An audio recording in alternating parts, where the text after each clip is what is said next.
What up, fellas? How y'all doing tonight, fellers? Uh, Man, how about that World Cup, man? Incredible. Yeah, incredible. Uh, this is the first time I've actually paid attention to it. I don't even remember it happening when I was a kid. It's not big news. My parents didn't watch it or not. But, and I didn't even watch, the beginning, kind of regretfully. Now, in retrospect, I wish I had. My little brother watched it all. But like pleasant, like absolutely blown away by this. But I guess because we're hosting it, I don't know, but it's just been fantastic. I mean, to be honest, I didn't see it coming. Like I just didn't see it coming.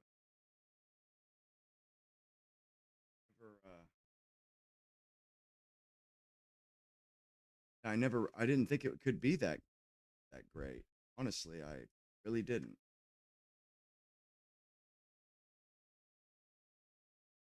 But like Scotland, wow, the Tartan Army, dude, they like those people are just bad. I mean, they party, but also the vibe and the spirit with which really the soccer fans, period, these international soccer fans, it's incredible. We're we're incredibly lame and boring compared to other fans, other football fans. Like you hear some of their cheers and their chants, they're incredibly creative and funny. And ours, USA, USA, it's whack. Like I kind of honestly, it's kind of cringe, bro, how lame we are when it comes to this. But I will say, um, we've basically, this has been a home run for us. The World Cup, absolute home run. I didn't realize either. This was the first time three nations hosted it ever. They've had two nations host it. South Korea and Japan hosted it one time. This is the first time it's been hosted by three. First cup to feature 48 teams. Usually it's 32. Um, and the opener with the U.S. team opener with Paraguay drew a 27.5 million viewers. Absolutely record breaking. It's like several Super Bowls on at once. That's crazy, you know? And that was just one game. Also, did you guys know that Paraguay is 90% European? 90% white, like Argentina. And you know what's funny? Those are the only two countries in South America that have that like actually make are rich or actually have money.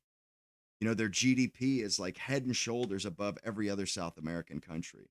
Paraguay and Argentina, they're like they're like white countries, so they naturally are rich like European countries. I didn't know that about Paraguay though. Um, Makes sense though because Paraguay and Argentina, they're like brother and sister or something. They use the same color schemes, same language. At 27.5 million viewers, that's crazy. Just crazy. And how many people came to our country to watch this? It's millions of people. Like that's hard to fathom. That millions of people show up. I don't know. It's just kind of mind blowing. How did they even get those people here? Like, there's not enough planes to fly a million people. And also, yeah, this this was a record breaking uh America or this that first season, the cup opener for Americans, that was the most highly viewed soccer game, American soccer game ever watched in history, ever.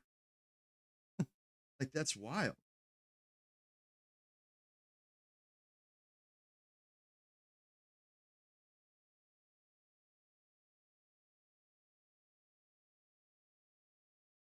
Yeah, also, the way that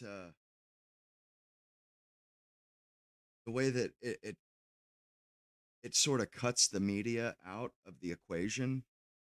Everybody from Europe is like blown away because they've been told a bunch of propaganda about us for years. And their media is rightfully scared and pissed off about it, that they're getting a real look. They tried to scare them and discourage people from coming here. They were talking about, oh, you'll get shot, this, that, trying to scare them. Luckily, they like soccer that much. But another thing that I noticed that was kind of special about at least modern times, but like maybe possibly even this World Cup. But you know, I don't know if this is the first one or however many it has been, but this is the first World Cup I've watched. But I've watched almost zero network coverage, almost zero corporate news. So many influencers, Scottish influencers, European influencers came. So it's like we're getting to, and they are getting to see the World Cup unvarnished through a content creator's channel. No propaganda. They're seeing it as if, or they're hearing it from somebody who's just an average Joe. So they're actually getting to see the real America. They're actually getting to see what it's like, and what's or what to expect. And like it's really, I thought it was really neat too that they went with Kansas City and four different national teams set up home base there. I think Argentina, I think I forget the other ones, but they set up home base there because it's centrally located in the country. You don't have to fly as far to get to the other coasts. But that's Midwest America. That's flyover country. And I guarantee you this much, that American elites, they don't like that. They don't like that because they don't, that's supposed to be flyover country. It's supposed to be a bunch of hicks and rubes and Midwestern, Mormons or this, or, it's supposed to be, it's supposed to be beneath all the coastal cities, and just not even paid attention to. But they've done a bang up job, and all these different games that are taking place in Dallas and Houston. People are really getting to experience something special. Uh, Getting to experience real America. And what's cool is like there's so much excitement. There's so much. It's so electric that when people see these fan clubs partying, like Scotland, the Tartan Army, they make plans to go out and party, or go out and meet that fan club because they want to have a good time. It's incredible. Like, man, I wish I would live closer to Miami. I would have went down there to hang to chill, or party with the the Tartan Army. I mean, they pretty much taken the East Coast by storm. Like they drank Boston dry. uh, and what's crazy is Scotland. The last time they were in the World Cup was 1998. And I think this is their first World Cup where they've actually won a World Cup game. They actually won. They beat Haiti, but it's so special, and like they didn't even expect to qualify. Scotland, they didn't even expect to qualify, but they did. And honestly, I didn't realize till the other day, and I started watching. how special this World Cup is. This particular one because we're hosting it. Well, we're co-hosting it. And actually, I think Mexico. I think that's badass that they're doing stuff in Guadalajara, Mexico City, and Monterrey. That's awesome. Because those are like really really cool cities.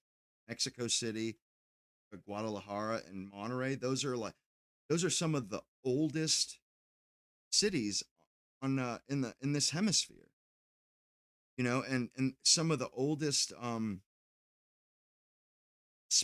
Spanish ish buildings and stuff, and also pre-European expansion or pre-European explorer uh, pyramids and stuff, different ruins that are like from the Mayans. But Canada. I'll finish with Mexico first. Mexico, they love the World Cup, and they love soccer. They've won it. I remember they won it within the last 30 years. They won it. I remember them winning it. But they're really into it. So they're like, it's a really good environment, really really good vibes and atmosphere in Mexico and America. Not so with Canada. Canada has just really shown their ass. Like really shown their ass. They're bitter and like resentful, and they're like talking shit about the World Cup, and like they booed our national anthem. They booed Iran's national anthem. Like, stay home. You know what I mean? Like, if you don't have anything good to say, don't say anything at all. But they've just had this stick up their ass. And it's such a shame, because it would have been, you see all the posts and all the excitement and just the good vibes, Mexico and America all over the internet, plastered all over TikTok, X, all that stuff. You don't hear a peep coming out of Canada. Not a peep. There is no electric atmosphere. They've just been like kind of talking smack the whole time. Kind of complaining like, oh, this isn't benefiting our municipalities. If anything, it's costing us money and this and that. And it's like, how narrow minded, how narrow minded that is, because yeah, it may cost a little bit of money, but the publicity that we're getting right now, that America can't, that all the whole country is getting right now, is absolutely it's priceless. You couldn't buy this kind of publicity. The world is, they're smitten with us right now. We got Brazil, we got all of them. France. I mean, the Netherlands. They're Netherlands, Scotland. They seem to just be going buck wild. Like they're just having a good old time. Argentina. Um. Oh yeah, and the Norwegians. Man, they're oh, that shit is so cool. They do the fucking row. I seen their parliament was doing it. Their parliament was doing the row. But it's just electric, man. I haven't experienced anything like this before, and it's bigger than the Olympics. This is the biggest sporting event in human history. Like that's wild. And I'm streaming, or I'm watching the I'm gonna watch the game when it comes on at 10. But I'm just blown away by it. Honestly, I just had no clue. I didn't watch the one in Qatar. I've never watched them, like honestly. And I was like 4 years old the last time we hosted it. So it's just never been on my radar.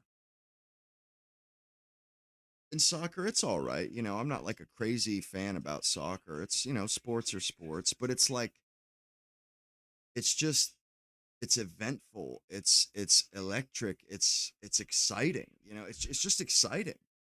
And then like what's his name? Messi, he like scored that hat trick. That was incredible. And also the Scottish with their cones on the statues. That's so funny.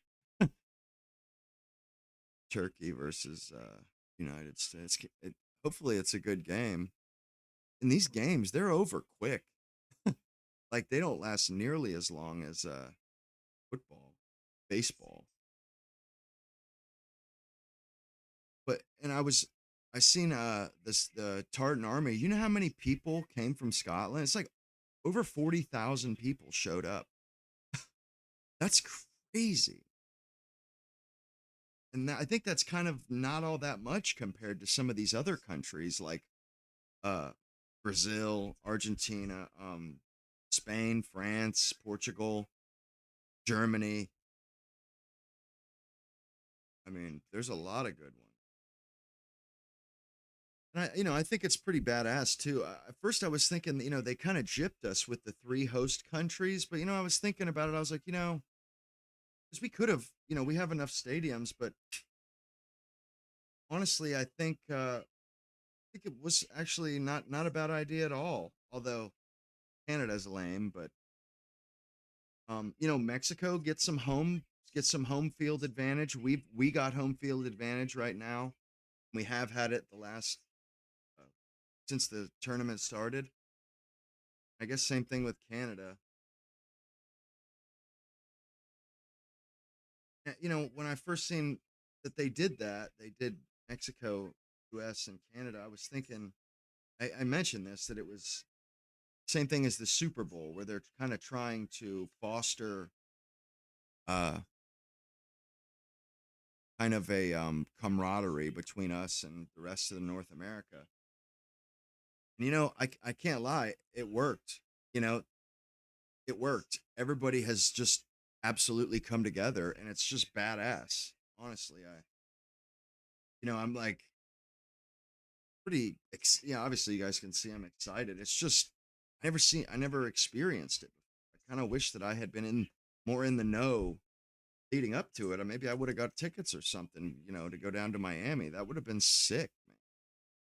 Like these, people like Scotland, they went to a couple baseball games, uh, and they're just having a good time and hanging out with people, partying, and they all know each other too. That all these fans, these from all the different countries, because they're so diehard fans of their teams, that they're running into people that they've seen at past events. I seen the Scottish guys, a couple of them, where every one of those guys would run into somebody. They would run into somebody that they had seen at another game, and I just thought that's so cool. Or that they had seen at a totally different tournament. That's just badass.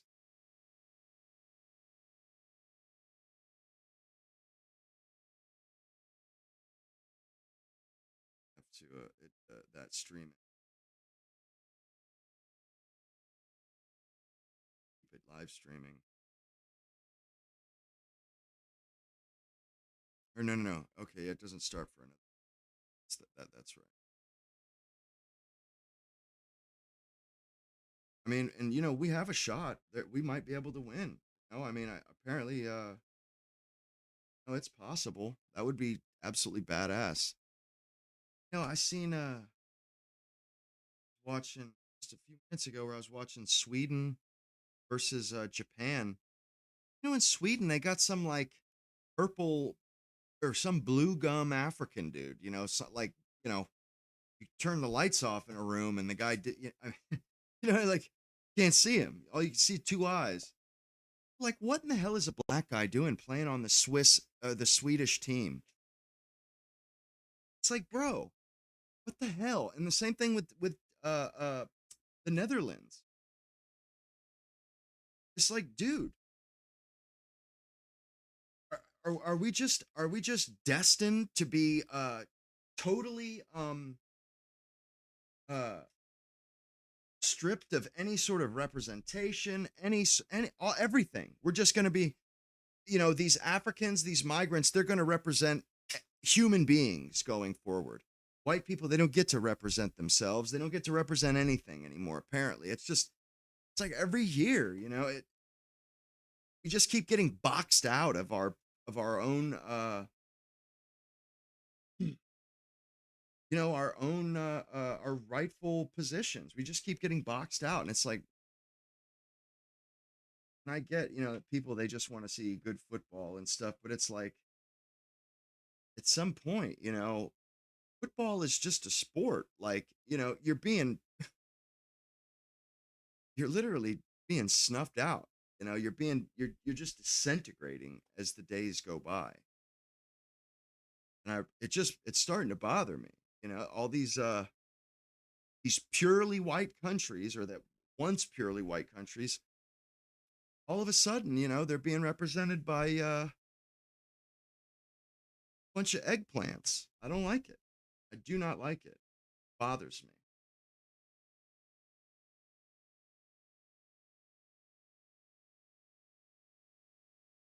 Second.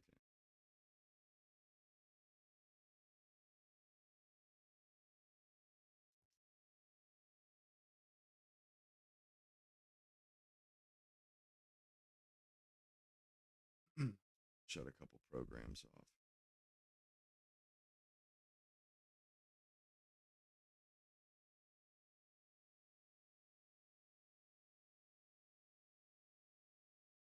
There we go.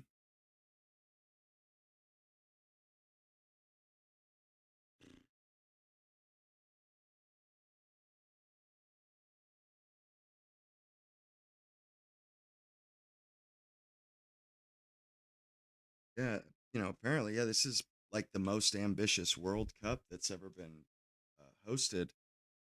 It seems odd to me that the Europeans, they were like questioning out loud whether or not we would have the infrastructure to handle this World Cup.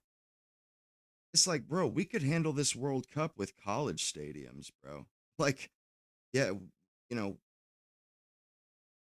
a lot of our sport infrastructure is laying fallow at the moment. It ain't being used. Like, and we have some of the best infrastructure on the planet, training, places to train and stadiums. Some of the newest stuff. Do you see that one in Atlanta? The aperture, it looks like a camera aperture, and it's quite wild looking, but dude, that is a badass stadium, man. And it has the closing roof that closes like a camera aperture. And then the Cowboys, the Dallas Cowboys stadium, it has like a glass front so you can see the field as you walk up to the stadium. I think they sunk the bottom level, the bottom bleachers or the bottom stands. They sunk it down below street level so that you can see the field from outside the bowl. It's so cool. And then Houston, another great one. Also Miami, they renovated a lot of them. They did some alterations to the Arrowhead Stadium in Kansas City. Uh, um, and was it Foxborough? Was it Wrigley or Fenway Park that they were using for soccer, or was it the NFL, the Patriot? I didn't see which one they used, but they we have some great stadiums. I think the one in LA is pretty sick too. I mean, in all these stadiums, like Europeans, they've never been in an indoor stadium. They didn't know they never been in an air conditioned stadium. We don't use AstroTurf anymore. When we build new stadiums, we put in real grass. Either the roof retracts so that they can give it some sun, or the field itself slides out so that it can get sun outside the stadium. Like, I think they do that in Arizona. But they're blown away because, they're used to like having to worry about weather and stuff. And it's just a non-issue. And there's air conditioning in a lot of them. And also the concourses are amazing. They're brand new. They got all the new sport boxes and stuff. And it's just incredibly impressive. Like it's nice to see we actually did something right. We didn't chintz. We didn't mess it up. Like, this was really handled well, And what's crazy is Chicago turned it down, Detroit turned it down, and another city turned it down too. Arizona, or yeah, it was Arizona turned it down. Oh, they were saying, oh, like we don't want to write a blank check for this and that. This is just going to cost us money and that blah blah blah. Well, the smart cities ponied up because this is going. Imagine how many people from all around the world had to look up Kansas City for the first time because of this World Cup. How many people know that Kansas City is a city and know where it is because of this World Cup? How many more people are going to travel there or feel comfortable traveling there for vacation or for whatever? This was a good thing. It really. I mean, to me, it looks like it just looks like a boon to me. Like, we're making out really well. And you see how the Europeans are. They're ecstatic. They're thoroughly impressed. They're impressed with our hospitality, the fact that people are inviting them back to their houses or their ranches or inviting them to their favorite barbecue place, whatever the case may be. Taking them to Buc-ee's and Walmart and all these different places. This is the point of these international sporting events, the Olympics, the World Cup, all the different, the Rugby World Cup, all that stuff. This is the point. This is why they hold these things, so that people, you know, get to know other cultures and actually, uh, open up their world and their mind. And honestly, I know a lot of people or I was as shocked as a lot of people. I had no idea that their media just drags us all the time, just bashes the hell out of us. They they're awful. They're awful people. The media over there, and it. What's weird is, they don't have air conditioning in Europe, and I didn't even realize that. But all of a sudden, they're starting to realize that, because they've been getting propagandized for a long time now, and their media, their governments, they're chincing them. They're not they're not providing them with like, we're kind of behind the curve when it comes to China. China's got a lot of tech stuff that we don't have, robots and convenience stores, but we have a lot more than Europe has. Well, it's because their government and their media says, "Oh, you don't need air conditioning. That's just for those tacky Yanks, those tacky buffoonish Yanks. They're just pissing money away and blah blah blah blah." They're basically, we have all these modern amenities, and their governments have basically been propagandizing them into thinking they don't need that, or into thinking that all that stuff is for it's for buffoons, for hicks, and this and that. Then they come over here and they experience it, and they're thinking to themselves, "Man, I've been screwed."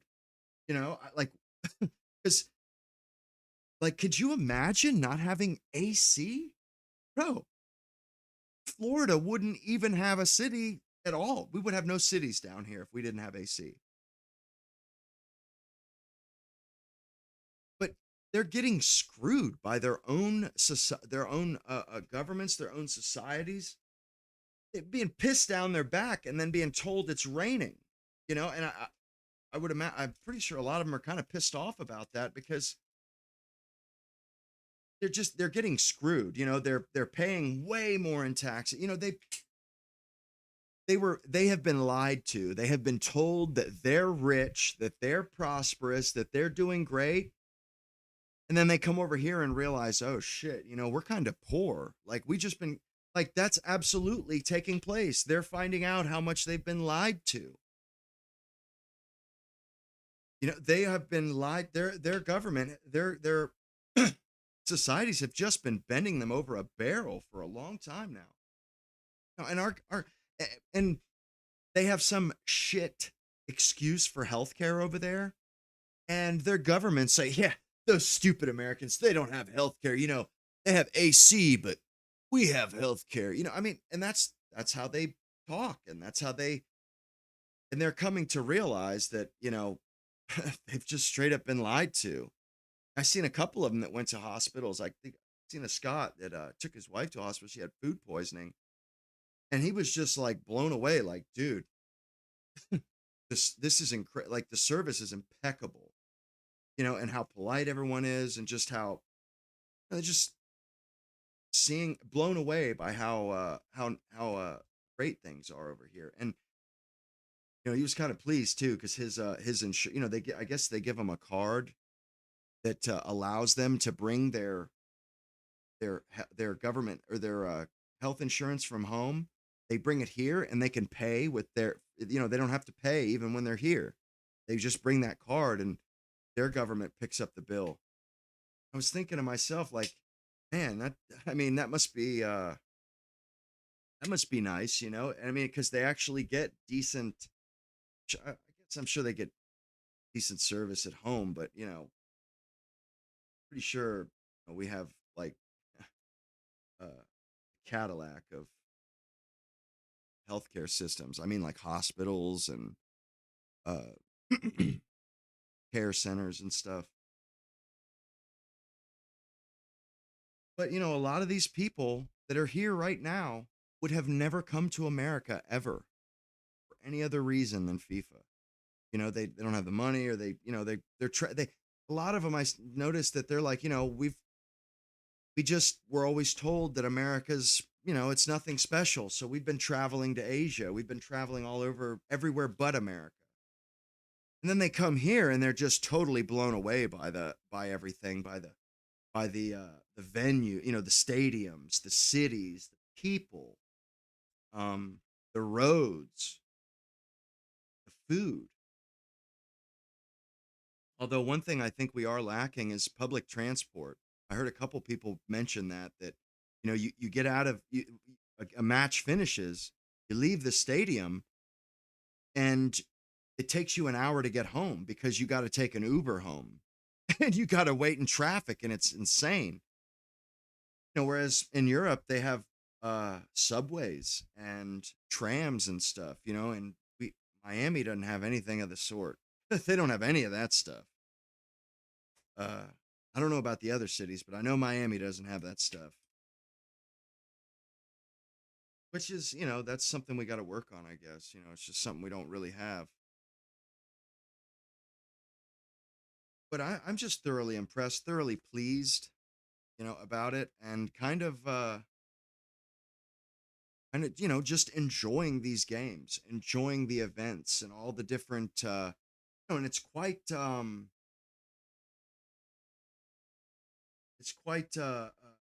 random, like if the I couldn't think of the word, but it's a lot of these things that are happening are just they're very surprising. Like they're big surprises. Nobody expects things like that to happen. Like the hat trick. There's a lot of stuff.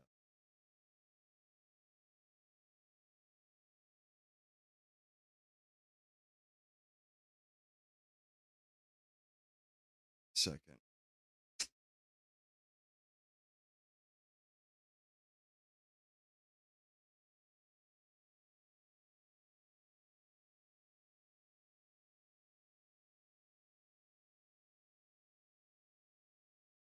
Yeah, it's just been unexpected. I just didn't expect it, and I just think seeing everybody come together. Scotland played Brazil yesterday, They got trounced too.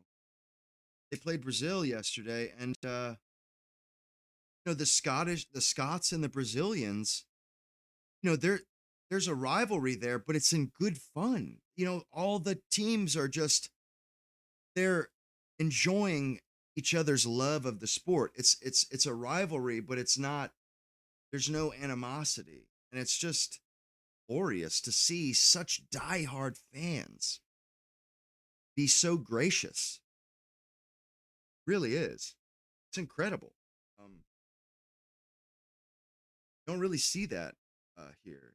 There's some pretty heated rivalries. Ohio State, Michigan, uh, amongst others. Ohio State, Michigan one. That shit ain't no joke, man. Those people hate each other's guts. You don't. There is no fondness for either one. I don't like Ohio State either. Honestly, I'm a Michigan fan, Wolverine fan, and Ohio State people, they're everywhere, and they're obnoxious as all get out, man. Them and their fucking Buckeyes.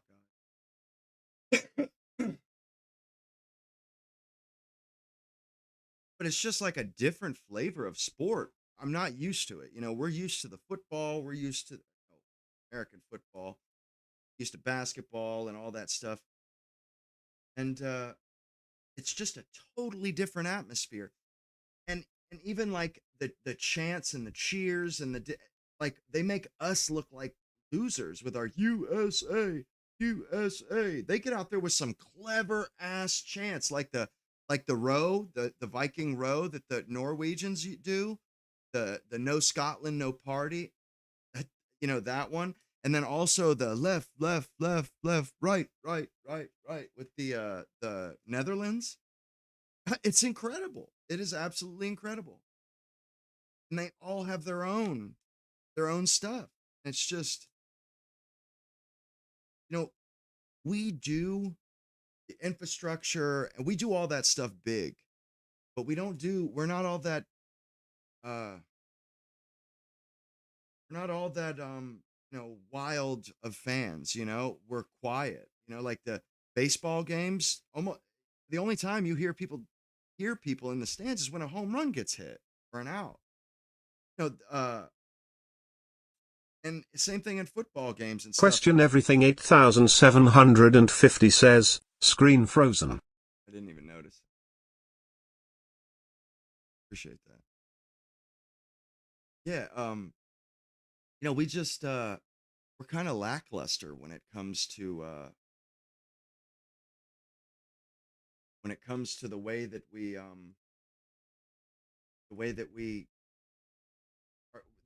we do our fan thing, the fanatic stuff. Like they all have rituals.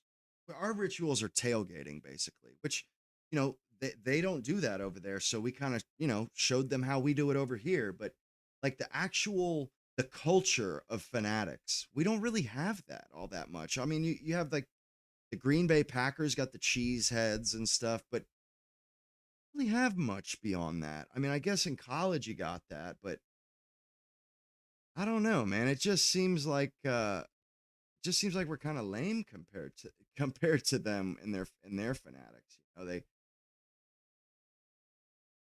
They just know how to throw a damned party. It seems like kind of yeah, they just seem to know how to party, man. They know how to do this stuff, and it's exciting. People show up just to hang with these guys. They don't show up to go to the game necessarily, and most likely they don't even have a dog in the fight, or so they or a horse in the race. They're there to party. They're there because of the vibes. They're there because of the people and the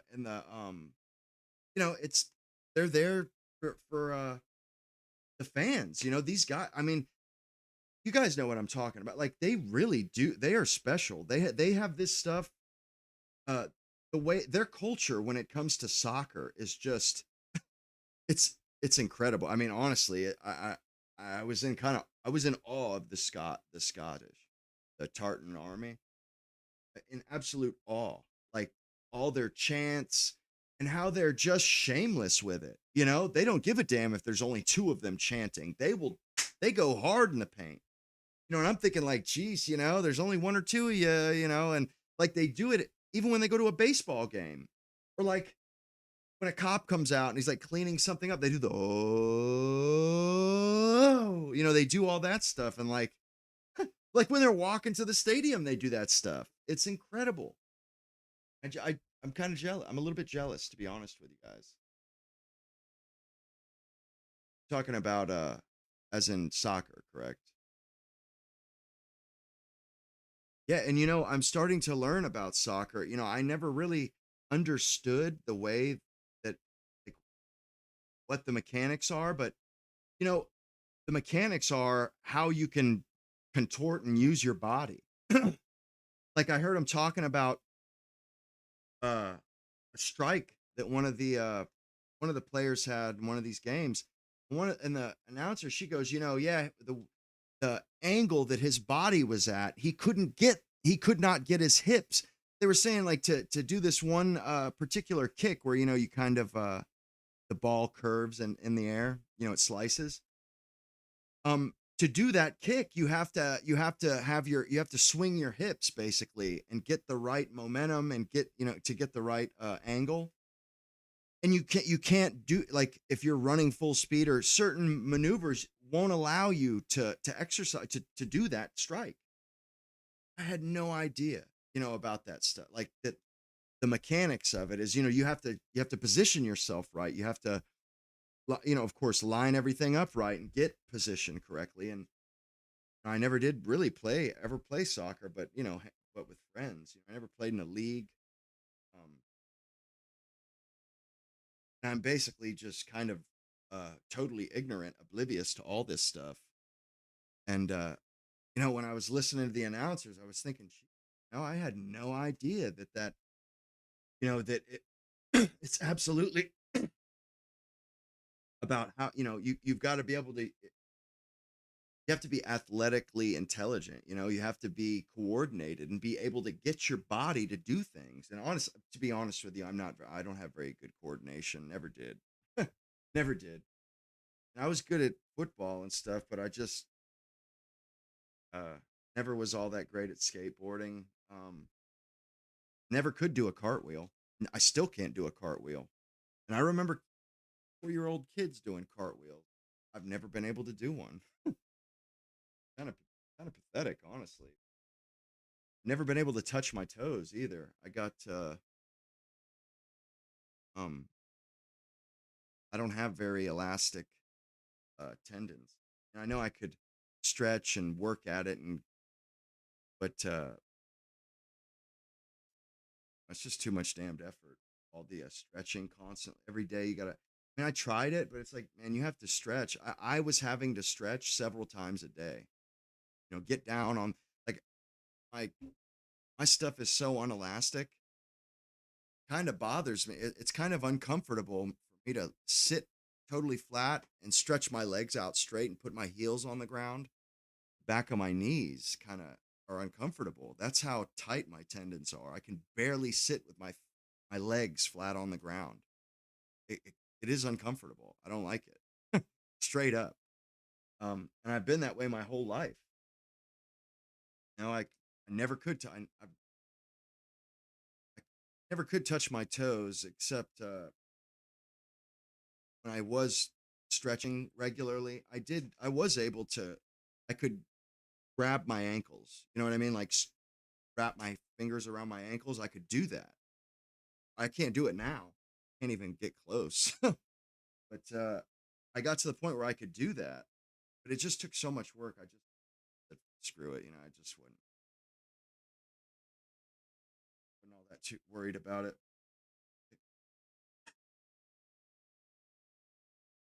It never was all that flexible. It is what it is. It's natural.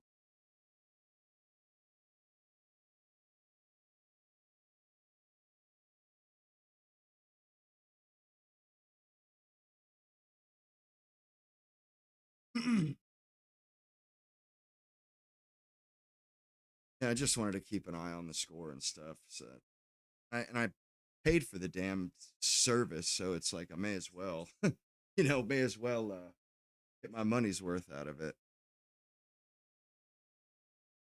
But I'm just pleasantly surprised. I mean, it's incredible. I wish. Oh wow. Uh, we almost just scored on Turkey. We were in their box there, almost very close. Yeah. Oh wow, they're wearing the dark blue jerseys today. Yeah, and the farthest that you guys know when the furthest that we've ever gotten in the FIFA World Cup. Y'all know when that was and how far we got. It's literally 1930, the first World Cup ever held, the first FIFA World Cup ever held. We got to the Final Four. We got beat by Argentina. No, no, I haven't. Oh wow, we just scored. Oh shit. Damn, dude. Bro, the game just started 2 minutes and 25 seconds ago. What the hell? Whoa. Damn, dude. Incredible. Incredible, man. That's wild.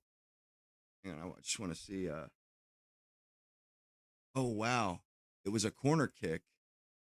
Uh, and, you know, the guys got the ball and kicked it right in. Nice. That's awesome. Yeah, goal. Hell yeah, man. I mean, apparently we do have a squad this year. They're not garbage. They are a good squad. Hell yeah, man.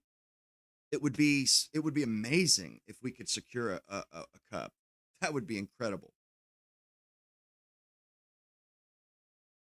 Really, really pleased about that actually. I think they're playing in Los LA today too, aren't they? That's freaking awesome. Yeah, I've never been outside of the state. Kind of like the Bahamas, but I never been outside of it other than that. I mean, I could have went to Canada. I could have when I was in Detroit one time, my family went to Canada gambling or something, and I said no, I'm good. Yeah, I don't even have a passport.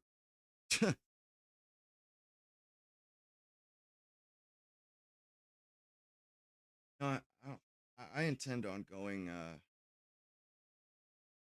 You know, probably going to like Italy, Italy, and probably Britain. Yeah, certainly Britain, and I do want to go to Italy. I want to go to Venice. I want to see Venice before it doesn't exist anymore. That city isn't going to be around much longer. It's like kind of a it's kind of a wonder. It's like an architectural wonder. They don't have cars; they have gondolas. But and it's in a lagoon and stuff. But I want to see Venice before it's destroyed or it gets. I want to see it before it disappears because it's special. And all the different Capri, Genoa, what is it, Florence, and all the different ones, and is it Naples? They're just awesome cities. Also Pisa, all those different cities are beautiful, and they're so old. I want to go to Rome too, and also Pompeii. I would have to go to Pompeii, but if I could only go to Europe one time, it would be to Italy for sure. Italy or Vienna, one of those two, actually, or Italy or Austria, I would go to. Nice. Um, Honestly, actually, Vienna or Austria and Italy are the two. Forgot about Austria, but those are the two that actually that I and they border each other, but those are the two that I want to see before I die. If I don't see anything else in Europe, like those are the two, and specifically Austria because of Vienna. Like that city is so beautiful. It, like I've never seen anything like that city before. Like it's just like I want to go in Christmas time. I want to go for Christmas when it's got snow outside and everything's decorated and it's a white crowd. That's what I want to do. I want to see that. I mean, and if I only saw Vienna, that would be acceptable. That would be totally acceptable. but I would like to go to the Alps. You know, it's like the Italian Alps, Austrian Alps, the Swiss Alps, the French Alps. It would be awesome. Like, you know, in northern Italy, you know, those uh wops in northern Italy, they, you know, they're like, they look like Italians, but they wear lederhosen and stuff because, you know, that's Alpine culture. That's the culture, the lederhosen, the leather overalls, basically what they are. But that is Alpine culture. The Italians, the Italian Alps, they wear it. The Swiss, you know, basically, if you live in the Alps, you wear lederhosen. And I just, the first time I ever saw one of those dark, you know, Guido looking Italians with lederhosen on, it just kind of blew me away. And also, all their culture in the Italian Alps is the same as like Bavaria. You know, they wear the lederhosen and the hat with the little brush thing on it. They drink they drink a hell of a lot of beer. And they decorate stuff just like the Germans. It's like almost, it's the basically Bavarian culture. And you know, there's something special about that Bavarian and the Alpine culture, especially. Honestly, because like you know, an arborist or a tree climber, and almost all of the knots. You know, I know over 100 knots. You know, I can tie blindfolded, and the vast majority of those knots were invented in the Alps by Alpine people, by the Germans, by the Italians, by the French, by the Swiss. There's one called the Alpine butterfly. Some of the best knots are most knots for climbing have German names like the distal hitch or the climb heist hitch. They all have these German names because they come out of the Alps because they're mountaineering. You know, the Germans love mountain climbing, mountaineering. They're really into that. They always have been. So all, you know, they're like kind of the pioneers of mountain climbing and climbing in general. You know, the different knots and the different you know, like prussiks and hitches and um all those different all the different types of knots, hitches and bends and sheet or hitches, bends, and there's one more that I'm forgetting. Yeah, hitches. The term hitch is for when you're trying to uh, secure a rope to a to an object like a post. You use a hitch. Bends, on the other hand, are for when you're connecting two pieces of rope. You're connecting two ends or two different ropes together or a rope on itself. You know, that's what a bend is. Like a sheet bend, uh, Zeppelin bend. They're all for making two ropes into one rope, basically. Oh shit! Turkey just scored. Damn, bro. This might be a high scoring game. It looks like it. Like it's not even 10 minutes. It's just under 10 minutes, and both sides have scored. Shoot,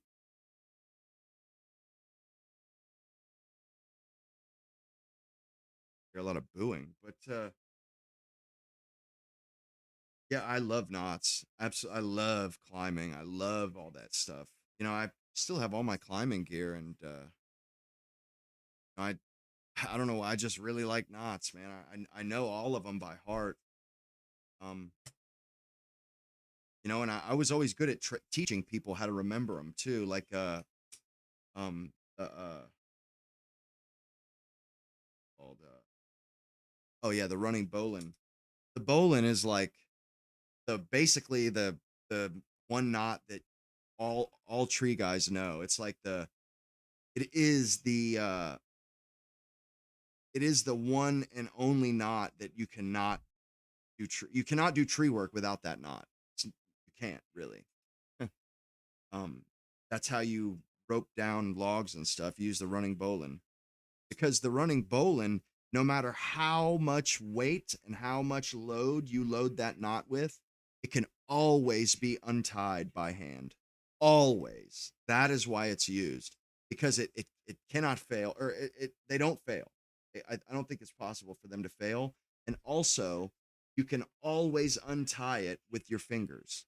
Even if you shock load it with 5 tons, you can untie it with your fingers. It's incredible.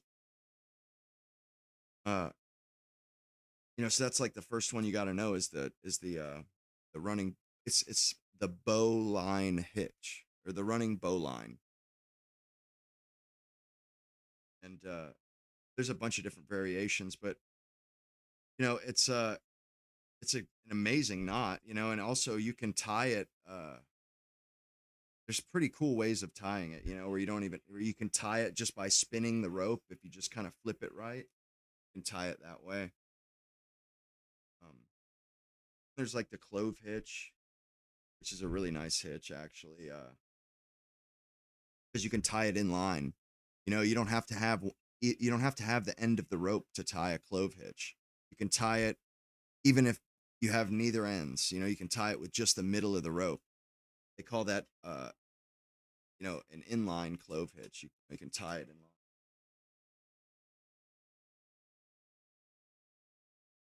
line. Yeah, that's another one that they use sort of like a bowline. They use it for lowering stuff sometimes. But and I'll tell you what, man, when you learn about knots and you learn how to deal with knots, man, it's one of those things where it makes you a better person, or it makes you a smarter person. It actually makes you a better makes you better at life. You know what I mean? Because there's you tie a knot. You don't just tie a knot and leave it there. You they call it tie a knot, and then you set, dress, and set, dress, and something. But basically, you tie the knot. Then you make sure that everything is oriented right, and if it's not, you dress it so that everything is perfect, and then you tighten it down. Because whether or not a knot is secure has everything to do if it's set up right. If it's just slightly off, it could slip out and let loose and end up hurting somebody or something.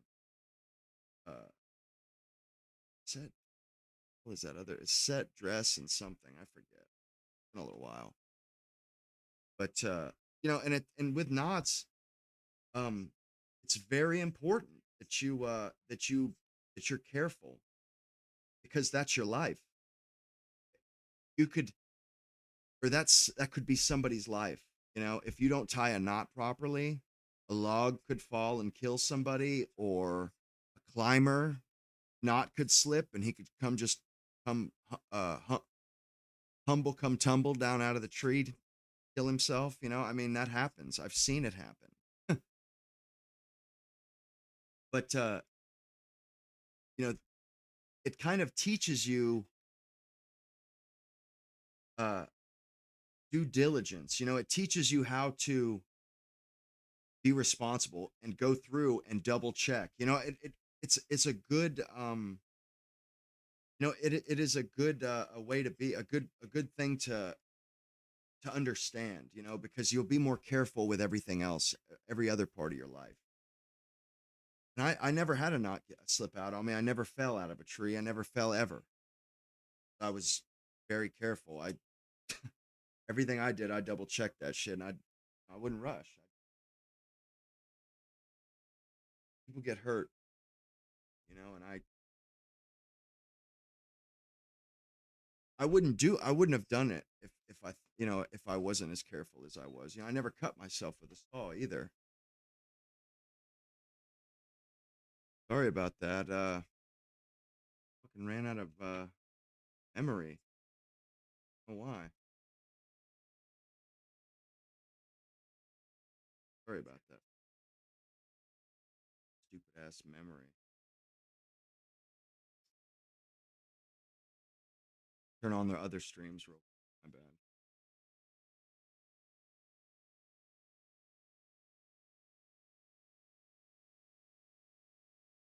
I need to set up some macros or something because I hate having to do.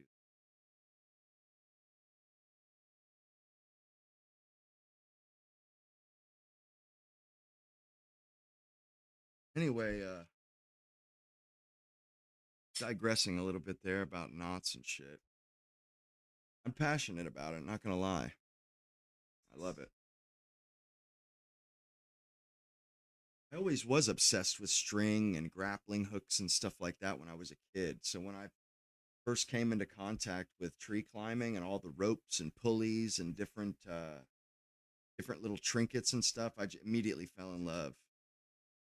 And almost instantly, I started doing tree work and climbing. Captured my imagination, basically.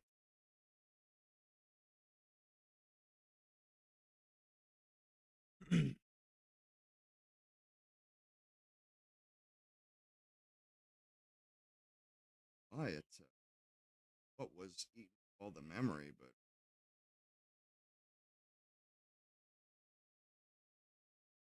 sign into the chat right now. I don't know if you guys have been watching like X and stuff, but you guys seen that post about the people in Italy fighting that African, that blue gummer African on the beach? You guys seen that? Or any of you guys heard about that? I'm about to show it to you. I got it bookmarked.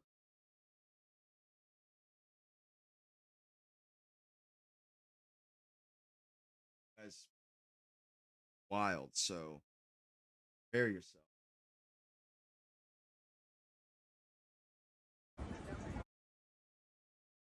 Prepare yourselves. I'm not joking, man.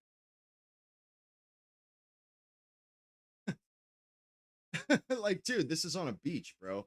Children around. This is insane. Like, aren't we so lucky to have such cultural enrichment? So lucky. Like, can you believe that we have these people enriching our culture? Ah, how enriching! Incredible, right? Oh, thank God. Thank God that we have these people enriching our culture. I mean, bro, what the fuck, man? There was toddlers 10 feet from this guy. Like, in the politicians over there and stuff, they see this and they actually think. It's like, bro, how can you even pretend that this isn't occurring? And this isn't new. This stuff happens regularly. I didn't believe it until I saw it today. Bro, and then check this out. Here's homeboy after they caught up with him. Or no. This is a different. Might be. I did bookmark later on though. They went after him. Here it is.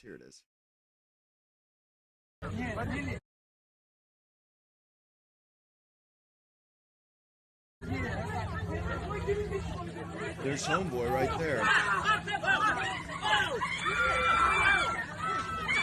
They just go to town on this dude. They ain't fucking around. Keep going. Picking chairs up, bro. He fucking deserves it. Like, get out of here. Disgusting animal. He got him on the ground and everything. Bro, yeah, I would be beating his ass too. Yeah, go. Hey, yo, look at this chick. Bro, look at this stupid bitch. She's out there, like, trying to help this guy. Like, as if she's the dude's girlfriend or something, bro. Watch this shit. It's incredible. This is incredible. What the hell, man? You know what I'm saying? It's like, what are you helping this guy for? He's got his own people there to help him if he needs help.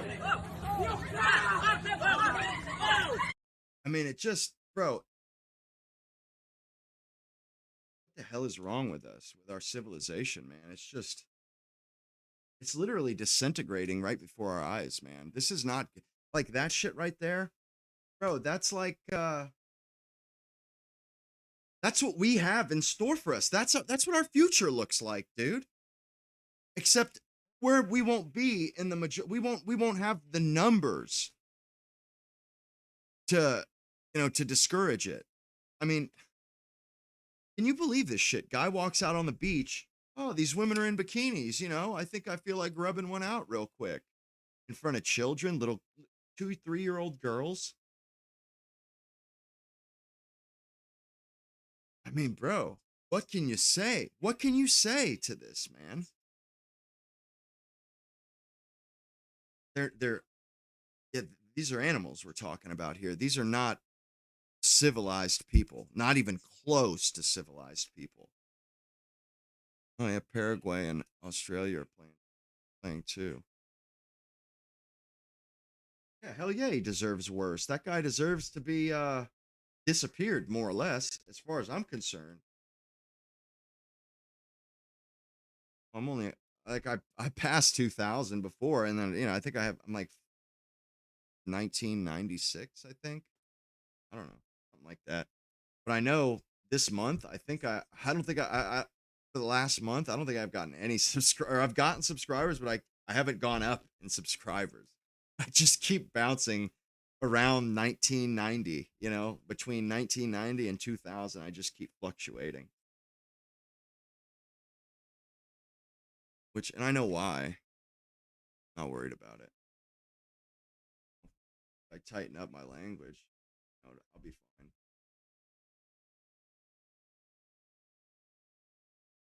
Yeah, this one was good too, though. This scumbag. Watch this shit. Homeboy's on the ground now. Watch this shit. Oh, might be.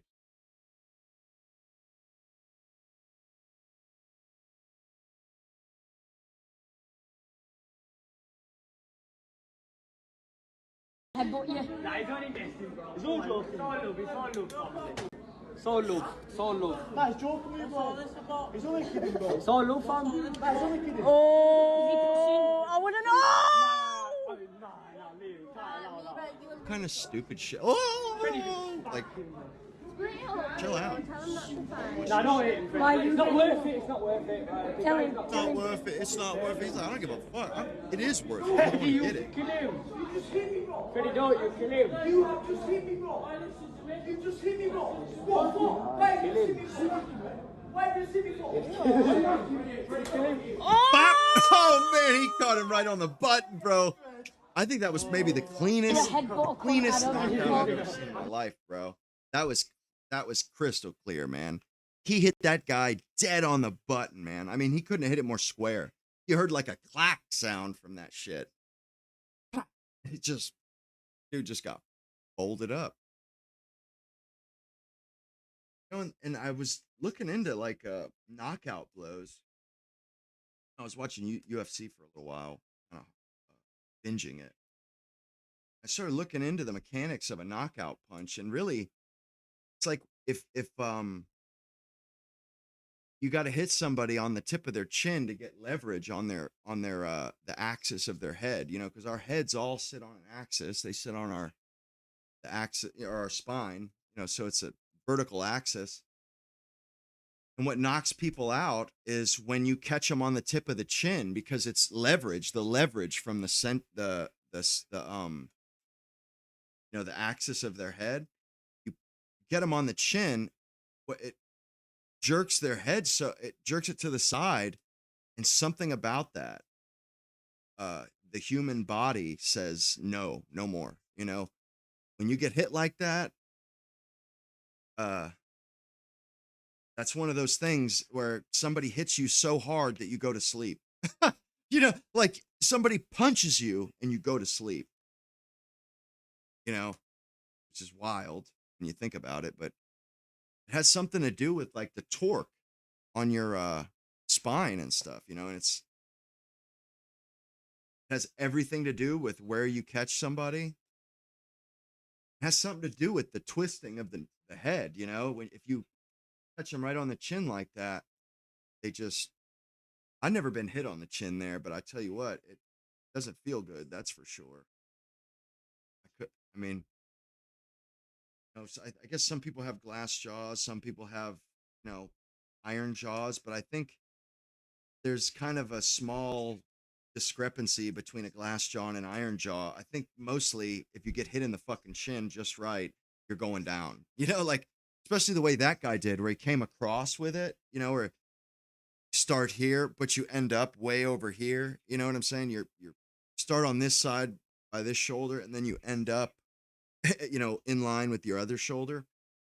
And that's how you get that spin on somebody's chin or on their head, and it just holds them up.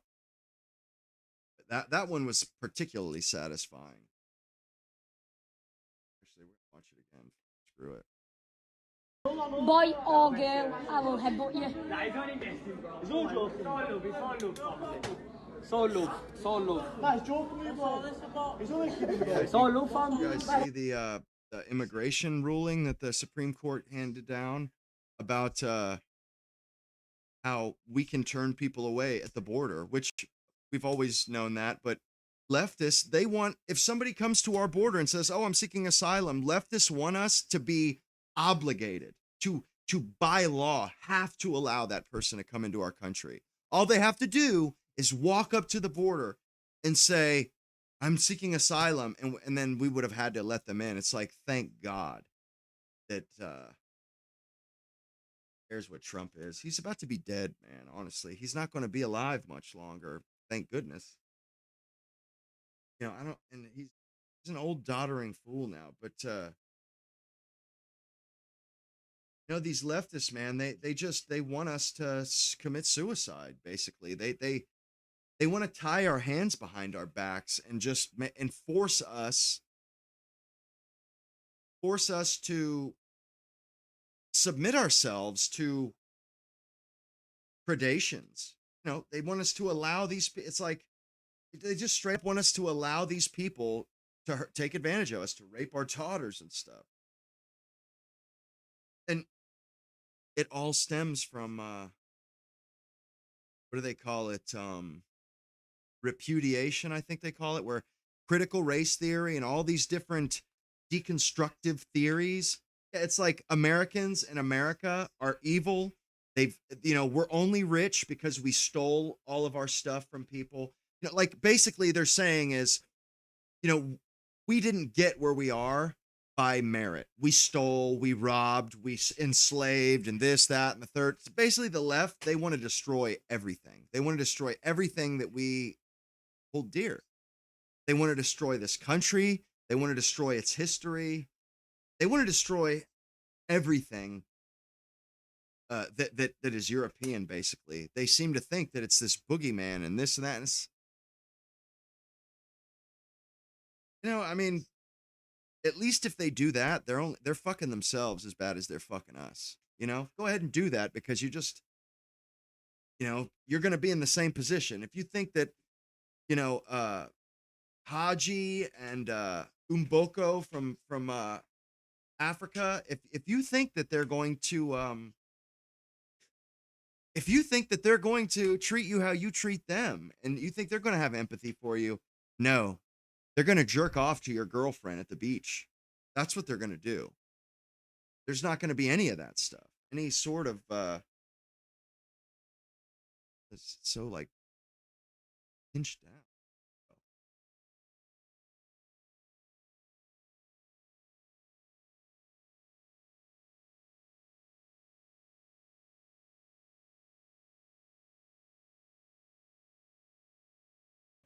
So I'm gonna switch over to the American game. Shit, Turkey scored again. Fuck, it's 2-1. Damn.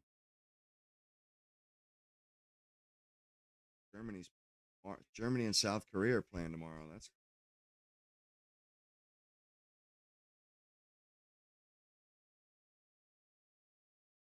uh,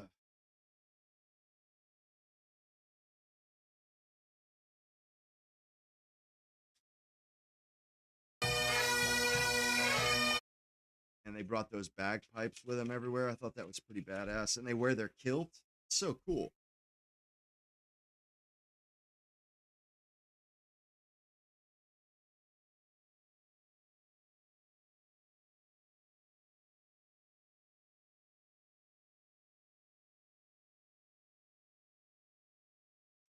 Yeah, honestly, what I've seen about the fans, the European or the international fans, they're pleased as punch that we hosted the games this year. And I was just like, can't remember the last time that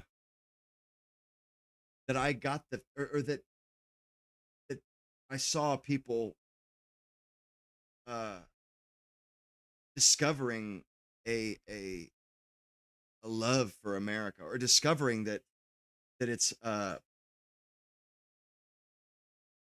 they fit in here. You know, like all the Europeans, they come here and they're thinking it's going to be, you know, they're going to be like dodging drive-by shootings and bullets and stuff, and then it's going to be dirty. I can't tell you how many of them I saw that were walking through Miami and they're or walking through Boston, Miami, every different city they're in. They're just like, bro, this city is spotless. It's so clean. Everything is in good shape. I was thinking, you know, and it really, you know, it's reminding us that, you know, things could be worse, you know, like they're not as bad as we complain all, you know, we complain a lot, but we have a lot more, we have a lot to be grateful for. You know, we can carry firearms and knives, for goodness sakes. We free refills, barbecue. It's we have a lot going for us. And when the Europeans come here, they feel comfortable here.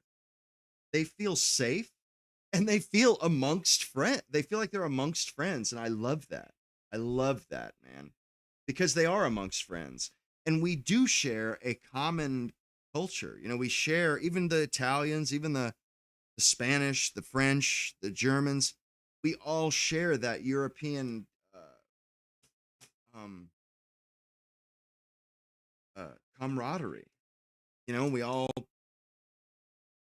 we're really not all that different, you know, and Europeans have been fighting amongst each other for thousands of years.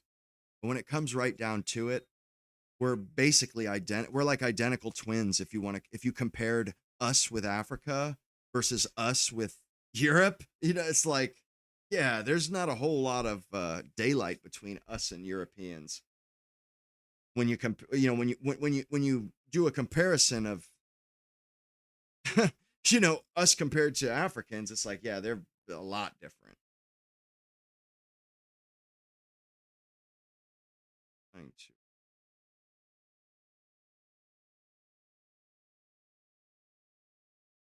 oh,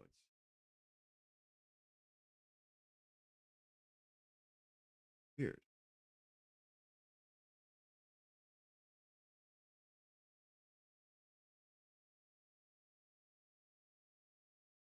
I put a couple in here, couple videos that I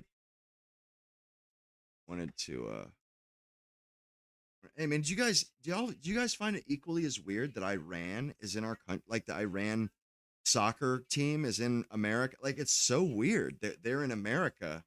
You know, like we're literally fighting a war with them, or we just were, you know, and they're in our country, like playing football. It's kind of weird.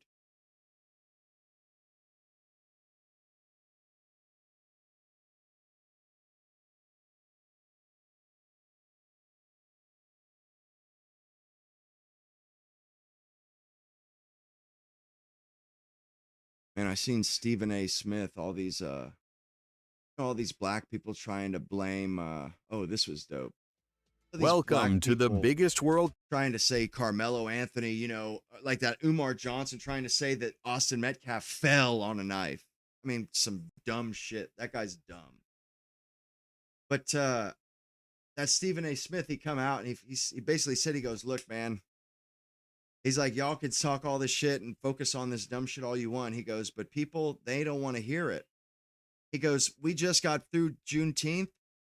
You know, I was talking about how there was a drive-by or people got killed. He goes, people aren't going to want to hear dick about you and your outrage when a black kid murders a white kid, when we're shooting each other like flies. We're killing each other like flies in our own cities. He's like, you are never going to get white people to give a shit about any of that stuff when we're just butchering each other wholesale, massacring each other. He's like, we got to clean up our own house. And he's right. He's absolutely right. It's like he's absolutely right. Anytime they want to talk, it'd be like, bro, you can save it, dude. Y'all butcher each other. You're out in the street gunning each other down, bro. We don't want to hear it. We don't want to hear it, man. You want to pretend like We kill black, bro. You all kill each other. We no, white people don't kill black people. Black people kill black people. So it's like, spare us, spare us. You have no leg to stand on. You have absolutely like you just don't have any room to talk. So just spare us. Yeah, they go through all 16 of the stadiums. Toronto is There's some Canada's really largest badass city, ones. set on the shores of Lake Ontario, with a downtown packed with I'm gonna get high-rises something and to drink and neighborhoods use where the bathroom. I'll be right multiculturalism is part of everyday life. In the Exhibition Place complex, right next to the waterfront, stands the smallest venue of the World Cup, Toronto Stadium, known as BMO Field, which has been given 6 games, including 5 group matches and 1 knockout tie. For the tournament, the capacity is increased with additional end-stand seating and hospitality structures, new large video screens, and upgraded broadcast and catering facilities. In the group stage, it will see Canada and Germany among the teams playing their matches here. BC Place, capacity 54,000, Vancouver. Vancouver, city rich both culturally and in terms of nature, sits between the Pacific and the mountains. So from many spots in the city, you can see water, skyscrapers, and snow-capped peaks all at once. In the middle of downtown, the roof of BC Place dominates the skyline as one of 2 Canadian venues at the 2026 World Cup, hosting 2 of Canada's group matches and offering one of the most urban settings of the entire tournament. The stadium originally opened in the early 1980s and has since hosted everything. Complete transformation turned it into a modern arena with a cable-supported retractable roof, record-breaking center-hung video screens. In the group stage, it will see Belgium, Canada, and Switzerland among the teams playing here. The southern section of the tournament is Mexico, where games are played in a hot, densely populated belt of the country. It is the only host that has already staged 2 full World Cups. So football here blends into everyday city life, street noise, and a festival atmosphere in the stands. Estadio Guadalajara, capacity 48,000, Guadalajara. Zapopan is a satellite city on the edge of the Guadalajara metro area, where it blends traditional charm with colorful streets, ornate churches, famous tequila distilleries, and the sound of mariachi. In this setting, Estadio Guadalajara takes on World Cup duties as one of Mexico's 3 venues, hosting 4 group stage matches. Its artificial hillside profile, with a grass-covered berm wrapping the back of the stands, makes the stadium look like another green hill, while the red bowl of seating and the light, cloud-like roof resting on slender supports give it a volcanic feel.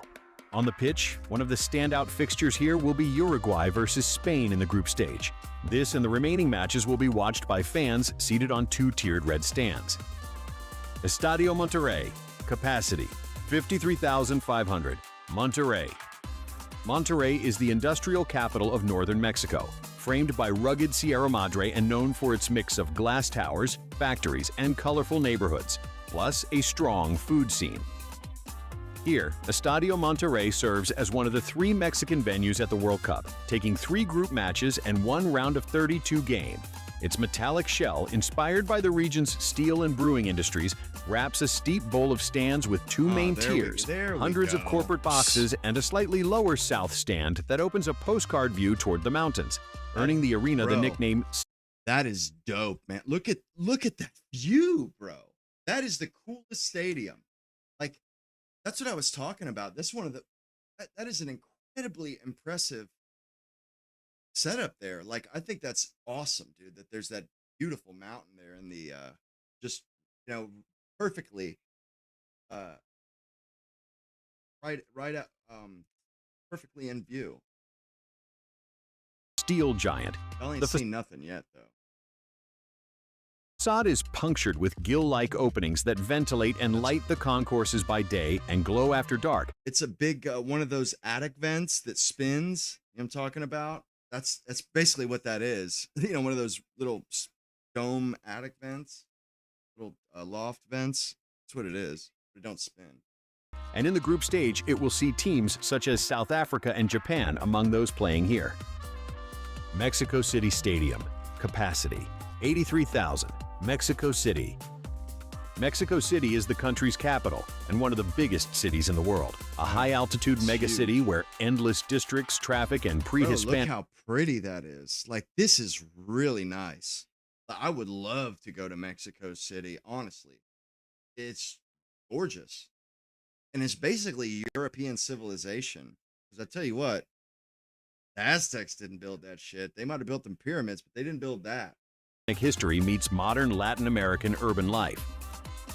In the southern part of this giant metropolis, the legendary Estadio Azteca remains one of 3 Mexican venues at the World Cup, hosting group games featuring the hosts and knockout stage matches, and standing as one of the very few stadiums on the planet to have staged World Cup finals in different eras.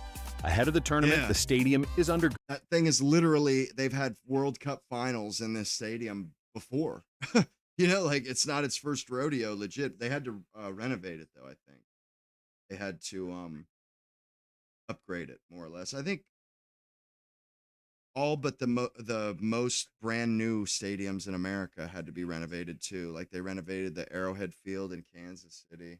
Going the largest upgrade in its history. In the group stage, it will stage the opening match between Mexico and South Africa.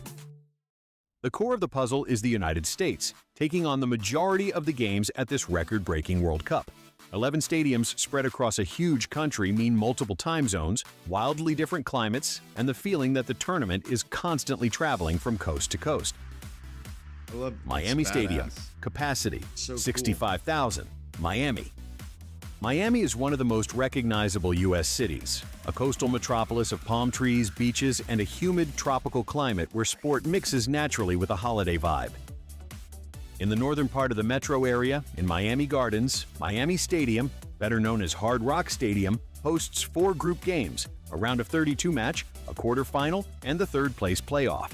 Originally built as a multi-purpose bowl with characteristic spiral ramps in the corners and later reshaped by major renovations, it now has a bold rectangular roof supported by 4 tall corner masts. I like that. I mean, it's they upgraded this stadium, but I kind of like the design, how they use those masts with the guy lines to add a retractable roof. I think that's what they did. Masts, huge video screens, and a tighter football layout that brings fans closer to the action.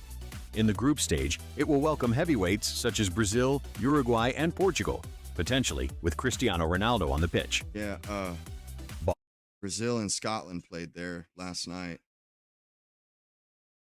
Scotland got trounced. Boston Stadium, capacity, 65,000.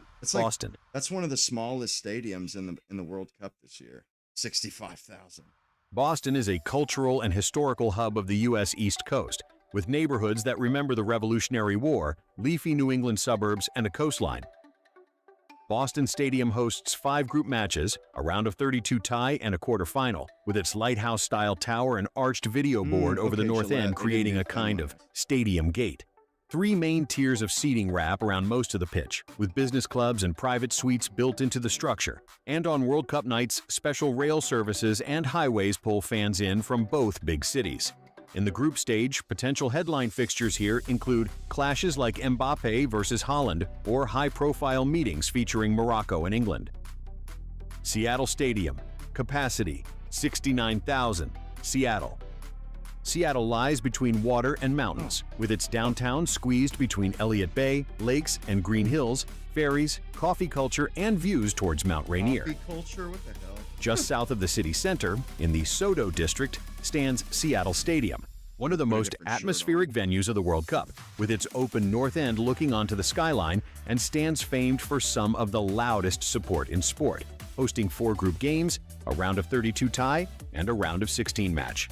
Most of the seats run along the sides of the pitch under 2 long arch-supported roofs, while brick-clad facades, steep upper tiers, and flexible capacity make it feel both like a downtown arena and a classic football wall when Belgium and Mohamed Salah's Egypt play their matches here. First time on our channel, we publish new stadium rankings and roundups every week. Click the red button and join over 100,000 subscribers. Philadelphia Stadium, capacity, 69,000. Philadelphia. Philadelphia is one of the most historic cities in the USA, associated with the Declaration of Independence, brick row houses, and the industrial feel of the Eastern Seaboard. In the south of the city, inside a large sports complex, Philadelphia Stadium hosts 5 group matches and 1 round of 16 tie. 3 tiers of stands, an eagle-inspired shape, and brick-style details give it a classic NFL look. while solar panels and small wind turbines around the structure add a modern, eco-focused touch. One of the big nights here should feature Brazil, and a team like Curaçao also get its chance on this stage in the group phase. Los Angeles Stadium. Capacity 70,000. Los Angeles. Los Angeles is a vast metropolis of hills, valleys, and palm-lined boulevards. The City of Angels is I've really been cutting back on the smokes, man. I think I've only had like 2 cigarettes today. This is like my third, and that's starting to become the norm.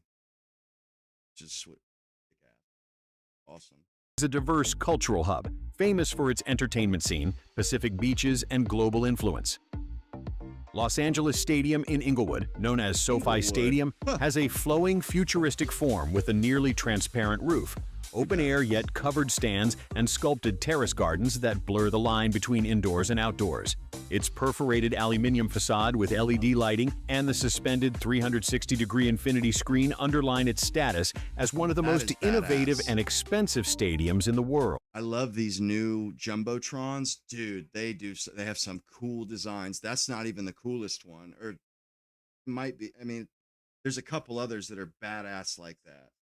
You know, because this one here, not only do you have the outside as a TV, but also the inside of the ring. So you get the part that's closest to you and the part that's far away. You get 2 different TVs.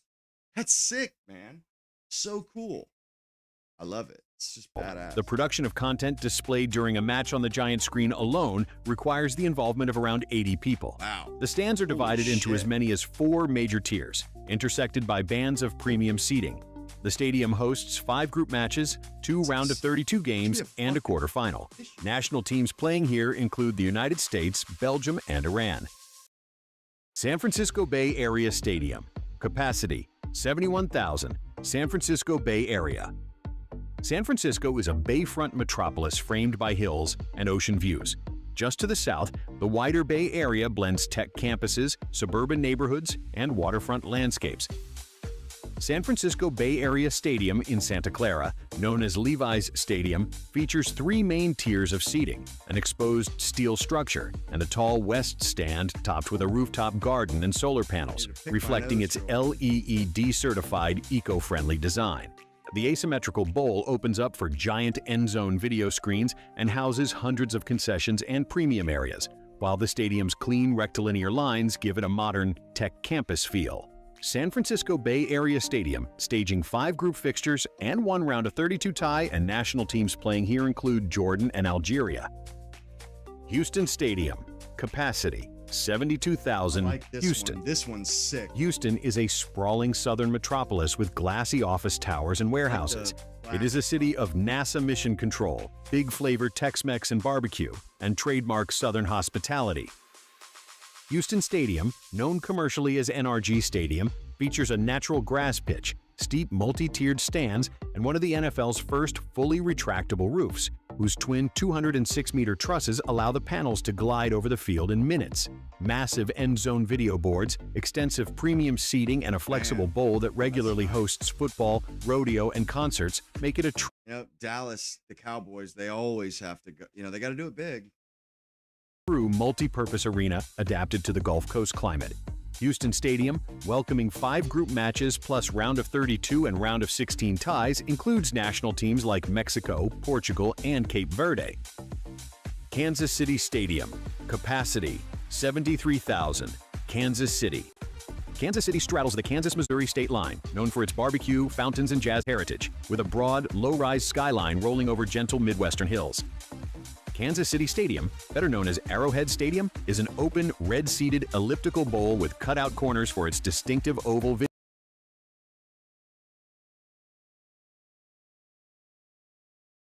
around seating and an enclosed field help trap sound, making it one of the loudest stadiums in the world, and a cauldron-like venue for World Cup matches. Kansas City Stadium, providing the backdrop for 4 group stage games, a round of 32 clash, and a quarterfinal. National teams playing here include Ecuador, the Netherlands, and the 2022 World Champions. Atlanta Stadium. Capacity 75,000. Atlanta. Awesome. Atlanta is the capital of Georgia.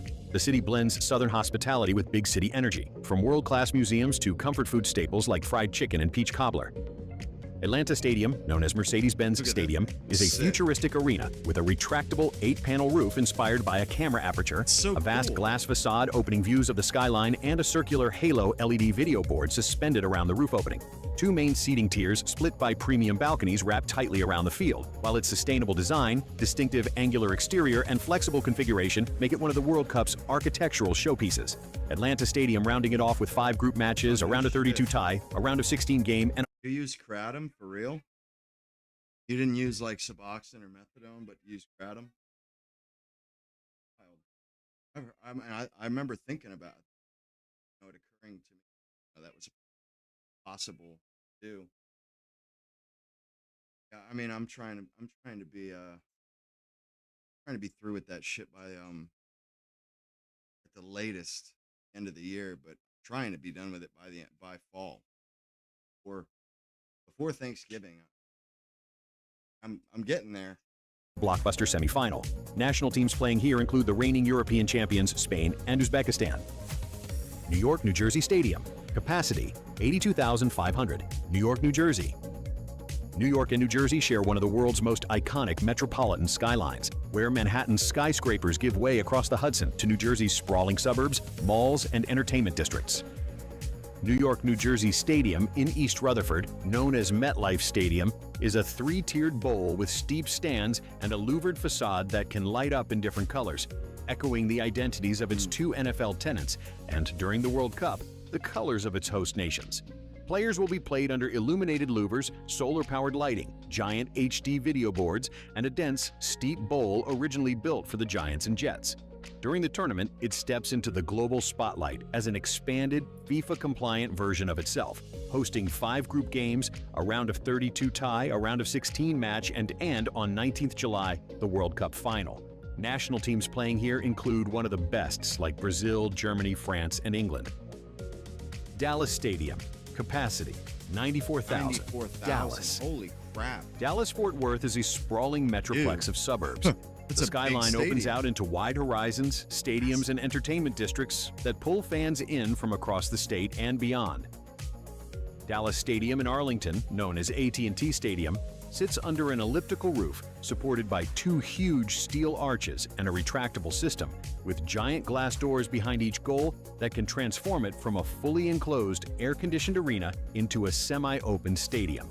Inside, steep multi-tiered stands and a record-breaking HD video board hanging over the pitch create the feeling of a self-contained city under a roof, in true Texas style where everything is built to be bigger. During the World Cup, the stadium will host 9 matches, 5 group games, 2 round of 32 fixtures, 1 round of 16 tie, and a semifinal. Some of the top national teams playing here include the Netherlands, Argentina, Japan, and England, as well as Austria, Croatia, and Jordan. Who do you think will win the 2026 World Cup? Let us know in the comments, and stay tuned for more stadium content on our channel and social media. See you soon!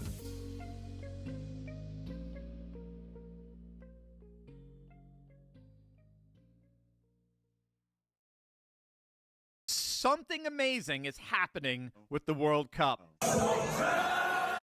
Jonathan Turley. Bro, I can't stand listening to these sons of bitches now. Like these shills, these like neocon shills. You know, where it's like their job is to literally is to run cover. Just in case if anybody complains, if anybody points out any negative stuff, it's their job to smear that person. It's their job to poo-poo them and say, "Oh, he's just a bitchy, whiny leftist." That's all. Bullshit. I don't honestly. Oh, it's just like, bro. And maybe they are kind of a whiny leftist, but that doesn't mean that they're just making shit up. They have a point. You know, that they have a valid point. Maybe they're exaggerating, but there is a valid point in there somewhere. And it bothers me how they try to pretend like that's not the case. Like that guy, Jonathan Turley's talking like everybody's living high on the hog and everybody's just, you know, we're all just doing lovely. And it's like, bro, who the hell are you talking about? Nobody. Like, bro, no, people are struggling. Like, who the hell are you talking about? Nobody. We're not living high on the hog here.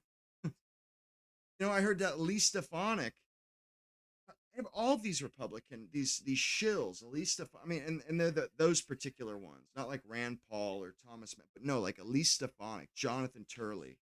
They're like these cheerleaders for the establishment. I don't want to hear that shit, man. Elise Stefanik. We're out. Like the majority of our country is struggling to get by, and this bitch wants us to focus and concern ourselves with 1% of the population's feelings. The richest minority in the country. I'm struggling. You guys are struggling. This bitch wants us to forget about our problems and come to the aid of offended Jews. Hey, you got the wrong one. You go barking up the wrong tree here. And you keep pushing this shit, you're going to get yourself run out of this country. That's a fact. You keep doing this shit where you demand that, you be the center of attention. You demand that everybody defend you and this and that. It's like, nah, bro. We all got our own fucking problems. You living high off the hog. You know what I mean? Like, they don't even work for a living. Like, they're all have these Hollywood jobs or jobs that allow them to be a skinny beta male. It's like, bro, the rest of us, like that Elise Stefanik, she's talking about like Gotham's fall, this and that. And I'm like, yeah. Have you looked around? She's like, oh, the American dream is slipping through our fingers. I'm like, slipping? You mean slipped, bitch? 2 fucking decades ago. 2 decades ago. It's been gone for 20 years. And you're talking about it like it's not the dear departed or something. Like as if the American dream still exists. Bitch, is there even anybody in the Gen Z that owns their own home? Like, bro, nobody has a home. Like, nobody has a wife or a husband or a family. Like, those 2 things are the American dream. It's like, what dream? What are you talking about? Some kind of a fucking Kushmar or some shit? Some kind of a nightmare? No. Like, there's no such thing as the American dream. That wave bye-bye long ago. No, they don't have to worry about that shit. And it's like, bro, it's like, it's galling, bro. It's like somebody just telling me that, I'm living life high on the hog, man. It's like, really? Because you could have fooled me. Nobody owns any assets. Nobody has shit. And they're like, oh, Mom Donnie, Mom Donnie this, Mom Donnie that. Oh, the poor Jays. Oh, they're offended. No, they're offended. It's like, bro, half this government is them. They control half of the levers of power. They could take care of themselves. And if they can't, then they can go. They know where they can go. They got their own country already. Go there if you need protection. But you get out of our face. Quit trying to rally quit trying to rally us. We're fucking struggling. We're barely getting by, and you want us to come like, and they're like talking like about Mom Donnie and how he just got elected. It's like, yeah, no shit. He just got. I seen a bunch of people responding to like, oh, I'm packing my shit. I'm leaving New York, this and that. And it's like, well, good. I'm sure they're happy that you're leaving, you fucking asshole. Because those people in New York, I know why they voted for Mom Donnie. They're struggling. They don't have they're barely getting by. I know exactly why they voted for Mom Donnie and his crew. Because he seems to be the only one that at least pretends that he gives a shit about your problems. He's the only one. And what's crazy is him pretending to give a shit, or perhaps he does actually give a shit, but him giving a shit about that gets Elise Stefanik and Republicans back all, oh, this guy, and then they start smearing him as a communist, a socialist, this, that, and the third. And it's like, bro, why? Why? Because he actually pays attention to what people want, because he actually, gives them, makes them feel like they're being heard. Because you motherfuckers, you pretend as though we don't even exist. You pretend as though America is Jews and politicians. That's who lives in America. And it's like, bro, y'all should get used to this. Maybe you should just leave the country, bro. Because if this is alarming to you, then get the fuck out, man. You know, like they don't want to help people. They just want to do tax breaks. They just, it's like they just want to piss our money away on everything but us. Basically, that's what it is. And I'm very, I'm over it, man. I'm over it. I'm no Muslim lover. I'm no lover of these. But if these Jews and at least Stefanik think that they're going to get me all hot and bothered over 1% of the American population, they can turn it sideways and stick it straight up their ass, bro. Because the Muslim population is like it's less than the Jewish population. Okay, it's not a problem. And I'm tired of fucking hearing them talk. Laura Loomer, Elise Stefanik, all these they trying to make boogeymen out of people because their great great great grandfather wore a fucking turban on his head or something. I don't know, man, but it's like, dude, you guys need to let that shit go. Who? What? Chuck Negron? Never heard. Yeah, it's really starting to bother me. And if Mamdani, if he is doing crooked shit, if he is doing stupid policies, well, it will collapse. New York we will know. We will hear about it. We will hear about it. If he's not if everything isn't above board and on the up and up, then we will know. We will find out. But as it is right now, good on that guy. Good on him. If he can do something, if he can go about things in a different way with a different strategy and actually accomplish some shit, more power to him. Good for that guy. Because the Republicans, at least Stefanik, they have no such compunctions. They have absolutely no will or inclination to help anybody. Anybody. The only people that they help are Jews. That all the laws that these motherfuckers pass, it's anti-Semitism. And remember, Elise Stefanik, her claim to fame is getting that Claudine Gay bitch fired from Harvard. And deporting people because they were protesting against Israel.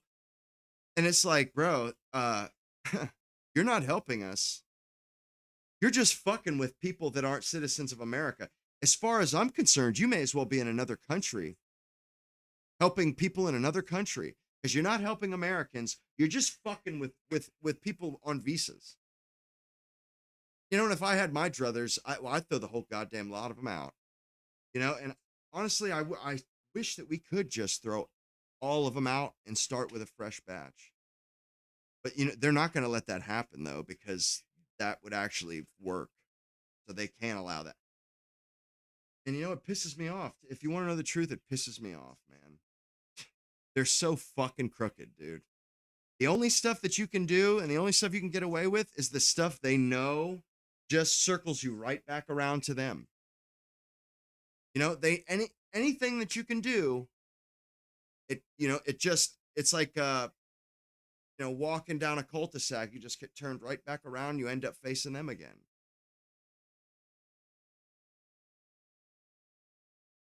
And the way that they throw out all this propaganda and they use these fucking scapegoats, these people like Mamdani. They make him into a supervillain so that they don't have to do anything. So that they can pretend like they're doing something by bitching and moaning and complaining about Zohran Mamdani. And, I think the guy's a little bit creepy and a little bit, his affect just makes me a little, I don't know what it is, man. It just kind of, it makes me uncomfortable, the way he smiles and the way that he talks. I'm not stupid, and it sounds to me like he's talking to me like I'm a fucking moron. And that's why it's like, and I realize that, normal people probably think it's great, but for some reason it just comes off as really greasy and placating and condescending, and I don't dislike the guy. I just don't really like the affect. That's all. I just think it's a little bit um sleazy. But the guy, I mean, I don't have any truck with the guy. He seems to be I mean, I know he comes from money and stuff, but I mean, when the guy makes a mistake, I'll judge him. I'll hold his feet to the fire. But as far as I can tell, the guy's just trying to, make New Yorkers' lives better. Even if it's just the tiniest bit, it would be worth it. It would be a good thing.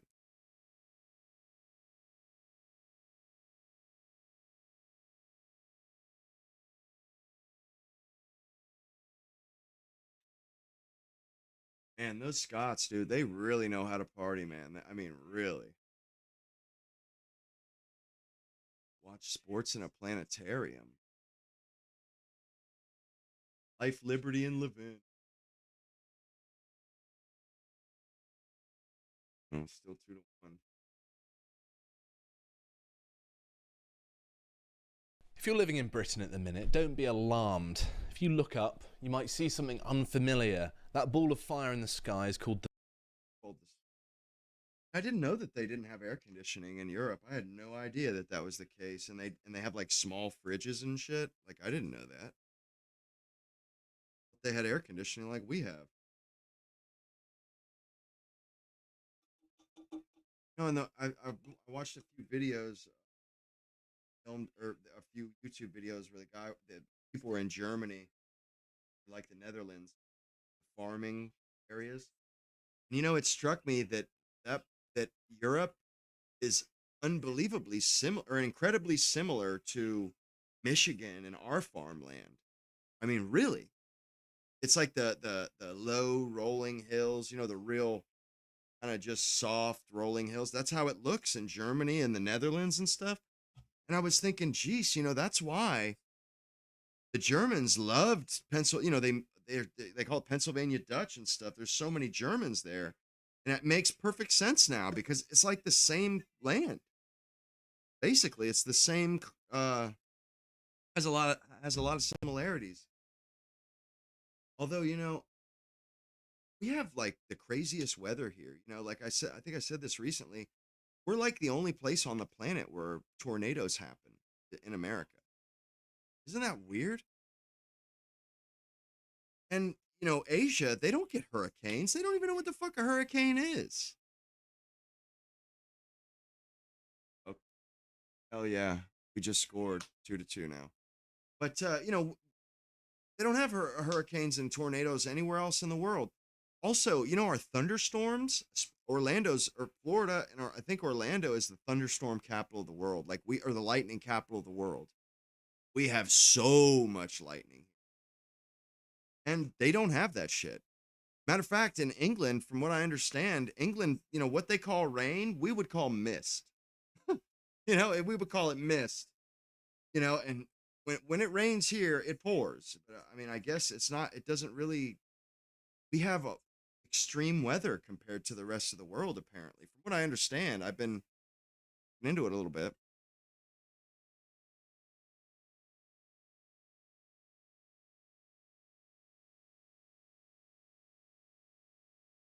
Yeah, no, you're right, Con. I mean, honestly, I think those terrorists were made. They basically created those guys.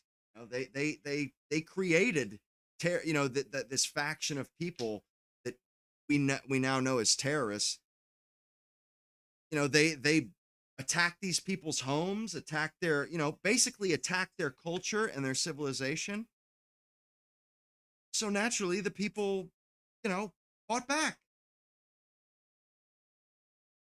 And they would have us think that these people, they're insane, like Iran. Like Iran is insane. Like Tucker was saying this the other, or watch something Tucker was saying where he's like, yeah, these people, they don't, they have absolutely no other motives or reasons to live other than to kill Westerners and destroy the West. And it's just so absurd, bro. It's like, oh, really? Yeah, they don't want to raise children. They don't want to raise their families. They don't want to love their children. You know, they don't want to live life. They just want to end our lives and commit suicide. Yeah, yeah, that's really makes a whole lot of sense. You know, but what's crazy is normal people, normies, they never stop and ask themselves how fucking absurd does that sound. They never stop and go, does that make any sense? Does that even make any sense that somebody would be living their life solely to kill Jews and Americans? It's fucking stupid. It's downright. It's sinister, and it's they get away from people being so tunnel vision, locked into their own lives, and just kind of going with the flow. And it's so corrupt, man. Like all the lies, and I hate it because I mean, it's not. I can't. Nothing I can do about it, but I see all the bullshit that they're spoon feeding people. Just pisses me off because you know are hurting them. You know they don't realize, but their obliviousness is actually affecting their own future. Oh shit.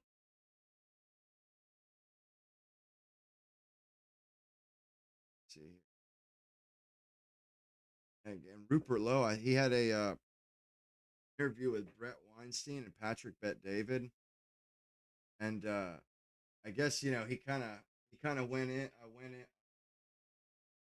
kind of let his liberal businessman boomer side show PBD. And I'm really starting to grow to despise people like PBD. Hell yeah, right, too. Hell yeah, I'm really starting to despise these finance bros as they're known, and these are bad people, man.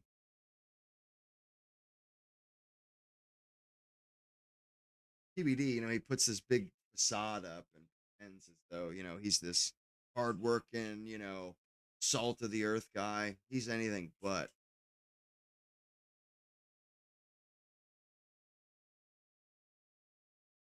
Guy is a straight up scammer, crook, and he's parlayed. He just like Vivek, basically, uh, you know, not steals, but he basically Carnival Barker tricks people out of their money, and then takes that money, starts a podcast, and leverages it into a successful podcast and media company. So now we have to listen to the asshole. Not only, like he has his money, but now he's in our shit, and we have to fucking deal with a life with that guy yakking, running his mouth. And it's like, bro, why don't you just take your ill-gotten gains and go buy an island or something and just leave us alone, man? Because I really am starting to get to the point where I despise him, and a lot of them getting to the point where I despise, like, not because he's Persian or Syrian, but because he's a crook. He's a downright crook. Uh, with his what is it? It's a Ponzi scheme. That what is it? PHP, people helping people. If that doesn't sound like a scam business, then I don't. I mean, people helping people. Yeah, sounds like bullshit. Oh yeah, I remember it. I remember it. I remember hearing it on the news. They what did he say? He said they uh they hate us for our freedom. They hate us because of our they're jealous, and they hate us because we're free. They're jealous. It's like, bro, could you could that have been any more absurd? Like, oh man, that's not people don't hate other people because they have freedom, because of like it's ridiculous. But I will say this though, there is a certain subsection of Africans, Middle Easterners, and Indians that are kind of envious. You know, like the ones that attack people in public. You know, like I'm talking about the real degenerates, the ones that don't want to work for a living. You know, and a lot of Indians they do want to work for a living. I make it. You know, there's a distinction. Same thing with Africans. You know, the Nigerians they actually do want to earn a living. You know, honest day's pay for an honest day's labor. A lot of Middle Easterners, same way. Then you got the ones, I guess maybe they're low IQ or something, but they look at the West and when they see what we have, it pisses them off for some reason. It pisses them off. People like Ilhan Omar and her ilk, you know, and when they bust their ass to get here. And then when they get here, they steal, they rob, they no, I mean, and they hate. They hate people. Like they you know they like go out of their way to hurt somebody, you know, like or if they can do something that will affect somebody negatively, they will. They have like this sort of like a complex or something, and it's got to be like the low IQ ones, or it's got to be because all the ones that I've met seem to be decent people, but you know, like the Somalians in Minnesota, those aren't decent people. You know, they're gangsters. They're gangsters. Uh, PBD isn't a real estate guy; he's an insurance guy, but it's a Ponzi scheme. You have to pay them money, like to get a job with them. You have to give them money.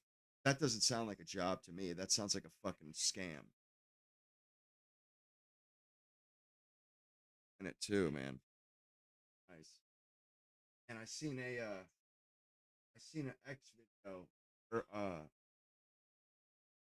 no, it was on YouTube. Or it. Raspberry Pi release.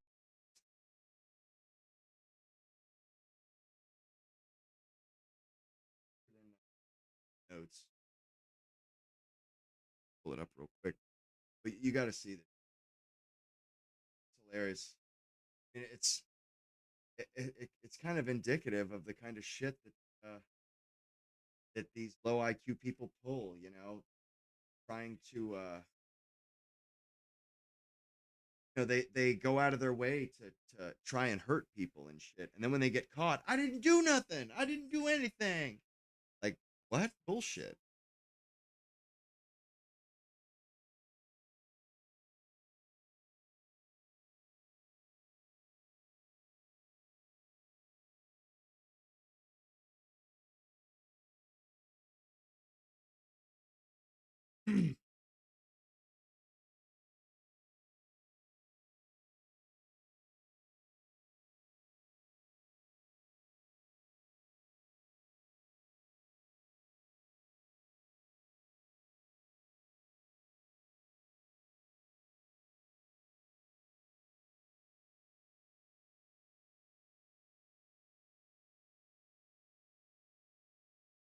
Taking forever to load this. Couple places I just fucking forgot where the video is. Great video.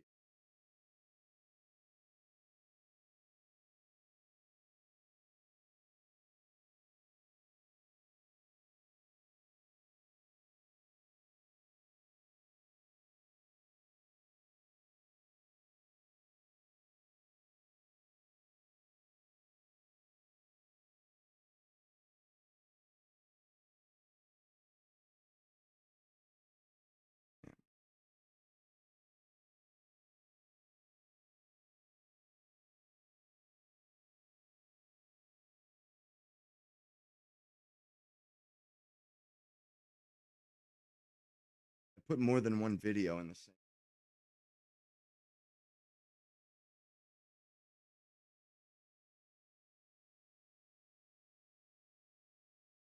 This is There a we go. perfect example of what Yes. happens when you F around and find out.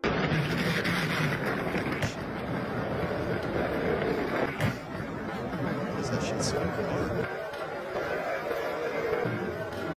Is that it's dark to you guys, right? It's not just my TV.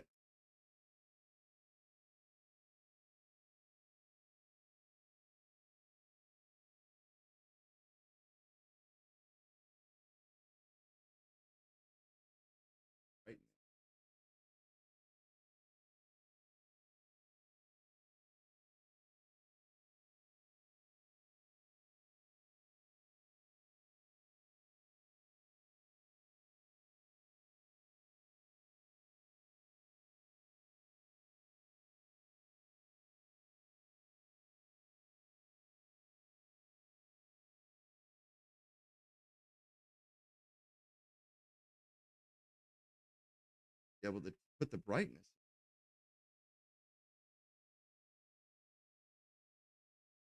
Sure. Just brightens my.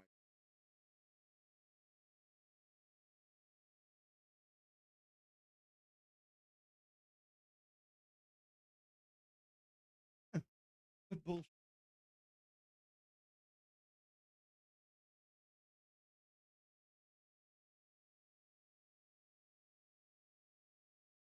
Bitch does. It's incredible. It's an absolutely figures. You know, it's typical.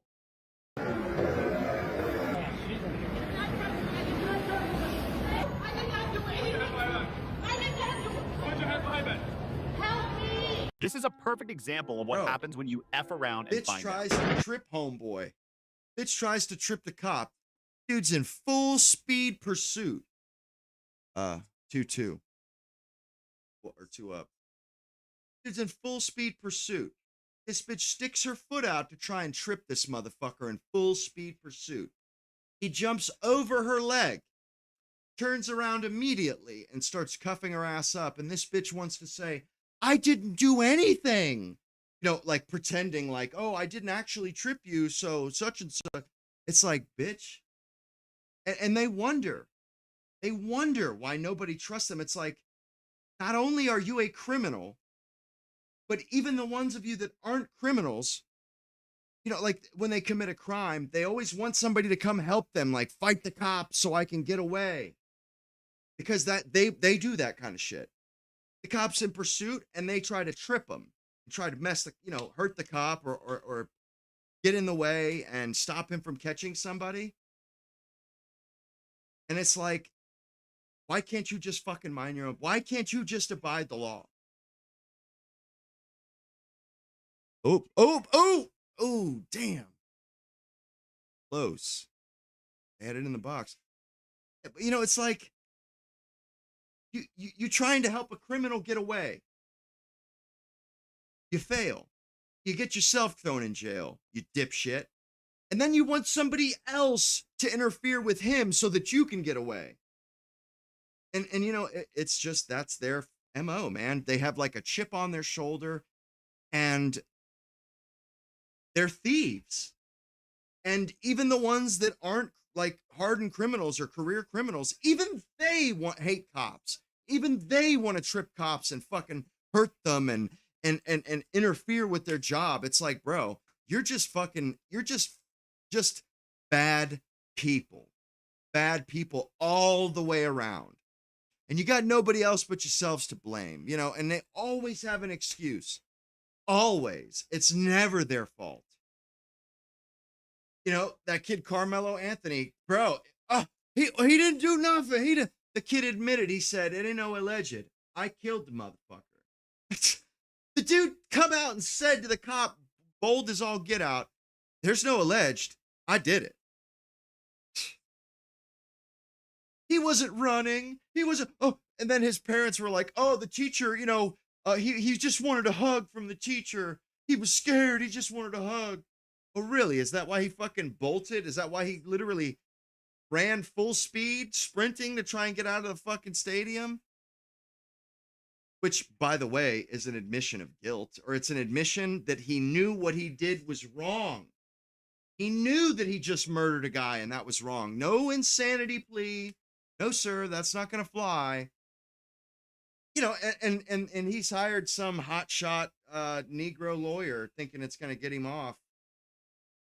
After he pissed all that money down the drain and got an Escalade and this and that. And it's just like, you people, man, your culture is screwed, man. And you guys, you have, it's almost as if they don't want to do better. They want nothing to do with doing better. They just want to swallow in their own shit.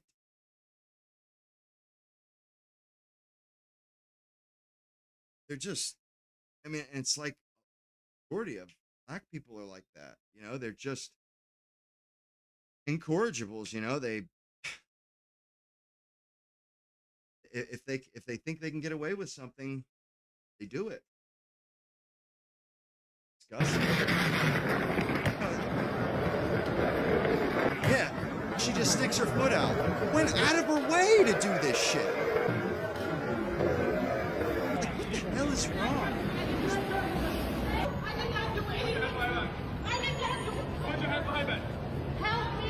This is a perfect example of what happens when you I did not do anything. Technically, you did. You stuck your foot out. You may not have touched him. He may have, was too quick for you and dodged your shit. But yeah, your bitch ass should go to jail. You should definitely be in front of a judge and be prosecuted for that. I mean, as far as I'm concerned, yeah, people that behave like that in society, throw their asses in jail because they're not a law-abiding member of society. They're not one of us, Who knows? Somebody could have been getting beat up or hurt or whatever, and she was going to trip that cop, and it could be life or death for somebody. The difference between that cop, you know what I'm saying? And these fucking stupid, these low IQ, self-absorbed people, they're just so backwards, so incredibly backwards.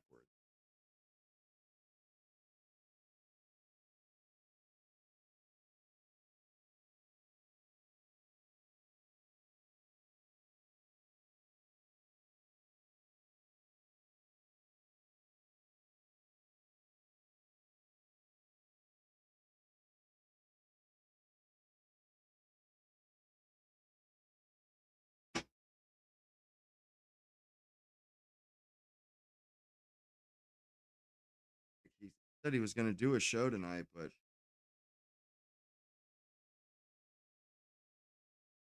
honestly, I'm not so sure that I want to keep streaming him.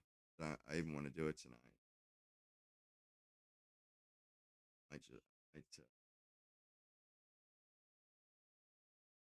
I just cut it short here. Honestly.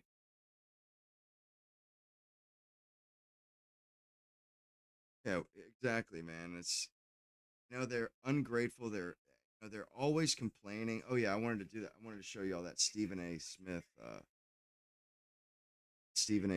video. Oh man.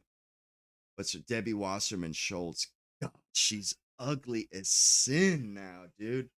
She was kind of pretty. She was pretty when she was younger. Man, she has not aged well, I'll tell you that much.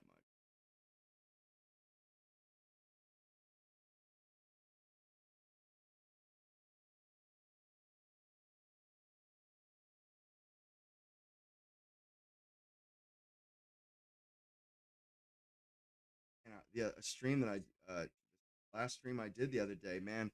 There was one point in that stream, a big ass like something it was hanging out of my nose, man, for like 10 seconds, bro. It was so cringe, man.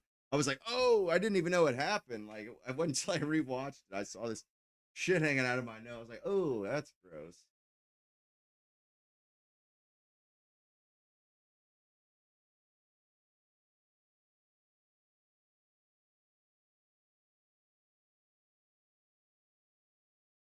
I've been to that Devil's Den, that right there. My brother got his scuba certification there. It's fucking freezing. It's down. Um, it's a sinkhole, basically a big ass cavern with a boardwalk that goes down into it, and it's just straight down. It's a spring. They do scuba certifications there. The guy's in New Zealand talking about it. That's the only reason. I just thought it was pretty neat. Uh, I've been to that place before, and he's like, "Oh, that's so cool," and this and that. I'm like, "Yeah, I've fucking been there, bro. It's pretty dope, man. It is, but it's cold as a wicked shit. The grass raw, that's for sure."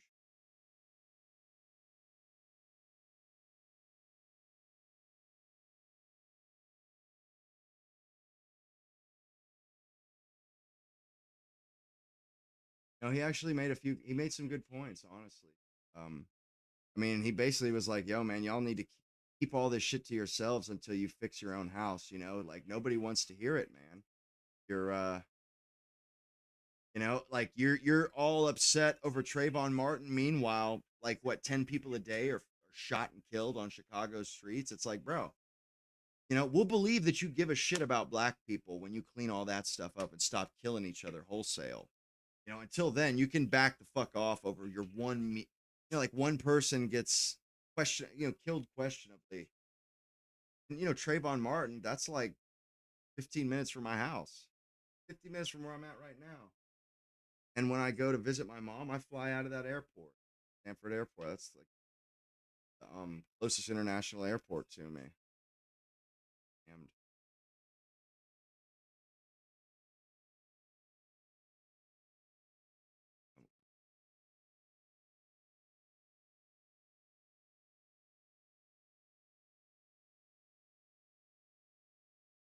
yeah, I should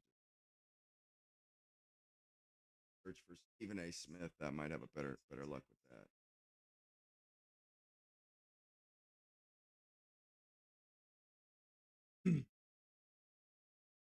Bit obnoxious, but Austin fell. he's at least somewhat. He tries to be objective, you know. And he actually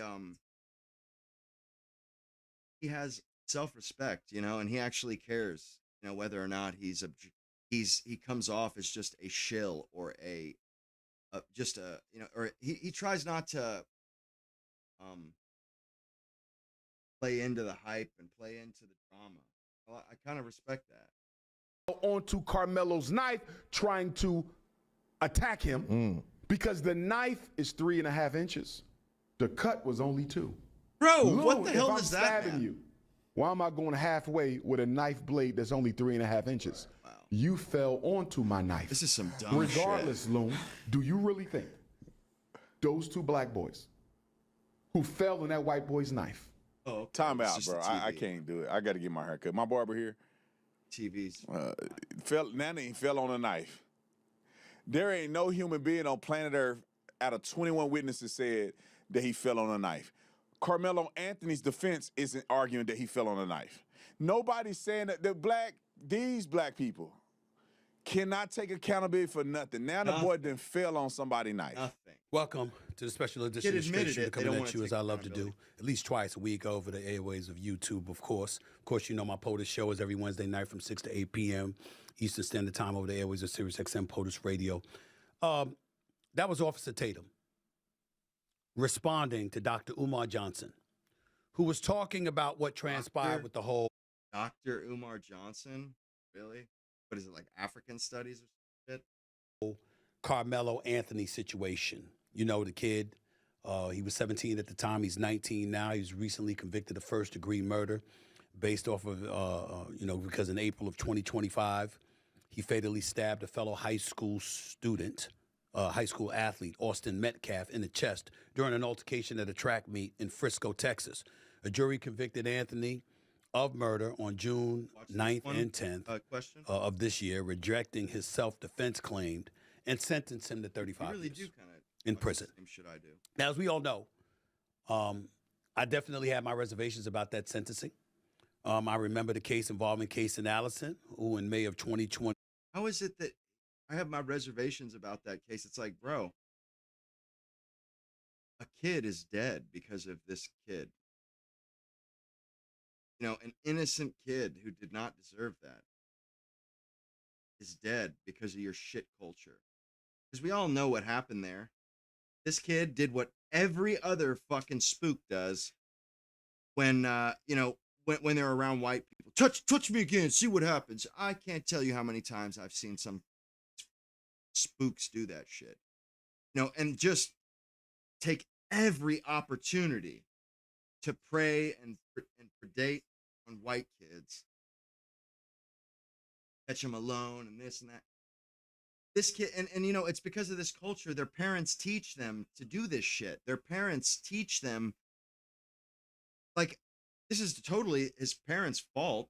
It's like if they had taught the kid how to regulate his damned emotions and how to actually have a little discernment and a little bit of self-control, because he went from zero to 100 miles an hour instantly, you know, like no punches were thrown even. And this kid goes straight to a knife and stabs homeboy in the chest.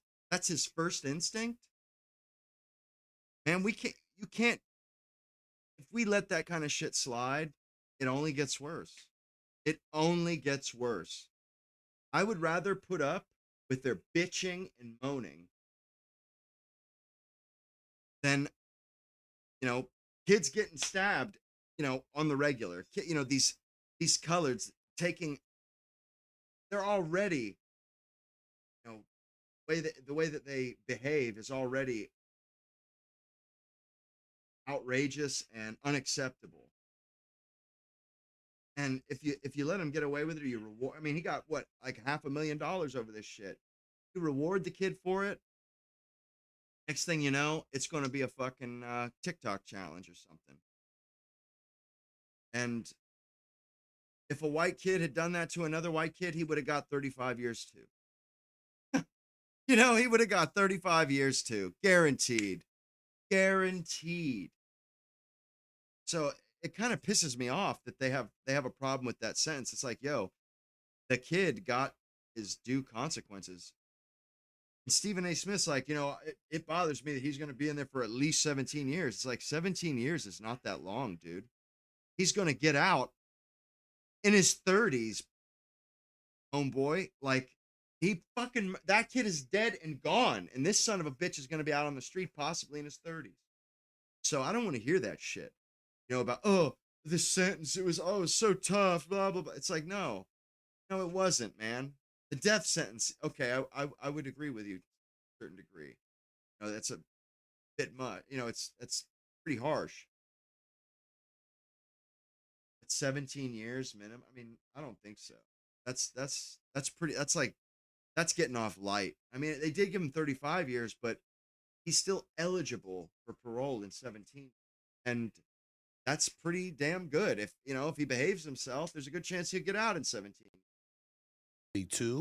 Was also a Texas high school student, and I mean, think of it this way: in the Shawshank Redemption, wasn't Red 19 when he got arrested? That he spent his whole life in there. He got out as an old man, and that was, he killed the guy, and he's like, I got what I got, consequences. That's the way it goes. And these people, they're freaking out. They're like, gnashing their teeth, rending their garments because he has to spend 17 years in prison. Well, that other kid, he's spending the rest of eternity in a fucking grave. And not to mention how his family and his parents and his brother, a hole that's left in their life now because of it.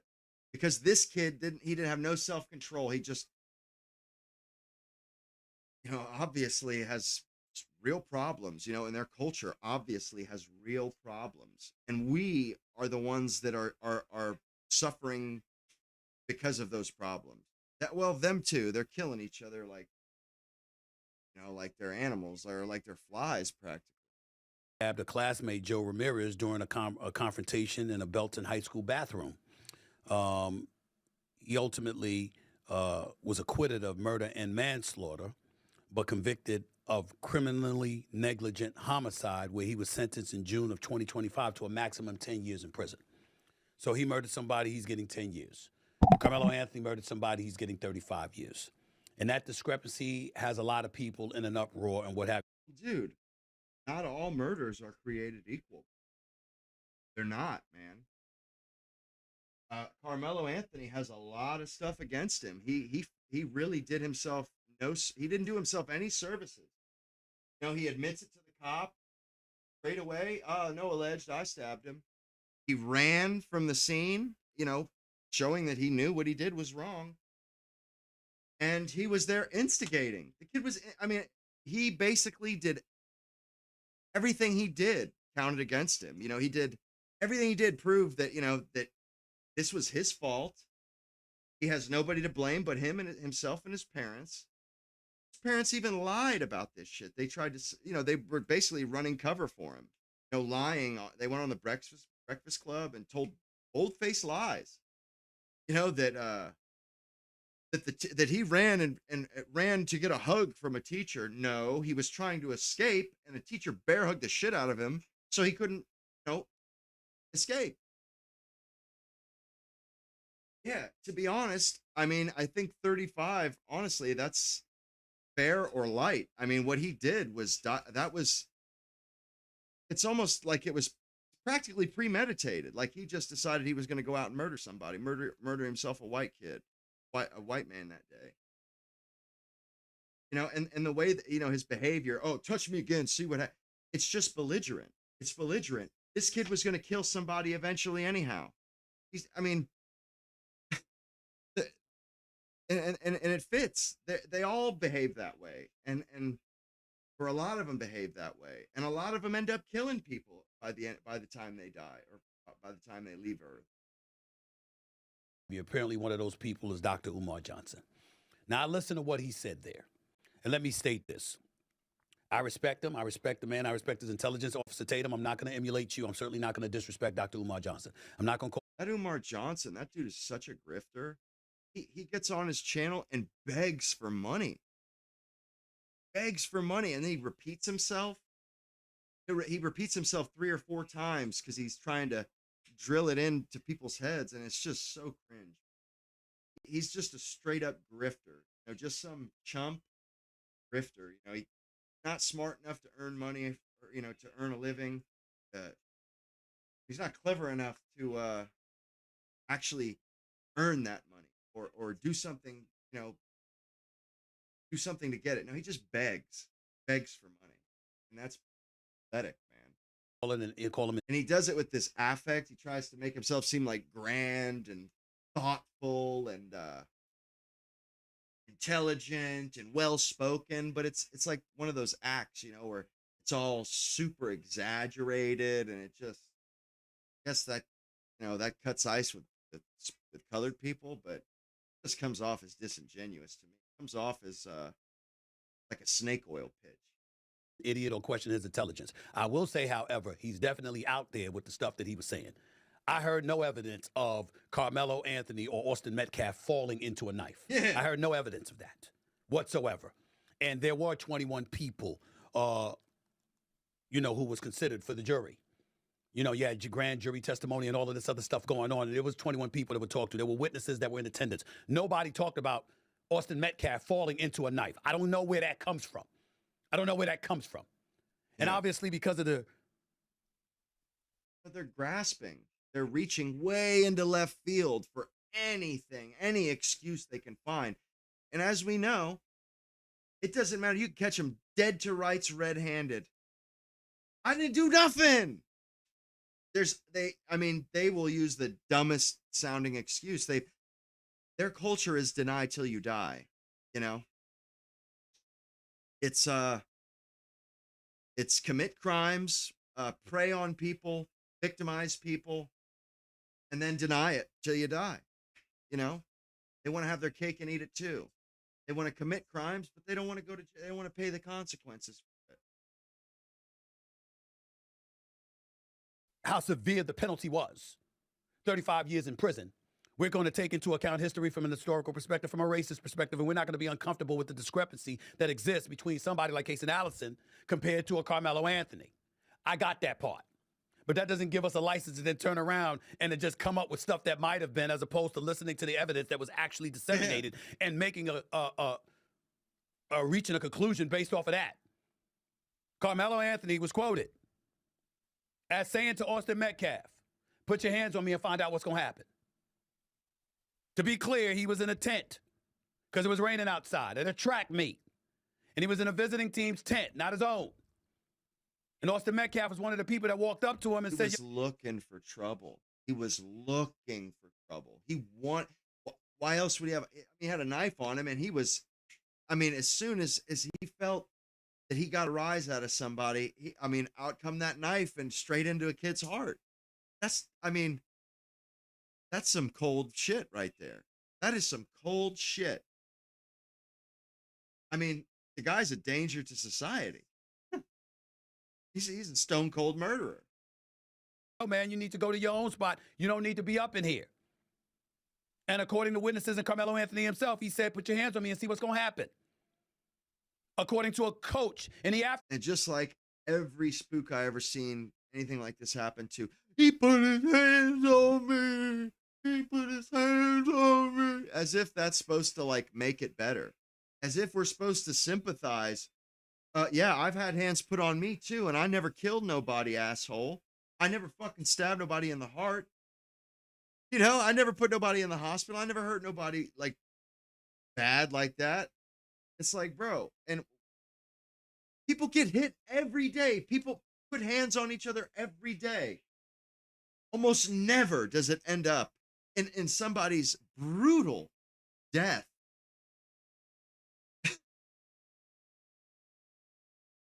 And if this is outrageous to this community, man, then we need to they need to be snap out of that shit. We need to like explain to them like, no, go ahead and complain. It's only going to make it worse.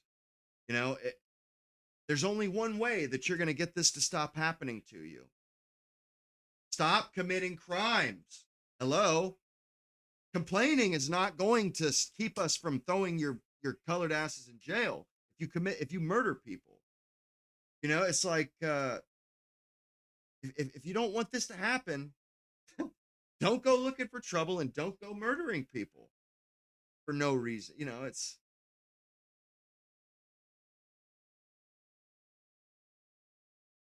And honestly though, it's sometimes I wonder to myself, it's been getting so bad because nobody gives a shit about them killing each other. I mean, honestly, no, we don't care. I mean, it doesn't really concern me. Or honestly, I mean, I got my own shit to worry about, and they tend to target each other, and I think they just murder and shooting and killing and stabbing and robbing. That's like their thing, or that's what their young YNs do, and they just seem to think that they can that murder is fine, because the cops don't hunt them down when they shoot each other, and they start getting used to it. They start thinking it's acceptable and stuff, and then they shoot somebody who ain't a colored, or who isn't a spook, and then they find out. They fuck around and they find out, and they don't like it. But we already had this shit with OJ. Like we don't need a second OJ.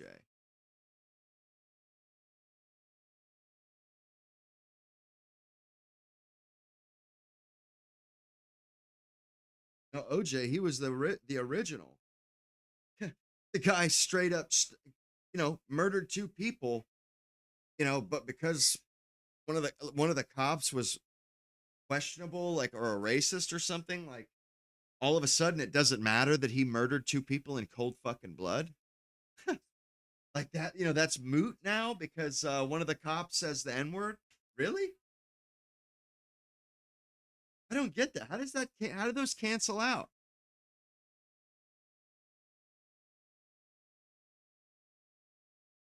It's like the Jays in the Holocaust, they think it's license for them. It's a license to kill. They're 007. They could just go, butcher, massacre thousands, hundreds of thousands, and it's okay because the Holocaust, don't you know?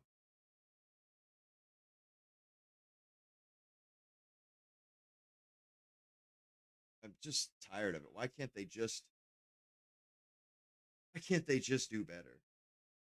After the incident, he walked up to Carmelo Anthony and asked him what happened, and Carmelo Anthony said, hey, he put his hands on me, so I stabbed him. So he told you what he was going to do before he did it.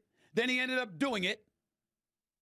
That's called murder. And now we're hearing all of these conspiracy theorists coming out here talking about this stuff. Yeah, and you just said you respect Homeboy, this idiot coming out here with these ridiculous and absurd, nonsensical arguments and lies, basically. And you're even, tearing into them and telling people how stupid they are, but yet you still respect him. Is it like, and this is a black thing too. They seem to think if they police their own that it will reflect poorly on them. If they call this grifter Johnson out and say, yo, man, you're a crook, get the hell out of here. And if, like, basically tar and feathering the guy and running him out of their community, they think that, they're presenting a disunited front and that it just makes them look bad. And it's like, Nothing could be further from the truth. We would respect we would respect you exponentially more. I mean, it would be worlds of difference in the respect that they would get if they actually, but they don't see it that way. They don't realize that that's hard to do. It's hard to judge your own, to pass judgment on your own people and to, hold them to account just like you would somebody else, a foreigner, somebody, an outgroup person. And it would go a long way to earning respect from their their other countrymen. Their I mean I would respect their community a lot more. If they like, and there's a lot of communities that do hold their people like that. That do that. They won't stand. Somebody a rotten apple in the bushel. They run them out of town. But with the black community, it's like, dude, they will. They'll do anything but that. They'll destroy their own reputation before they destroy some piece of shit that's making them look bad's reputation. It's so backwards. It's low IQ, man. It's low IQ, and they can't. It seems to me it's almost like they're not able to sympathize or empathize. They don't have the cognitive horsepower or the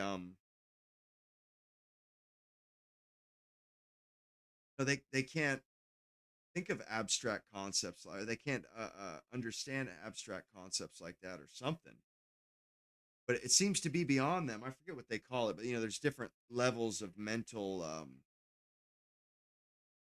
maturity, and like how you grow mentally. Not fully grown till you're 25. They don't. It seems to me like they don't hit those last one or two adult milestones. They're forever selfish, like a 16-year-old high school girl.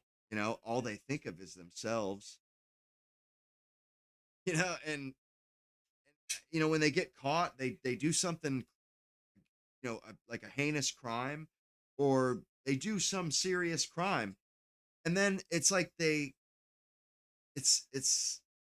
got to be in the culture, because they'll do some serious shit, and then when they get cuffed, they're like, "Does this mean I'm fired from my job, or does this mean that I can't come back here, or does this mean that?" It's like, no shit, dude. What like they steal from their employer, and on the way out, they ask their boss, "Does this mean I'm fired?" Yeah, no shit, dude. I'm the one who called the cops. It's just that they're so they have such a lack of self awareness. I feel bad. I pity them, but it's like, dude, at some point it becomes tiresome. It's like, bro, I'm so tired of this. Why can't you just get with the program? What is with you? You need a special invitation? Ignoring the evidence. Now, again, Officer Tatum, I'm not going to go your route. Not gonna go your because route. we can simply disagree. We don't have to engage in insulting anybody here. You've got people that are emotionally invested because they see a system that they think is inequitable and unequal, and as a result, they react accordingly because yet another black kid. Unethical and unequal. Yeah, I kind of agree with you. A white kid is fucking dead, and a black kid got a few years in jail over it. That's kind of unequal as far as I'm concerned. This kid's going to be, he's going to get let out in 17 years, DEI, and somebody's going to give him a bunch of money, and this kid is just going to, he's going to have a good life because he fucking murdered Austin Metcalf. They already gave him $500,000 or $1 million. They're going to keep his books fat with money. He's going to eat well that whole 17 years while we pay for it. Then he's going to get out, and somebody's going to give him a bunch of money because of that, because he murdered a white kid. And pisses me off because, that shit wouldn't fly for me. Is going down with a level of severity that isn't being shared by somebody who isn't black, but comes across as having committed the same crime. Now, there's different circumstances. What, like, one involved a fight that both volunteered to confront one another about. One was getting the better of the other. Ultimately, a stabbing took place. A killing occurred. And as a result of that killing, Allison got 10 years in prison. Well, you know what it comes down to as well is if somebody dies while you're committing a crime, yeah, that's fucking murder, man. If you're robbing a convenience store and some dude has a fucking heart attack because you got a gun out and you're yelling, yeah, that's murder. You commit a crime and you killed somebody because you're committing. And when somebody ends up dead, somebody's got to pay for that. Head's got to roll. Because human life matters. It's important. It is important. Justice matters. The law matters. Them being all butthurt about it, it's like, yo, if you don't like civilization, you can go, man. You can go. You don't have to stay here. You can go to Africa, and you can rob and steal and shoot and pillage. You can do all that stuff if you want. But here, we're going to throw your ass in jail. We're going to treat you accordingly if you do this shit. It pisses them off. They don't like it. They get all butthurt. And they wonder why nobody gives a shit that they're butthurt because, you knew what was going to happen. Because of criminally negligent homicide as opposed to manslaughter or murder. Kyle Rittenhouse. Carmelo Anthony. That's so. Went the route of self-defense through the advice of his lawyers and ultimately ended up being convicted of first-degree murder. As far as I'm concerned, it wasn't a jury of his peers because there was nobody black on the jury. Yeah, but they weren't all white, homeboy. They weren't all white. There was Asians on that jury. Oh, shit. Turkey just scored. There were Asians on that jury. There were Spanish people, or, people that speak Spanish on that jury. Wasn't all white people, okay? It wasn't all white people. It had nothing to do with race. If that was a white kid, they would have slapped him with the same shit. People they kind of have a problem with murder. They kind of, that's one of those crimes, where people just, they got, that's an issue. I got all of that. There's nobody black on the jury. That's not a jury of your peers, even though there's no law that stipulates your peers means that your ethnicity has to be shared. I do understand that. But I think it would be nice if you're going to call it a jury of your peers, that it needs to be some people up there that... Bro, he killed a white kid. Why should this fucking spook, why should this kid get the protection of his own clannish people? Yeah, I know. Yeah, that's what I was just saying. Yeah. Why should this kid get the protection of his own people? Because, they're just going to wrap their arms around him and protect him as best they can. Why should the white kids, the white kid gets murdered. And why should this kid be allowed to be protected by his community? Honestly, it'd be like now they would have a point, if it was the other way around. If the kid was black and a white kid stabbed him. And then they gave him nothing but white juries. Maybe that would be a little different. But it's like, this fucking kid stabs this white kid. That kid needs to be avenged. This kid needs consequences for this. And it's not like the jury was all white. They weren't. I mean, that's pretty objective. Because Asians, they don't identify as white people. They're not going to feel like they have a reason to you know what I mean? Like, they're not gonna, if the white people do kind of team up, the minorities that are on the jury, they're not going to go along with that, and if they see that kid getting railroaded, they're not going to go along with it. And all you need is one jury or one juror. So, I mean, I don't see how that somebody could, I mean, if somebody tried to argue with me and tried to make it seem like, this kid got railroaded, man, I mean, that certainly is not the case. This kid did not get railroaded. Otherwise, and he did all that qualifying. Like, well, obviously he did this, that, and the other. He admitted it. Like, yeah, the kid is dead to rights, man.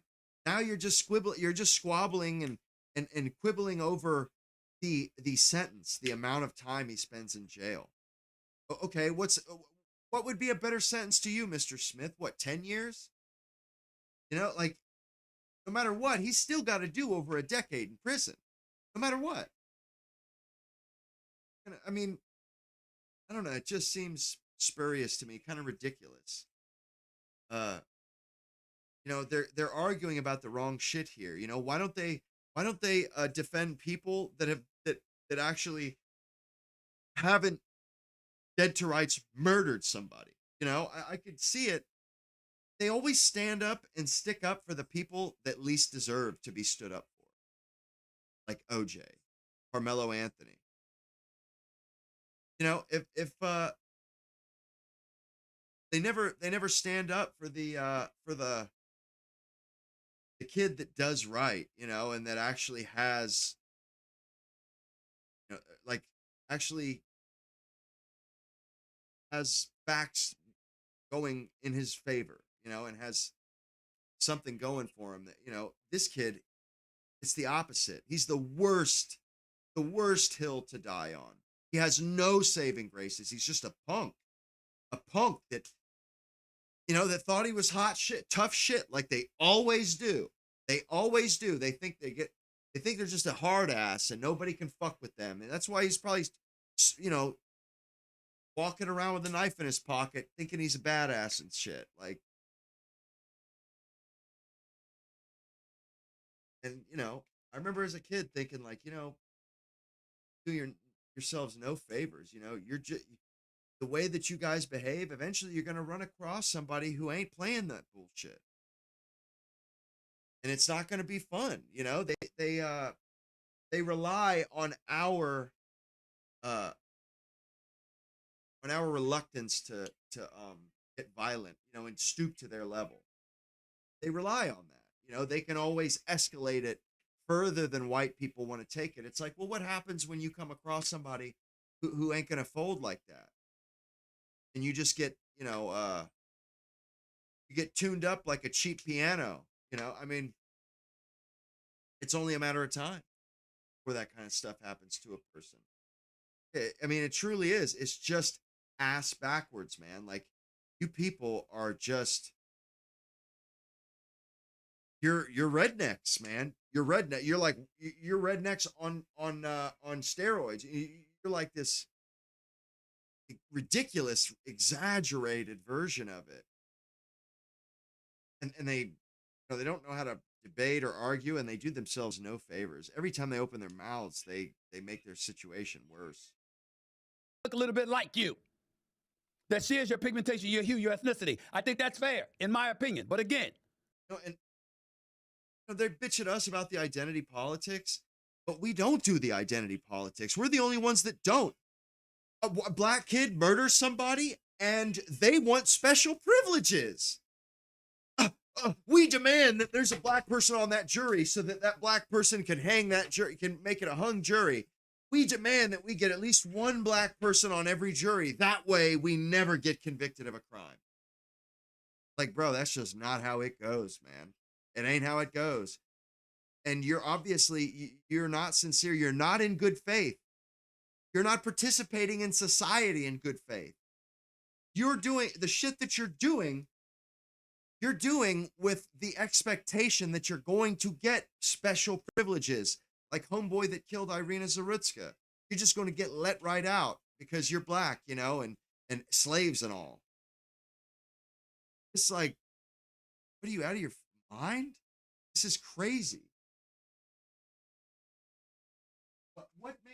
What makes Stephen A. Smith think they deserve that kind of privilege?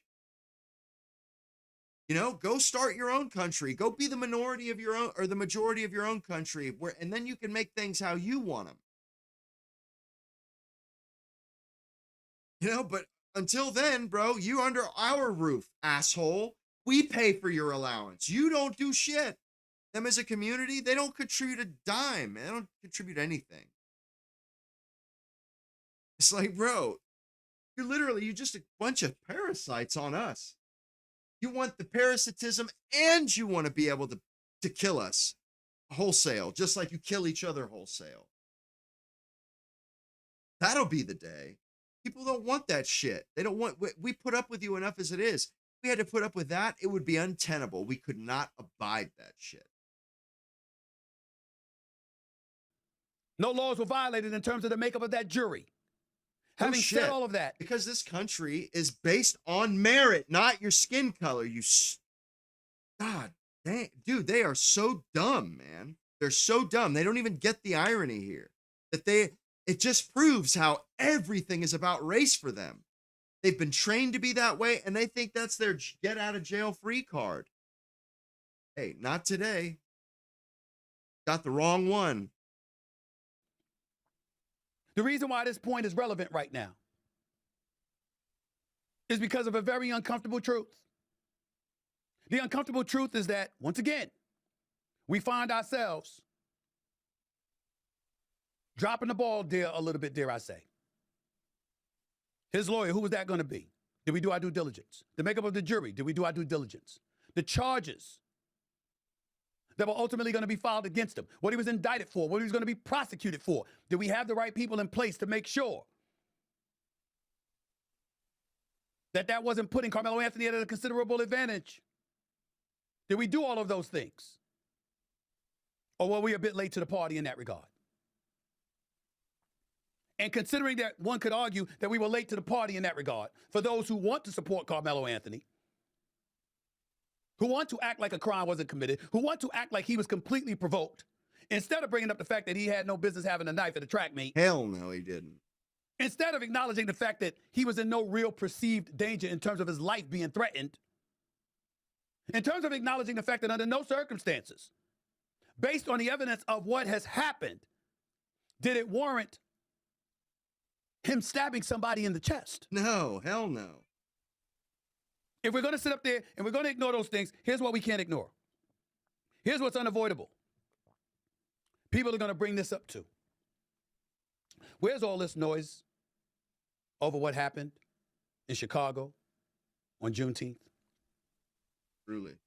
What's the relevancy for that? The relevancy for that is that we're arguing and going off and expressing hell and fury over the conviction of a murderer, of a guy who acknowledged he admitted he committed the crime.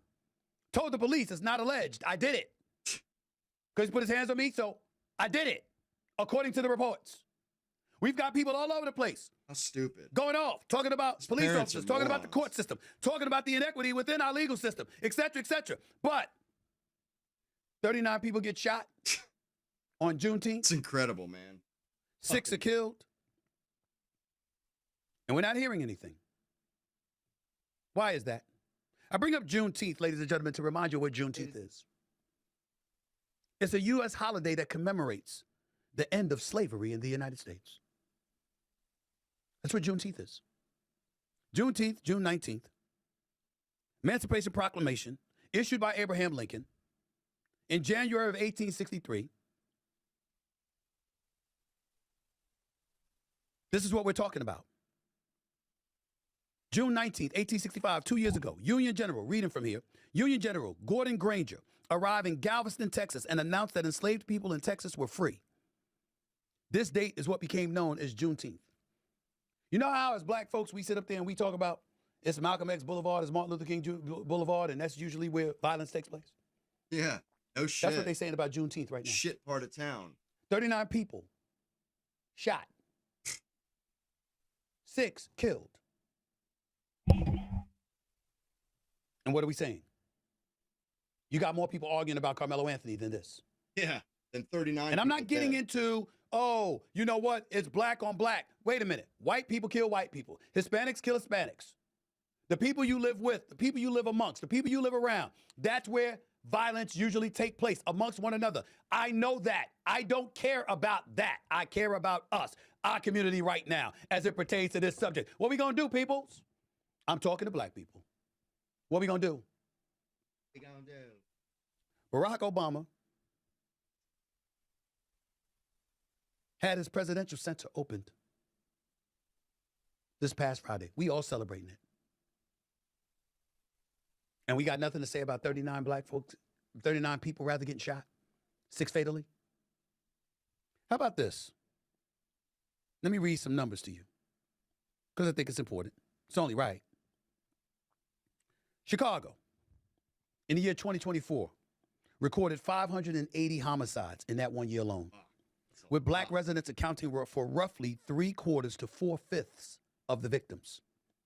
The racial safety gap remains stark. The University of Chicago Crime Lab reports that in 2025, black Chicagoans had a homicide rate of nearly 40 per 100,000 residents, compared with less than 2 per 100,000 residents for white residents. That means black residents were more than 20 times more likely to be homicide victims. That's crazy. Chicago Public Schools directs additional resources to high poverty neighborhoods with operational spending ranging from roughly $19,000 to $22,000 per student. Yet the city continues to lose hundreds of black lives to violence each year. Even after total homicides fell to 416 in the year 2025 from the 580 in 2024, black residents still accounted for the overwhelming majority of victims. And the Where's the noise about perpetrators. that? It's not politics. It's not policy. It's I'm y'all. a black man concerned about black people because we make up 13% of the population. So if we made up 57% of the population, like the white community does, deaths don't affect us numbers-wise the way that it affects the black community. Since the Hispanic community is the dominant minority in this country, it doesn't affect them numbers-wise compared to the way that it affects us. We keep allowing this stuff to go on in the streets of Chicago or St. Louis or anywhere else where it's prevalent. We're going to be a damn endangered species. No shit. Got nothing to say? I'm very sorry about Carmelo Anthony. Got bigger fish. I don't to like the fry. fact that he got 35 years. I really, really don't. Got other shit. Not when I think more about pressing. Case and Allison. Not when I think about Kyle Rittenhouse. Remember him, August 2020? And I don't get why he brings that dude up. There wasn't even black people involved. And those dudes on that street, they were trying to kill that kid. I mean, they were. They threatened to kill him. They said, we're going to kill your ass. And then they chased him. I mean, I don't even get how that's anything like what Carmelo Anthony did. You know, Carmelo Anthony, he was at a school function. There was no danger. Kyle Rittenhouse, he's on the street. There's riots. There's arsons and shit going on all around him. Shots fired and stuff. That's like apples and oranges. I don't even get why he brought that up. Honestly, it pisses me off he brought that up. The left always brings that up, and it's like, bro, they were gonna, if he hadn't shot those dudes, they would have killed his ass. He would be dead right now. That's a fact. One of them had a gun. They were hunting him. They were ready to kill him. And if he hadn't shot, he would be dead. And he didn't kill them. He fucking vaporized one of their arms, one of their biceps. But it's like, or no, he did kill somebody, didn't he? But some of them survived. But it's like, you know, they were threatening the dude. I mean, they said, I'm going to kill you. You know, when we catch you, we're going to kill you. You know, I mean, and I don't think the kid it wasn't smart of him to be there. I would never do that. But yeah, so I mean, you know, he has a right to defend himself. You know, I mean, they were trying to, you know, it was like martial law or something. They were just running around, attacking, destroying, burning, looting, and they threatened the kid, and he shot him. So it pisses me off how they bring that kid up. That Rittenhouse, that kid, he was a kid. You see him crying in the courtroom. It's like, bro, this guy is not some arch criminal. He's a chubby little, he's a doughy little Pillsbury Doughboy kid that thought he was, you know, Mr. Cool Guy or Mr. Medical Guy or whatever the hell he thought. He obviously thought he was tough shit or hot shit or whatever. And, you know, He thought he was an adult, got out there doing some gangster adult shit, and you know, it got too adult for him, and he you know, his life is forever changed. It looked like it scarred him, you know, it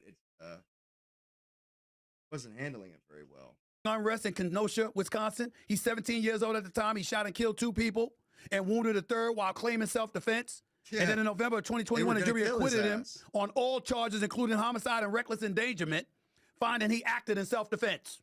Yeah, but it wasn't with a black kid. You know, like I don't get like why he's doing, you know, it's and the same thing would have happened to Carmelo Anthony if he was white. You know, he would have went to jail. He would have got 35 years anyway.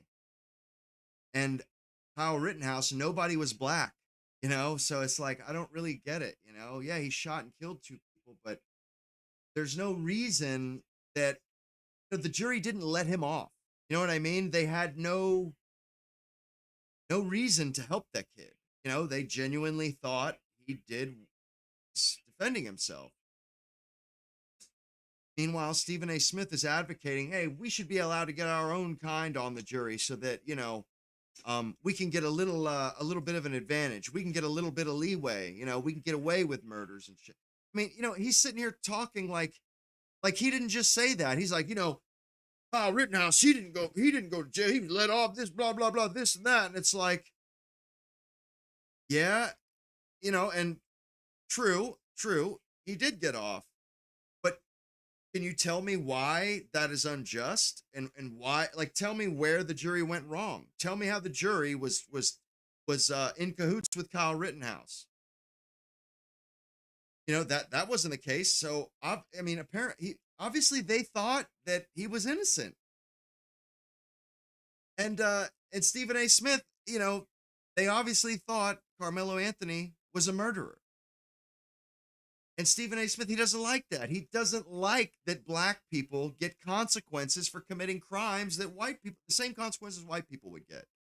So now he like advocates that they should be able to juice the jury. Well, what the fuck is the point of a jury trial at all then? If you just want special privileges, you know, like what the hell, man? Either you abide by, I mean, it's so crooked. And only black people should get that special privilege. You know, and it's like almost, you know how it comes off to me? But he's basically, like the way he's talking about it, it's like, I see. What you're saying is spooks don't have agency. Spooks don't have agency.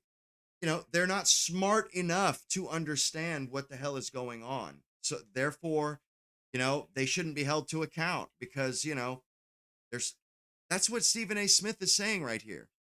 They aren't smart enough to stand trial for murder, apparently, when they're dead to rights right now. He doesn't like that idea. So it's like, well, what are you trying to say? That they should have y'all should have your right to vote revoked or something here? Because you're saying this kid, you know, shouldn't be held to account because he's black. Well, what else are we supposed to think? It sounds to me like you just think, you know, you guys aren't fit to stand trial. You don't have the cognitive, you don't pack the gear, you know, to function in civilized society like everybody else, full-grown adults. You know, you need some special get out of jail free card because, you know, you don't pack the gear. You're missing some equipment or some shit. It just seems kind of ridiculous to me, and it's very contradictory. Like he wants special privileges, and you know, for skin color, it's like, bro, could you be more racist? Could you be more racist? Could you be more any more anti-American? You don't like law and order. You don't like consequences. You don't like justice. Sounds like.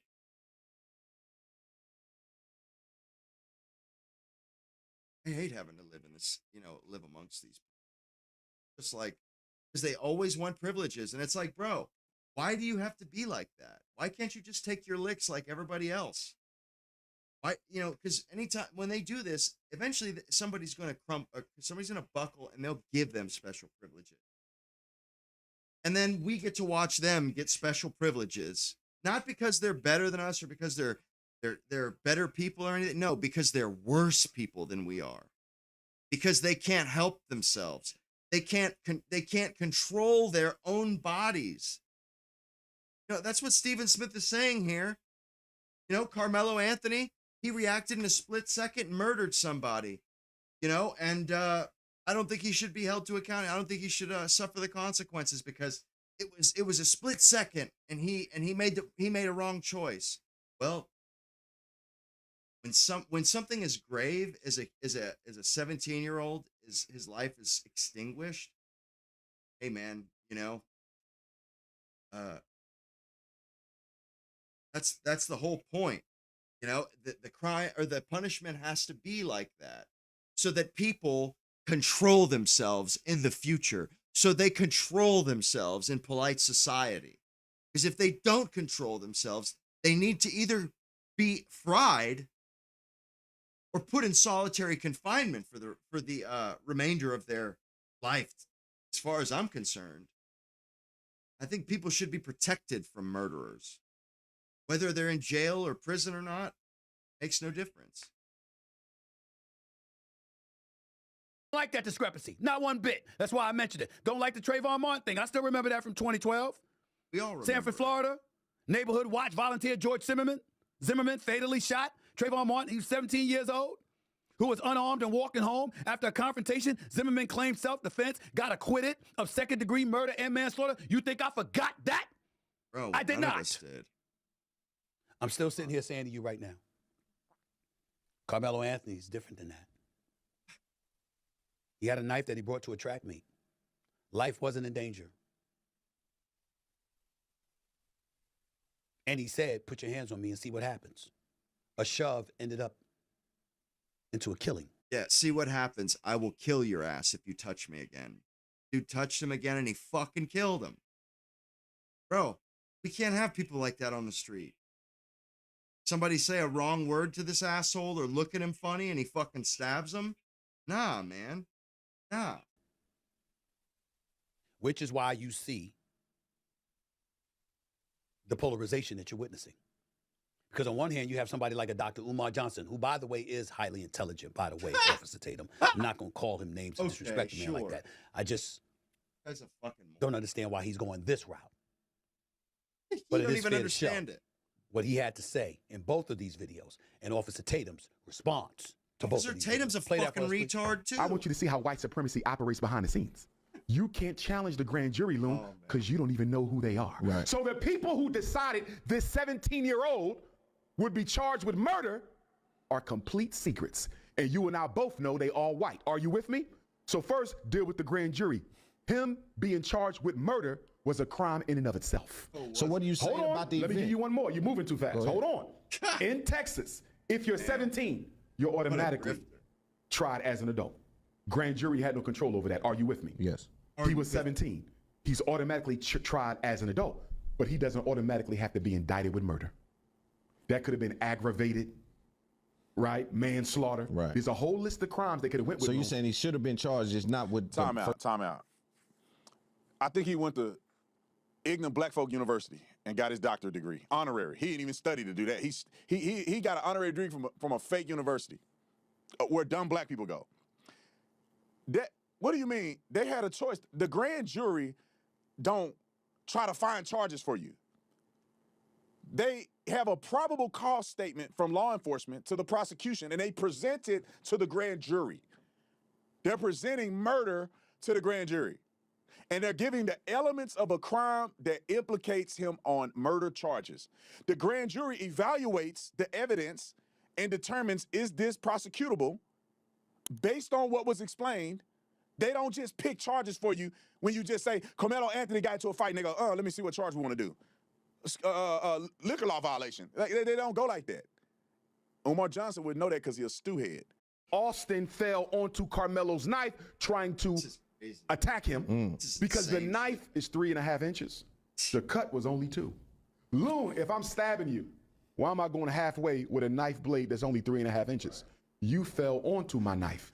Regardless, Loon, do you really think those 2 black boys who fell on that white boy's knife? Time out, bro. I can't do it. I got to get my haircut. My barber here, he fell on a knife. There ain't no human being on planet Earth out of 21 witnesses said that he fell on a knife. Carmelo Anthony's defense isn't arguing that he fell on a knife. Nobody's saying that these black people cannot take accountability for nothing. Now the boy done fell on somebody's knife. That's the problem right there. You see, ultimately, we got to pick our battles. We got to be better than that. What we going to do, got to come together to resolve some of these issues. What's the best way to do it? First order of business is to be real. To be real about the evidence that we're looking at and go from there and pick our fights and pick our battles. It's important to do that. Again, I don't like the idea of Carmelo Anthony being sentenced to 35 years at all. I don't like the makeup of the jury, not having an African-American on it at all. I get it. I understand. And I don't know all of the specifics that went into the jury ultimately being made up of what it was made up of. I'm quite sure that there were blacks that were interviewed and before being placed on the jury, before the decision was made as to who would be placed on the jury and who wasn't. But the point of the matter is that I don't like it. I don't like the look. I don't like the optics because we're here having these questions. But what's inescapable and what's undeniable is that Carmelo Anthony said, he put his hands on me, so I stabbed him. He said, it's not alleged, I did it. Confessed to doing so and told people he did so. Not only that, there were witnesses that saw it happen. Not only that, Austin Metcalf's brother was there. And his brother died right in front of him. So when we sit up here and we think about the battles that need to be fought, we got to be mindful of what's worth fighting for and what's not worth fighting for. I'm talking about the merits of the case, not the human being. Because all of us are God's children. Apparently not. And my heart goes out to Carmelo Anthony Only and his black family. people are God's I wish children. this didn't happen. I wish that he's not going to spend at least the next 17 years in prison, barring an appeal that's won. But he killed someone. Shit. And his argument of self-defense in the jury's eyes didn't hold weight. We can try to fight and fight and fight over that. But you know what? If you're going to fight as vigilantly, as diligently over that, how come we're not fighting about what's happening in Chicago? Why we ain't fighting about that? Why we got the president calling out the governor of Illinois? Why is that? Look at what the president said. Look at what Donald Trump said. Lots of killing going on in Chicago. 22 people shot. That number was wrong. It was more than that. At least 4 people dead. That number was wrong. It was more than that. Why isn't Governor Pritzker calling me for help? I can make Chicago a safe city in 1 month. In 1 year, it would be one of the safest. D.C. went from one of the worst to one of the safest cities in the United States. Once again, self-aggrandizement, taking anything that he can to make it about him instead of about the real issue. You understand? Showing that the narcissism has no limits. But that's your president and mine. He is the president of the United States. It's just a damn shame that he's that petty, but that's neither here nor there. It doesn't make him wrong. Now, do I believe that the president should go to put the National Guard into the city against the will of the mayor and against the will of the governor and against the will of the people? Absolutely, positively not. Do I believe, however, that Governor Pritzker should be asking for resources from the federal government, from the president himself, to make sure that the streets of Chicago are safe? Yes, I do. And if I recall correctly, I've had Governor Pritzker on this show, and he acknowledged just as much. He specified it doesn't need to be the National Guard. It needs to be other things, and I get that part, but there is no denying that help is needed. How many times are we going to hear about folks getting killed in the streets of Chicago? How many times? And if we care about black lives, we need to care about that. Something has to be done. Last time I checked, there's a bunch of law-abiding, God-fearing citizens who happen to be black living in the streets of Chicago, on the south side, on the west side, and every place in between.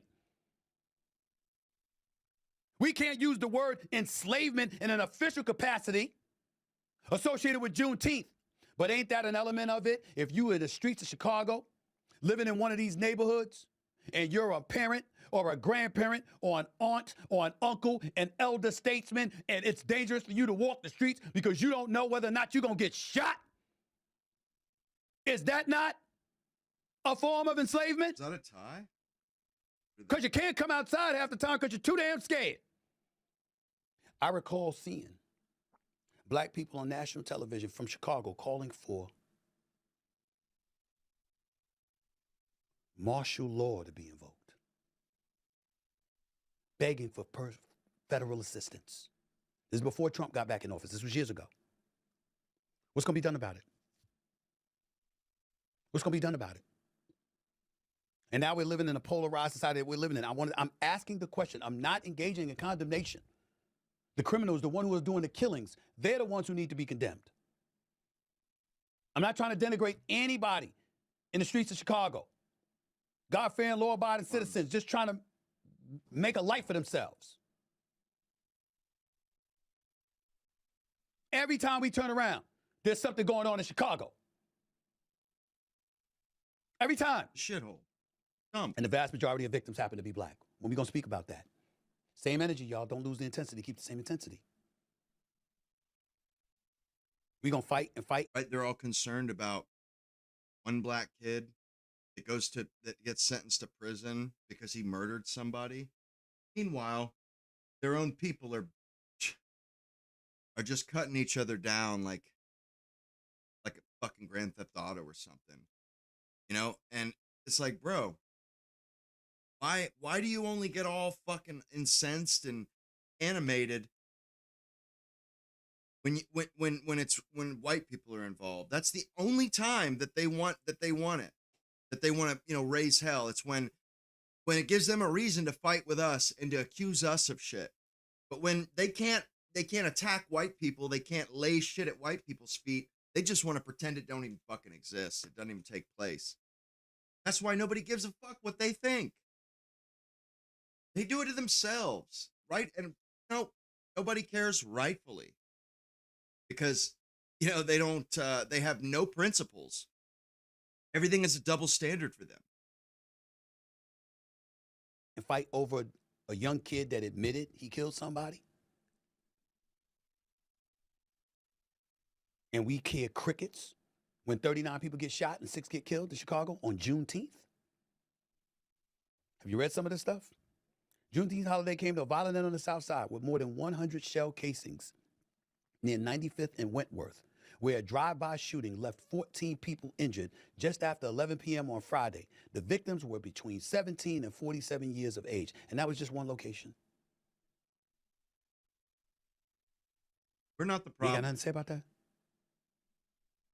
Nothing to say about that at all. Other people have something to say about it. You can sit up there and get on his. You know, for all the Browns in this country, you know, they're really the only ones that do this. Indians, they're not committing crimes like this. They're not attacking people, stabbing people, shooting people. They live their lives, go to work, they raise their families like everybody else. Asians, same thing. Spanish people tend to be the same way. It's this one problem populace that's 13%. You know, everybody has had it up to here. We're tired of it. Like, bro, what is your problem? You're the only people that you need. You know, everybody else has suffered. You know, they've all had their own form of slavery and this and that. We all have.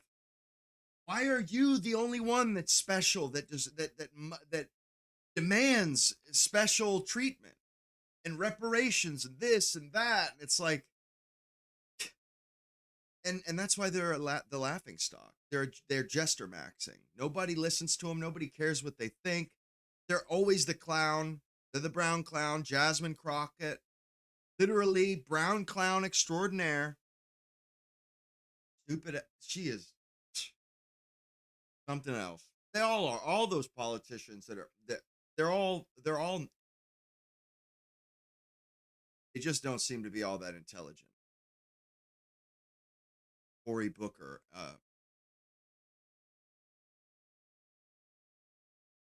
You know, but they think because they have black skin, it don't matter how absurd they are, how nonsensical they behave. You know, they demand special treatment.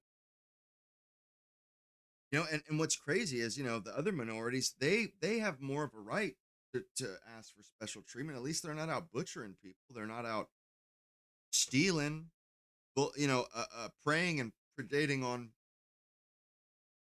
other groups.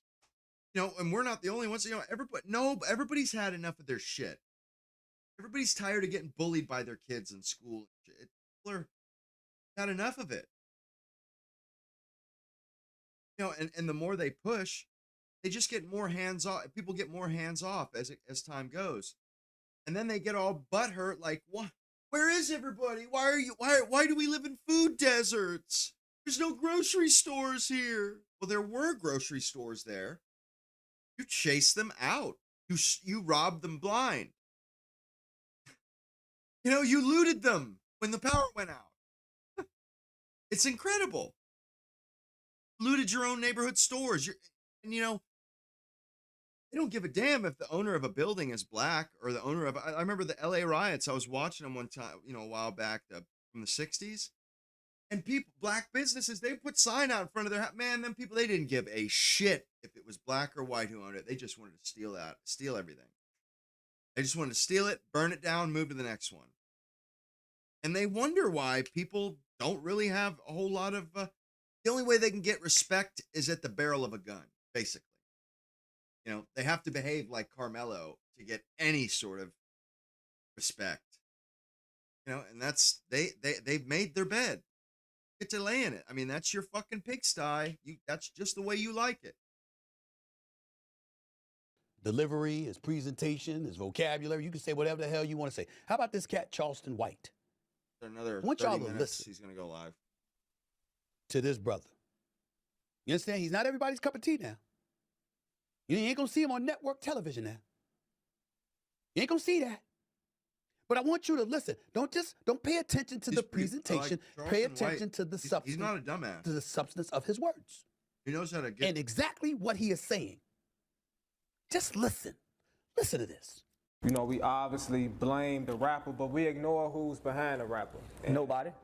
It's the white man. No, you goddamn lie. No, it's the white man. No. Listen, when you show up to my record label with your killing music, I ain't behind what you wrote. The white man is for sure. You wrote them before you got here. And you just gave $1 million for it. But you wrote it. But listen, listen, brother. I'm a businessman. Right. I ain't got nothing to do with what you wrote. You wrote the lyrics talking about killing your neighbor. But you didn't tell me, no, this isn't what you're supposed to be writing. You said, I'm going to give you $1 million for this. So you encouraged it. No, I didn't. With the utmost dollar amount. No, I didn't. I'm a businessman, and I'm about business. Because when you stop rapping this, and I get a Nas X, and he can rap gay, I'm going to sign him too. You showed up with these gay killer lyrics, brother. I ain't got nothing to do with what's in your mind and what you want to project. I just know your destruction makes money. You came to provide y'all destruction, and it's gonna benefit me and my family. Why would I turn you down? Do you turn down the pregnant drug addict who's trying to buy crack from you, brother? What about the girl who may look underage? He's not a dumbass. Do you turn her down? What about your homeboy's woman who's in? And really, the affect is because he talks to black people. He's trying to get through to them. The only way you can do that is you got to get down on their level. You know, like a kid, you got to get down on your knees and look them in their face. How they are, you know, you got to talk like that. You got to carry yourself like that. You got to dress like that. They won't pay attention. They just look like they just call you an Uncle Tom or a coon or something. Compromised state, and you can fuck her and she come to you. So you turn her down. So you want me to turn you down. And I can make trillions off your ignorance. You're not bringing me nothing positive that I can promote to Disney. I can make you richer than you can ever be if you wrote me some Disney lyrics. Hey, if you just want to be like Nick Cannon, I could make you a star forever. But you want to be a star just for a small time, so you write gangster lyrics because you don't want to live long. Your mind wrote these lyrics.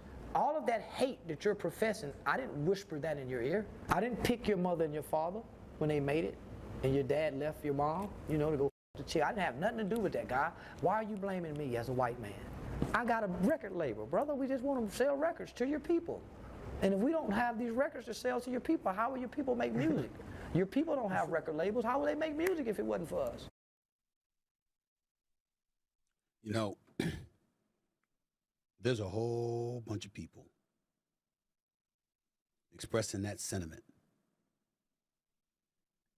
And it's not on behalf of white folks or anybody outside of the black community. Well, what it comes down to is white kids, Asian kids, Spanish kids, they listen to the same damn music as these spooks do. And they ain't going out and shooting each other up. That's the problem here. Is that's why nobody gives a shit what Homeboy says when he goes, "It's the white man." Well, hey, my kids listen to the same fucking music as you.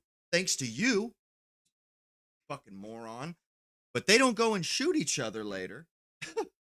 You know, like that's kind of a big discrepancy there. Like, bro, everybody listens to the same music that y'all listen to, but everybody ain't out killing each other like wholesale like that.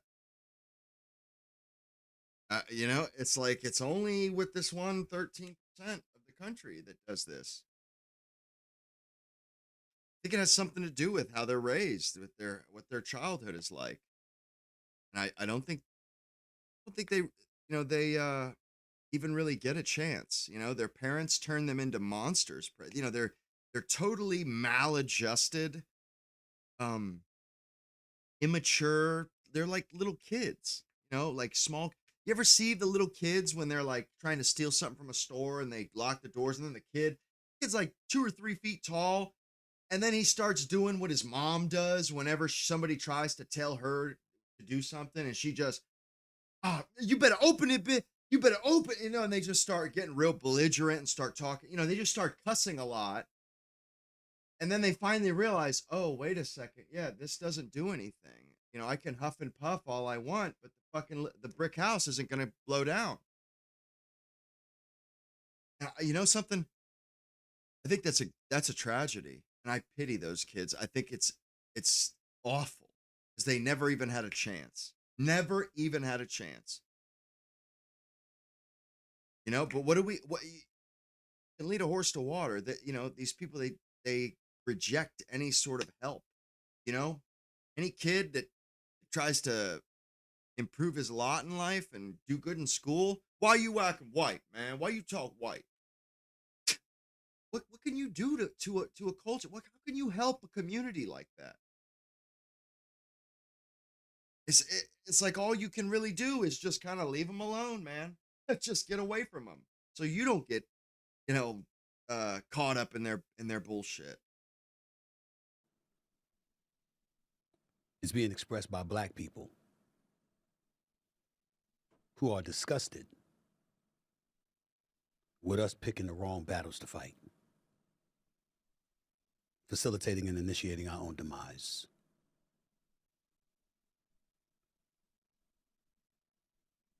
Carmelo Anthony had a bright future, had a 3.7 GPA, worked 2 jobs, no criminal record.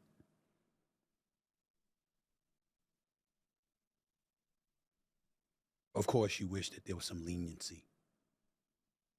Leniency? What about young man wasn't being sentenced to 35 years in prison?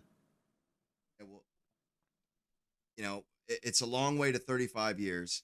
We'll see if he actually gets to 35 years. It's like, bro, he ain't even served a month yet, and you're over here bitching and throwing a fit. Well, maybe in 15, 20 years, things will be different. But, bro, he hasn't even served any time yet. And, you're acting like he's been locked away. They done threw away the key, and he's been in solitary for the last 40 years. Like, bro, get the fuck out of here with that bullshit.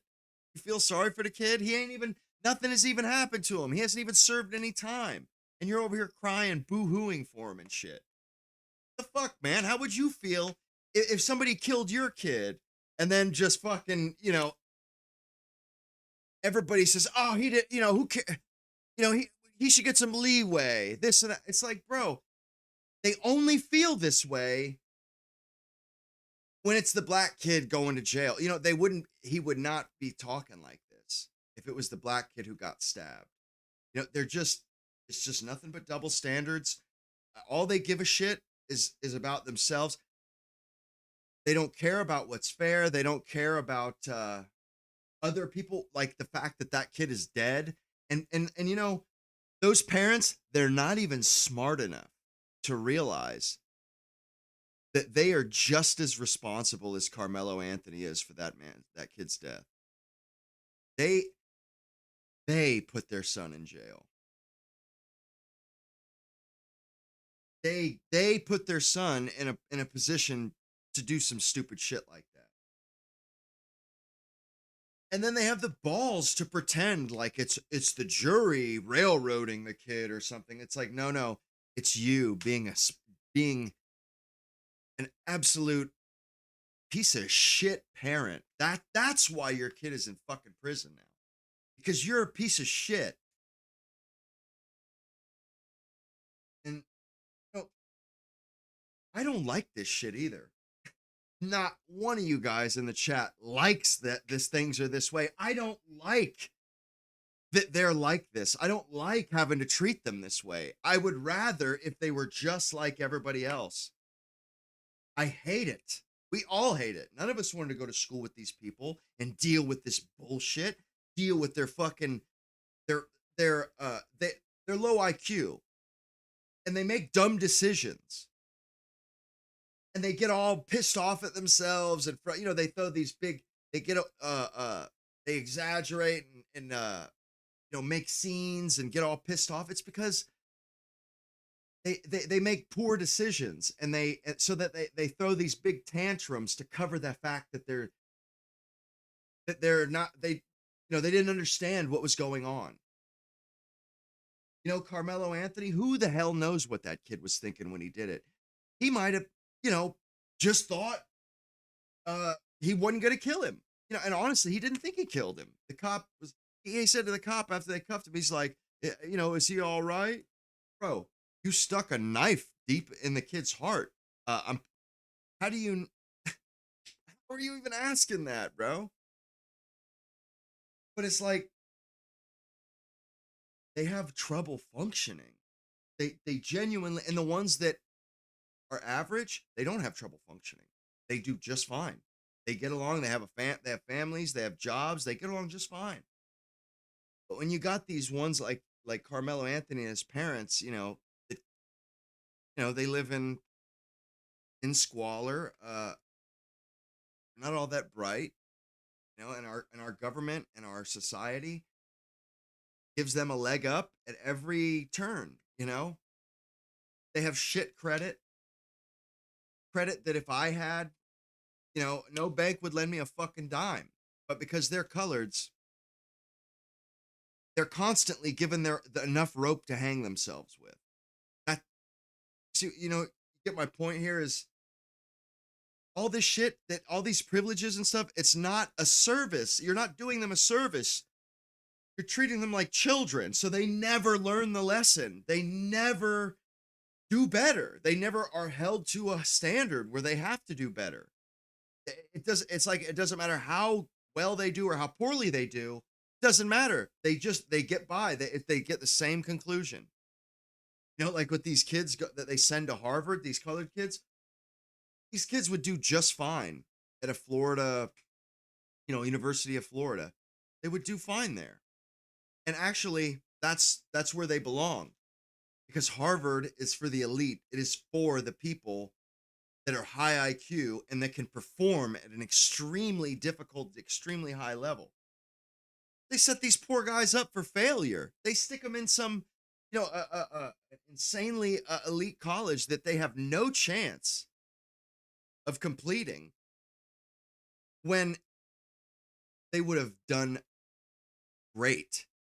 They would do great at a regular state college, you know, but because our society is just tripping over itself to privilege them, to put them in these positions, because they think that, oh, if we send him to Harvard, he'll have a better life. Send him to Harvard, you know, Harvard's a great school. You know, you don't actually have to do work. Harvard just bestows. You know, they just make you a better person. I mean, that's like kind of how the left thinks of it, sees it. It's like, no, you actually have to learn and take tests and accomplish shit. That's not how they see it. They just want to, you know, they want to like rubber stamp it and get the virtue. You know, they don't want the kid to actually have to have the chops to do it. They just want the appearance of everything looking good. But they're not doing these people a service. Think about this: before the civil rights era, nobody helped them for anything ever. They got nothing. They got nothing but lynchings and shit, and lynch mobs, and, you know, Emmett Till and shit. And look at their marriage rates. Look at their out of wedlock birth rates. Look at their business ownership, or all the, the businesses that they own. Look at their, at the numbers, analyze that community. And, if that isn't a perfect way to put it, a perfect example to get the point across, if you set the bar and force them to reach it, to measure up, they will. But if you set the bar and then say, yeah, you don't actually have to reach that bar, if you just do halfway, you'll be all right. Why would they fucking reach for it? It's so diabolical, this leftist shit, man. It's so diabolical. They give these people enough rope to hang themselves with, and they're not smart enough to realize that they're being given enough rope to hang themselves with. And the ones that are average or above average, they get the fuck out of there. And they don't mess around with that stuff. I mean, honestly, I think it's a tragedy. And I think, the people that are evil, the racists, it's the rich white people, the elites, and the leftists that have been brainwashed into this shit. But it's not helping anybody. Actually, it's destroying humanity. It's destroying the human species. We're dying off as we speak because of this shit. I mean, it's utterly poisonous. Everything it touches, it destroys. The West, it's destroying as we speak.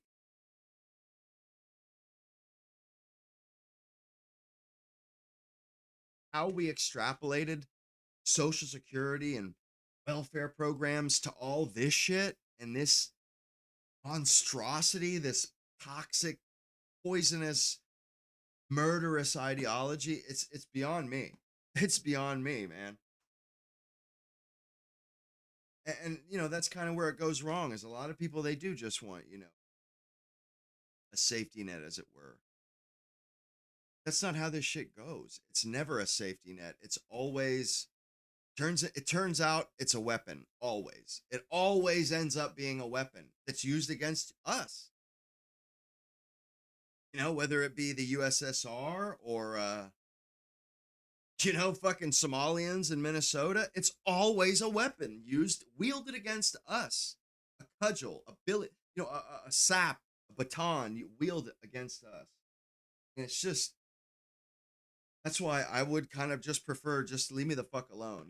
Don't try to give me shit. Don't try to, just leave me the fuck alone, because all they do is fuck shit up. I get it, not everybody is that way, but it's like, really and truly, man, just, if they would just leave us alone, we would be better off. The black community, they were a lot better off before the white man decided to make a special project out of him. The white man decides he's going to help the black man, and the black man is lost for eternity.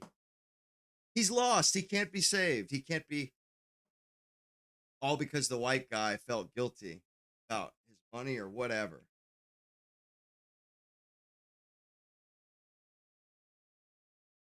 It's guilty rich people are they're an evil force in the world. They just want to throw money at shit. I mean, which is the worst thing you could do. Like throwing money at a drug problem. That'll work. But a lot of this empathy in this shit, it's not helping. It's not helping these people. It's not benefiting them. It's putting more of them in prison than it's opposite of benefiting. I mean, talk about the criminals the way criminals should be talked about. But I still see them as humans, and I mean, I still pity them, and I still, I see it as a tragedy. They are done so dirty by this culture, not because of the right wing people. No, it's because of the left wing. It's because of the, like, Reagan said, what the worst 5 words anybody ever heard was, I'm with the government and I'm here to help. Yeah, that's because you're fucked. If you hear those words, you know, famous last words. They only know how to make things worse. I mean, and the facts, the data, it bears that out. Those people did better when they couldn't sit at a fucking cafeteria counter lunch. They did better when that was going on. They did better when they weren't allowed, you know, to drink from the same water fountains, when they didn't have nearly as many opportunities and benefit, you know, advantages, privilege. They did exponentially better. You know, they had to rely on themselves, so they you know, they couldn't afford not to measure up. But now they know they don't matter what they do, they're going to get theirs at the end of the day. You know, if they don't make a dime, they're going to get, you know, Uncle Sam is going to pony up. So, you know, it's like you're incentivizing the dysfunction. And it's not smart. It's not righteous either. And it's not empathetic. It's downright evil. Are you stealing money from me to ruin that guy's life, to give him enough rope to hang himself with? I mean, it's absurd. Hopefully we figure it out before it's too late. But Austin Metcalf, hopefully the right people figure it out. He's dead. Morons that people going off because somebody said, you know, whether it's me or somebody else, he was murdered. Well, okay, fine. He wasn't murdered. He was killed. Murdered, dude. Fuck. We didn't say while the case was going on. We said he was murdered because he got convicted of murder. Or his assailant got convicted of murder. His assailant? What? Sorry that the proper lingo wasn't used. Austin Metcalf is dead. He was killed. Sure. The person convicted of first-degree murder of Austin Metcalf was Carmelo Anthony. Yeah, and just like you said, Mr. Smith, Carmelo Anthony threatened that kid. He said, touch me again, see what happens. Touch me again, and I'll fucking stab you in the heart. That's called fucking murder, bro.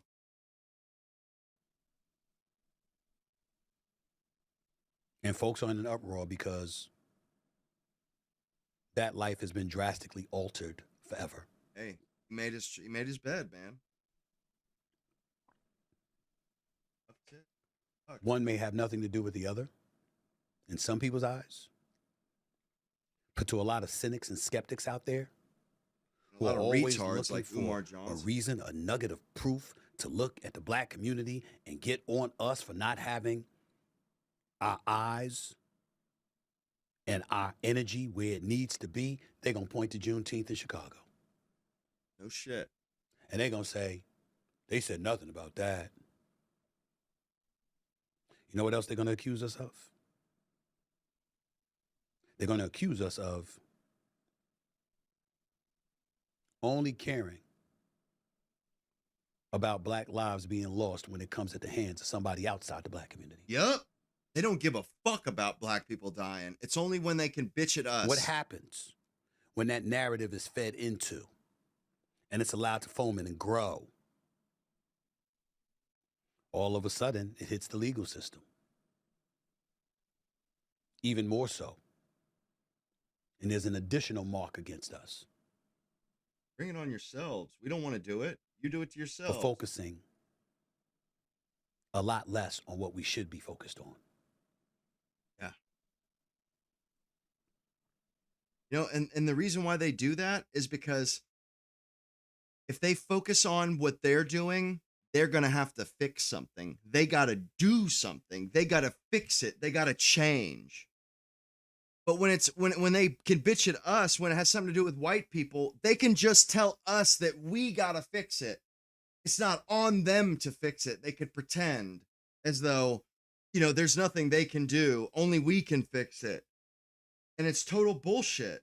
You know, it's like That's why they focus on they only focus on the stuff that involves a white people, because they're not capable of accomplishing a goddamn thing. They know we are, though. They know we get shit done. So anytime they have any inkling of leverage against us, you know they're gonna fucking wrench on that leverage and just see what they come up with.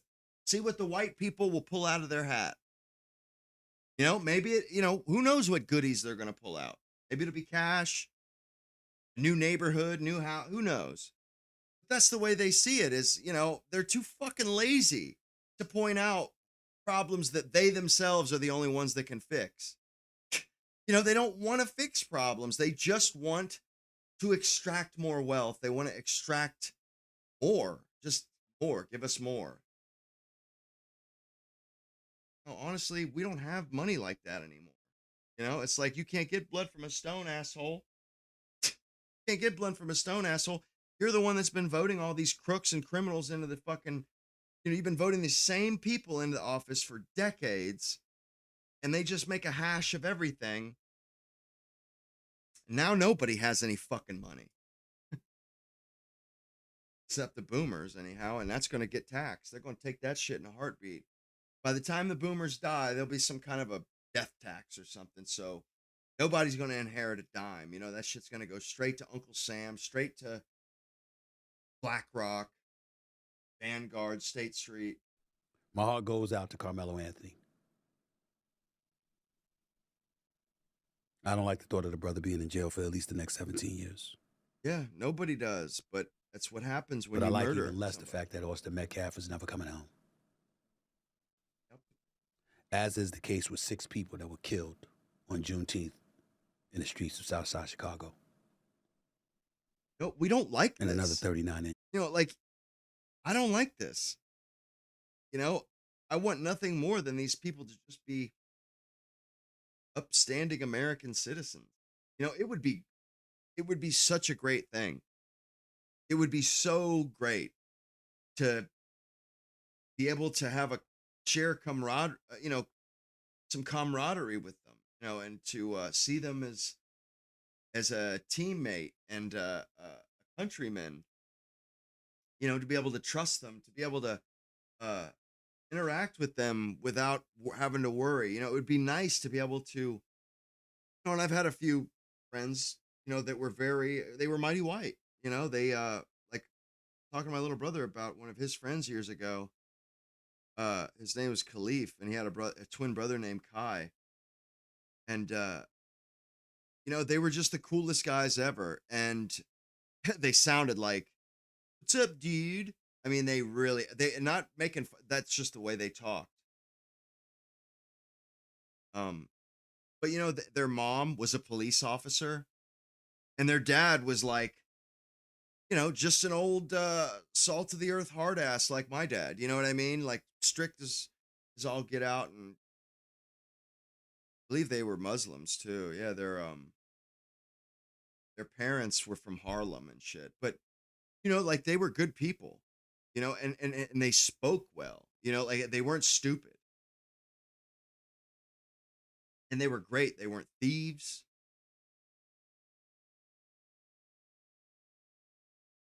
I mean, I still see Khalif every once in a while. He's a bodybuilder now, but we would all love that. There's not some innate hate of other human beings. It's because they're constantly trying to steal from us, constantly trying to prey on us, bully us. I mean, I've dealt with that shit my entire life. Literally my entire life, up until, maybe my late 20s. They're always picking a fight, always trying to bully, always trying to get one over on you. It's like they ask for it. And it gets to the point where we just stay away from them. We cross the street now. They're coming down the sidewalk towards us. We stay the fuck away from them. They're not to be trifled with. They're a bunch of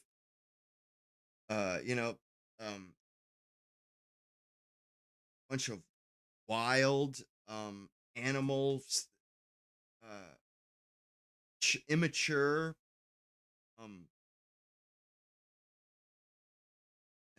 just impulsive, violent. They're violent as all get out. You know, and there's just this huge outsized risk that if you do just continue walking towards them, they'll just stab you in the fucking neck in broad daylight. Or in the heart. They'll stab you in the heart, stab you in the neck. They'll just fucking kill your ass right there in broad daylight in the middle of the street, middle of a bus, middle of a train, don't matter. They'll just kill you. It's like, what are we supposed to do? You know, what are we supposed to do? Just fucking like sheep to the slaughter and just, howdy there, Mr. Colored Guy. Oh, I see you got a pistol in your hand for me. Are you going to take my life today? Okay, let's get it. Let's do it. Let's do it. It's an honor. It's an honor there, Mr. Jacquasius.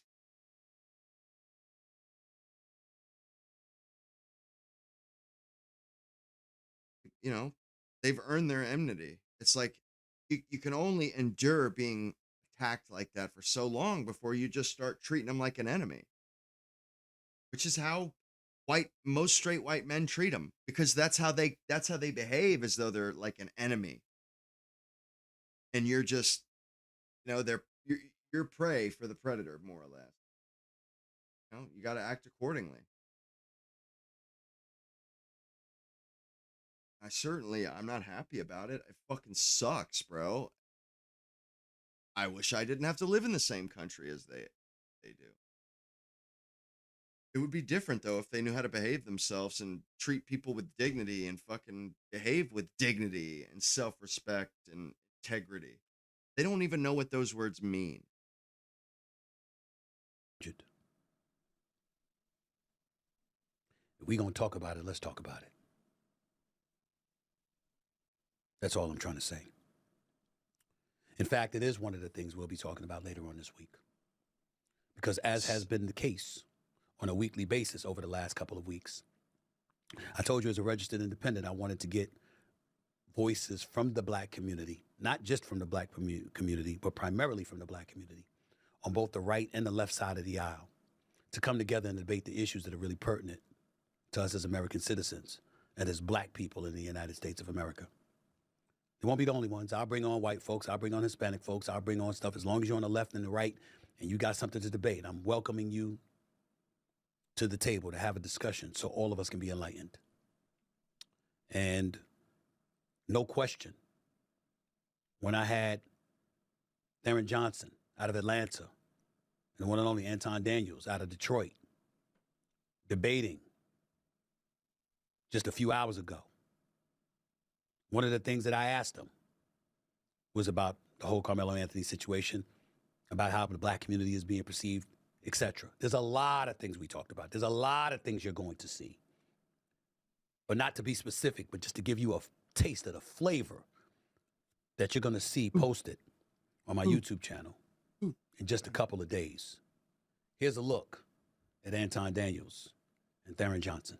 So what we're seeing with our crime stats is that people in America, and it's not just a black issue, it's everybody, right? That they're de-escalating situations no more with just fighting. They're actually using guns to shoot people. The other thing I would say is this, the issue around crime. We got to give people more access to jobs, right? I believe that people right now are poor, they're hurting, they're hungry, gas prices are out of control. And so they are using these guns and this violence to shoot people. And a lot of them are like turf wars. A lot of these are disagreements about family disagreements, about a partner or a woman or a man. And we're not able to de-escalate that anymore. They are juking the stats and they're reducing how they're reallocating how they're classifying crime. A lot of these crimes actually go unreported. These are not issues of people that are having some kind of domestic dispute and then it spirals out of control. These are people that are targeting other people, carjackings, taking them to ATMs and having them remove money, telling them to give you your phone and so they can get your password. These are drive-bys. When 12 people were shot over Juneteenth, right, this past weekend over in Chicago, that was a drive-by and they had over 113 shell casings on the ground. As I said to you on many occasions, ladies and gentlemen, this is going to be a case for, this is going to be a place rather for riveting. I want to hear what Glenn has to say.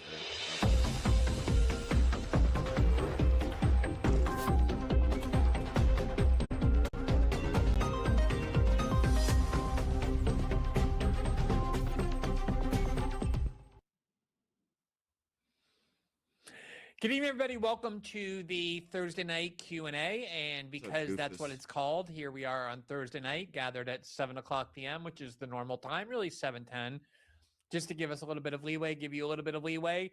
And we are very excited for many reasons, simply because we love doing this weekly show, but also because we are here in what really is our new studio. A couple of weeks ago, I said we had debuted it, but it really wasn't quite ready for prime time or really for any kind of debut at all.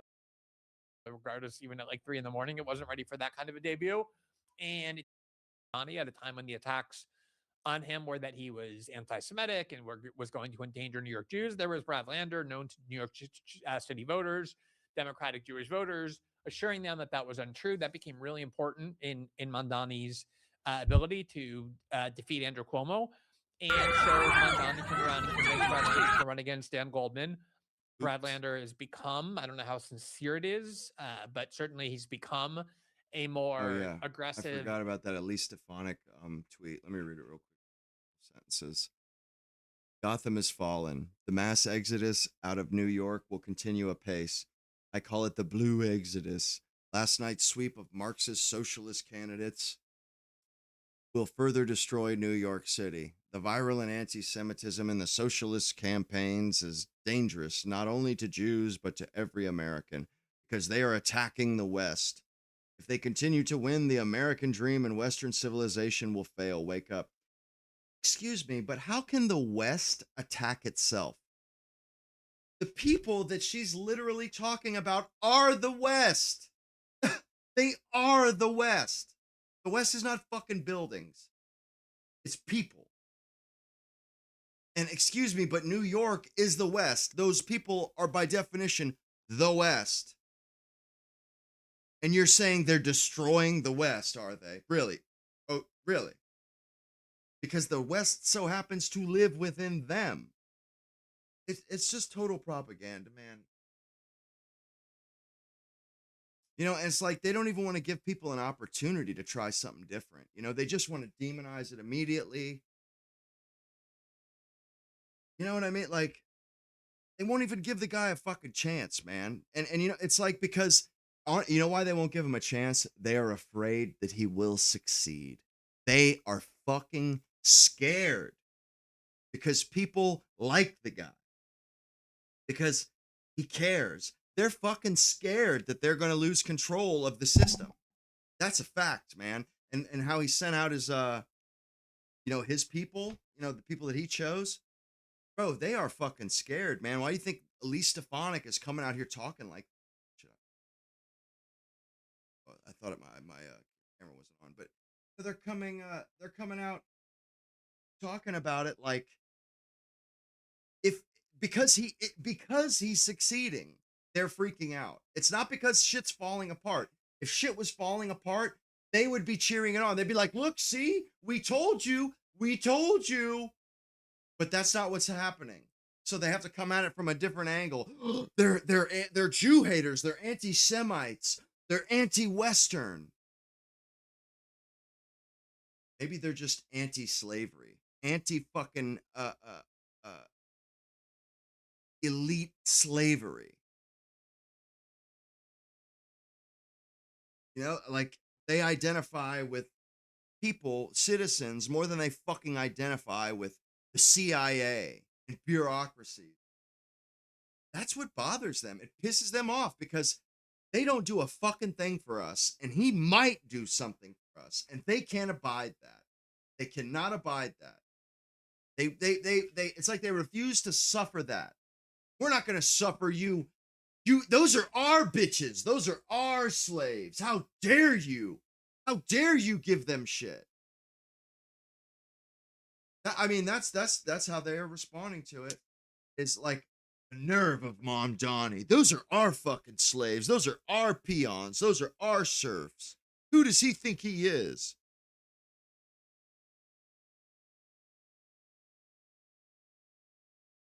I love it. I love watching him twist their sharks in a knot. Fuck them. They don't give a damn about us. And if anybody does even have an inkling of giving a shit about us, they fucking flip out and smear the guy and turn him into some fucking Hitler-esque villain. The guy's like, he's like this like kind of a goofy, smiling, kind of affable brown guy, well spoken and stuff. Like, this guy is not a supervillain. But you would think that he was. You would think that this is like the second coming of Hitler or Stalin or something, or Mao. I personally have not seen anything that I thought was uh bad, or like, honestly, they're like making all this much ado about nothing. I have yet to see anything that I thought, well, that guy's a piece of shit, or that guy's a crook, or that's sneaky, or that's underhanded. Not one thing.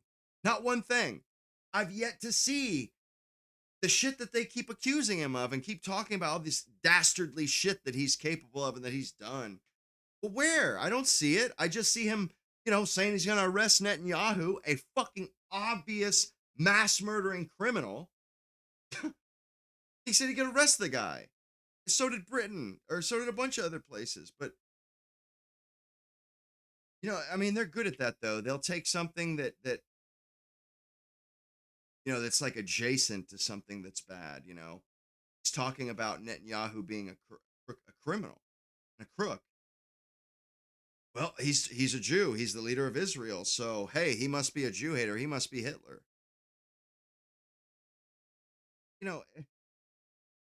At some point, people are, well, I don't, maybe not. Maybe the turnover rate of human beings is too quick. It's people learn too late. By the time they learn, their ticket is called. Their ticket gets punched. It's like, seeing, I mean, it's at some point people should get wise to this shit. That as long as you follow Elise Stefanik, you're just gonna keep getting stomped on. Really, you're never gonna get anything. I mean, I don't necessarily agree with the left either, and I'm not so sure that following them is going to do you any good either. They're kind of just two heads of the same fucking dragon. But I tell you what, Elise Stefanik sure as fuck ain't going to help nobody. She helps Jays. That's her constituency. That's all that bitch ever talks about is Jays, and how scared and how in fear of the such and such they are. It's like, oh really? They're in fear in their fucking gated community, eh? They're in fear of their chauffeur. Is that what they're in fear of? Those people, Jays, they don't fucking deal with the likes of us. They don't deal with Gentiles. They stick to their own schools, their own everything. It's just a bunch of horse shit, man. I'm fucking sick of it, dude. Like, it's galling because they'll do anything, so long as it does not fucking benefit us. They don't want us getting spoiled. That's how it feels anyhow. They don't want us to get spoiled. Then they might have to do stuff on the regular. They might actually have to do something for us. We might, they might have to, or we might have to benefit from our government. I don't like that. It's their government. They are the only ones that get to benefit from it. I mean, if it were up to them anyhow.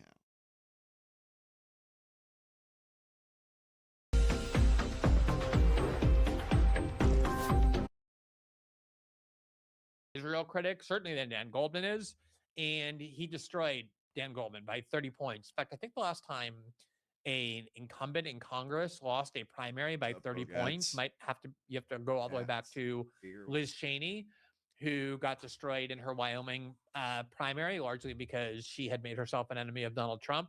So it was a huge victory, but that wasn't really the controversial one, because Brad Lander, though he turned himself into an Israel critic, is a fairly conventional Democratic politician. There's nothing really radical about him at all. He's already pledging he's going to vote for Hakeem Jeffries as probably Speaker of the House if Democrats win the midterms. Maybe it already but the other started. two sent out a message, victories were definitely more notable, more radical, more threatening to the Democratic establishment. One of them is a woman named Claire Valdez, who had the support of the Democratic Socialists of America, DSA, in New York.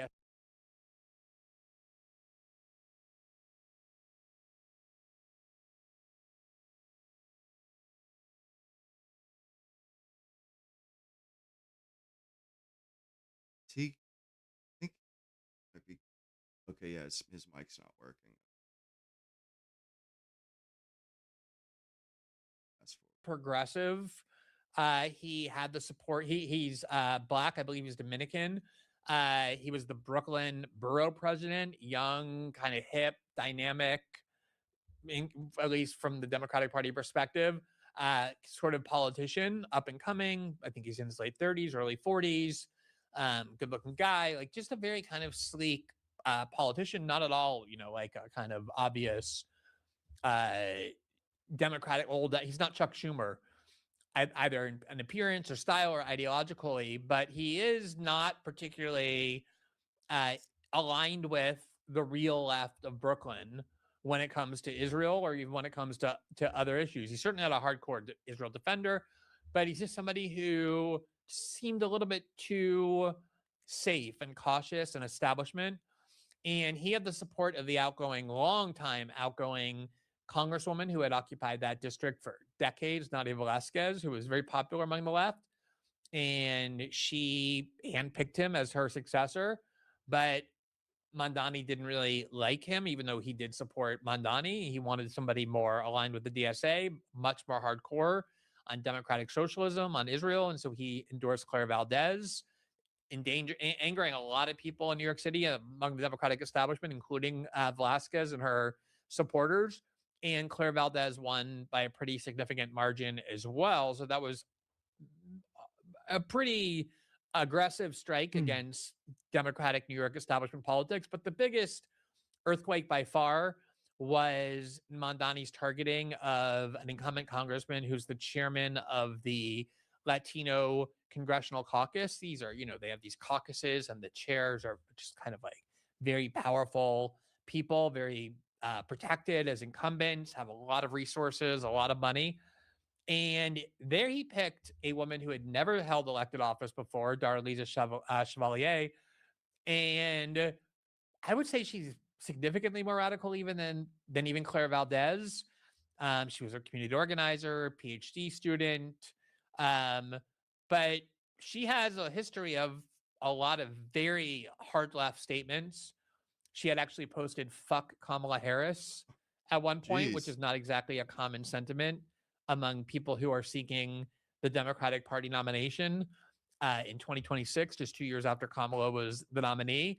She had said a lot of sort of things about peak wokeism. All deportations are immoral. She has identified as a communist, just things that don't quite align with the political moment, even in New York City, that are still much further out there than typically is the case. She had also, which pleases my heart, expressed serious opposition to funding the NATO war against Russia and Ukraine, which is something that I think the left is so long overdue to have a debate about whether they should continue almost unanimously. I mean, Ilhan Omar has started to have a little bit of reluctance on this, but the idea that the left in the United States should be in favor of every year sending hundreds of billions of dollars into the pockets of Raytheon and Lockheed Martin to arm and fund a lot of pretty radical right-wing, even neo-Nazi groups in Ukraine to keep this war going that's already in its fourth full year against Russia to align with NATO. It's a very odd position for the left to have. So she is actually somebody who has explicitly opposed it. Claire Valdez is somebody who hasn't explicitly opposed it, but has certainly talked a lot about the evils of having all of our money go to foreign wars and to Israel instead of reinvesting them here in American communities for the American working class, almost like an America First or a MAGA message. And what they all have in common for sure, especially Claire Valdez and Darlisa Chevalier, is that they are very, very, very hardcore opponents of Israel. In fact, Darlisa Chevalier was at a anti-Israel march on October 8th, the day after the October 7th attack. Now they try and make that seem as though she must love Hamas. Israel hadn't really even started to do anything yet. So what was she protesting unless she was just hating Israel and cheering for October 7th? The reality was everyone knew on October 8th what the Israelis were going to do. They had already started bombing. They had already made clear exactly what they intended for Gaza. So I don't think that participating in a protest on October 8th means you were cheering the October 7th attack. I just think it meant that they understood what the Israelis were going to do, which is what they've done for a long time. They were bombing Gaza shortly before the October 7th attack. But these are definitely, even for New York City Democratic Party politics, these are very unusual candidates, especially Claire Valdez and Darlene Chevalier. Now, a lot of the energy was obviously driven by anger toward AIPAC, anger toward Israel. I mean, that's why Dan Goldman lost his seat. And the question then becomes, does this reflect what for a long time now has been looking as though what we're moving toward, which is the death of AIPAC, at least when it comes to the stranglehold it has long exerted on both political parties, to the point where AIPAC has almost become a poisonous brand within Democratic Party politics. Not all throughout the country, obviously. There's still strongholds of pro-Israel sentiment in the Democratic Party in South Florida, where like Debbie Wasserman Schultz and Jared Moskowitz and these types are.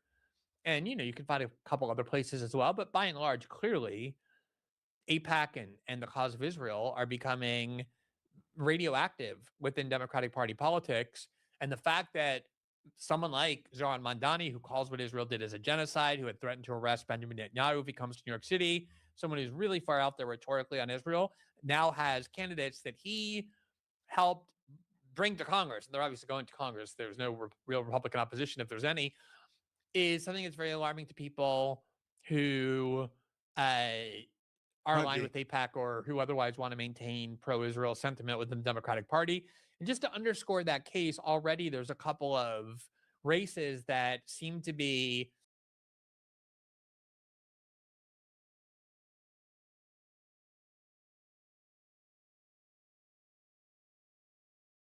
anti-Israel position. And then you have two other candidates who are pro-Israel. If we can show that graphic, we're going to have that up in just a second. Do we have that up? Yeah, there you see, this is the Kalshi market predictions to show you how public perception is already being affected. And there you see Abdul El-Said, who is the candidate who actually received a lot of attention because Hassan Piker endorsed him, and his opponent stupidly tried to make that an issue and brought more attention to his candidacy. As it goes on. And in turn made people actually like him more. He's actually a very talented politician, also quite charismatic, quite likable. He now has a 77% chance, according to these prediction markets, Kalshi in particular, to win the Democratic Senate primary against a sitting member of Congress, Haley Stevens, who is a very hardcore Israel fanatic, and then also this woman, Mallory, what is her name? Mallory, Makaro, something like that. I can't think of her name now, but and maybe I'm actually suppressing it because I find her particularly repellent as a politician, as a person. But anyway, clearly that's a byproduct of what just happened. And then you look at St. Louis, where you may remember Cori Bush was the incumbent who 2 years ago lost her seat to someone named Wesley Bell. And Wesley Bell, I would say, is probably the most bought and paid for member of Congress that you can find almost anywhere. I mean, he basically did not exist. The only reason he's in Congress is because 2 years ago, AIPAC wanted to remove Jamal Bowman and Cori Bush, who were two of the leading Israel opponents, and they poured massive sums of money, $15 million into the race in St. Louis, put it all behind Wesley Bell, promised him they would buy him a seat in Congress, basically, in exchange for his pledge to have unstinting loyalty to Israel, which he gave and has since honored. They took out Cori Bush. He's now running in a rematch, hoping that the change in politics surrounding Israel will now be able to return her to Washington. Can we put that back on the screen? The prediction markets for Kalshi, in light of what happened in New York City, are showing her now with a 71% chance to win that primary. And there's a couple of other races where that have very similar dynamics, where you're talking about trying to remove incumbents because they're pro-Israel, because they've aligned themselves with AIPAC.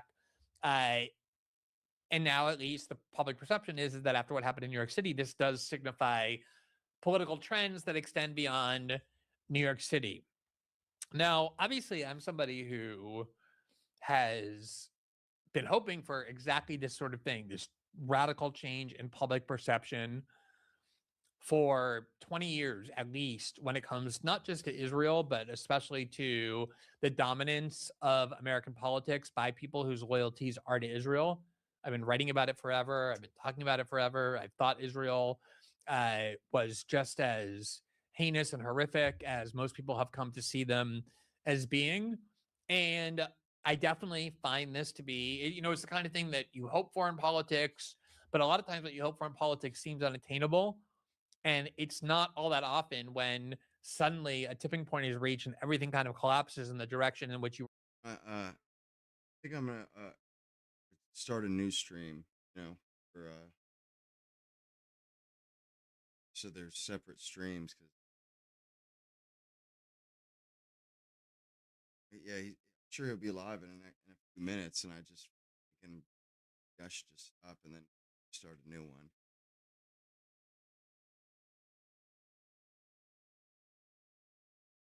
Yeah, I'm just gonna end the stream now, and I'll start it new one momentarily, so that when people search Nick Fuentes, it'll come up because it won't do it now because of the name and shit. And if I change it, it still won't show up. But yeah, I'm gonna go ahead. I'm gonna cut this stream and start up another one.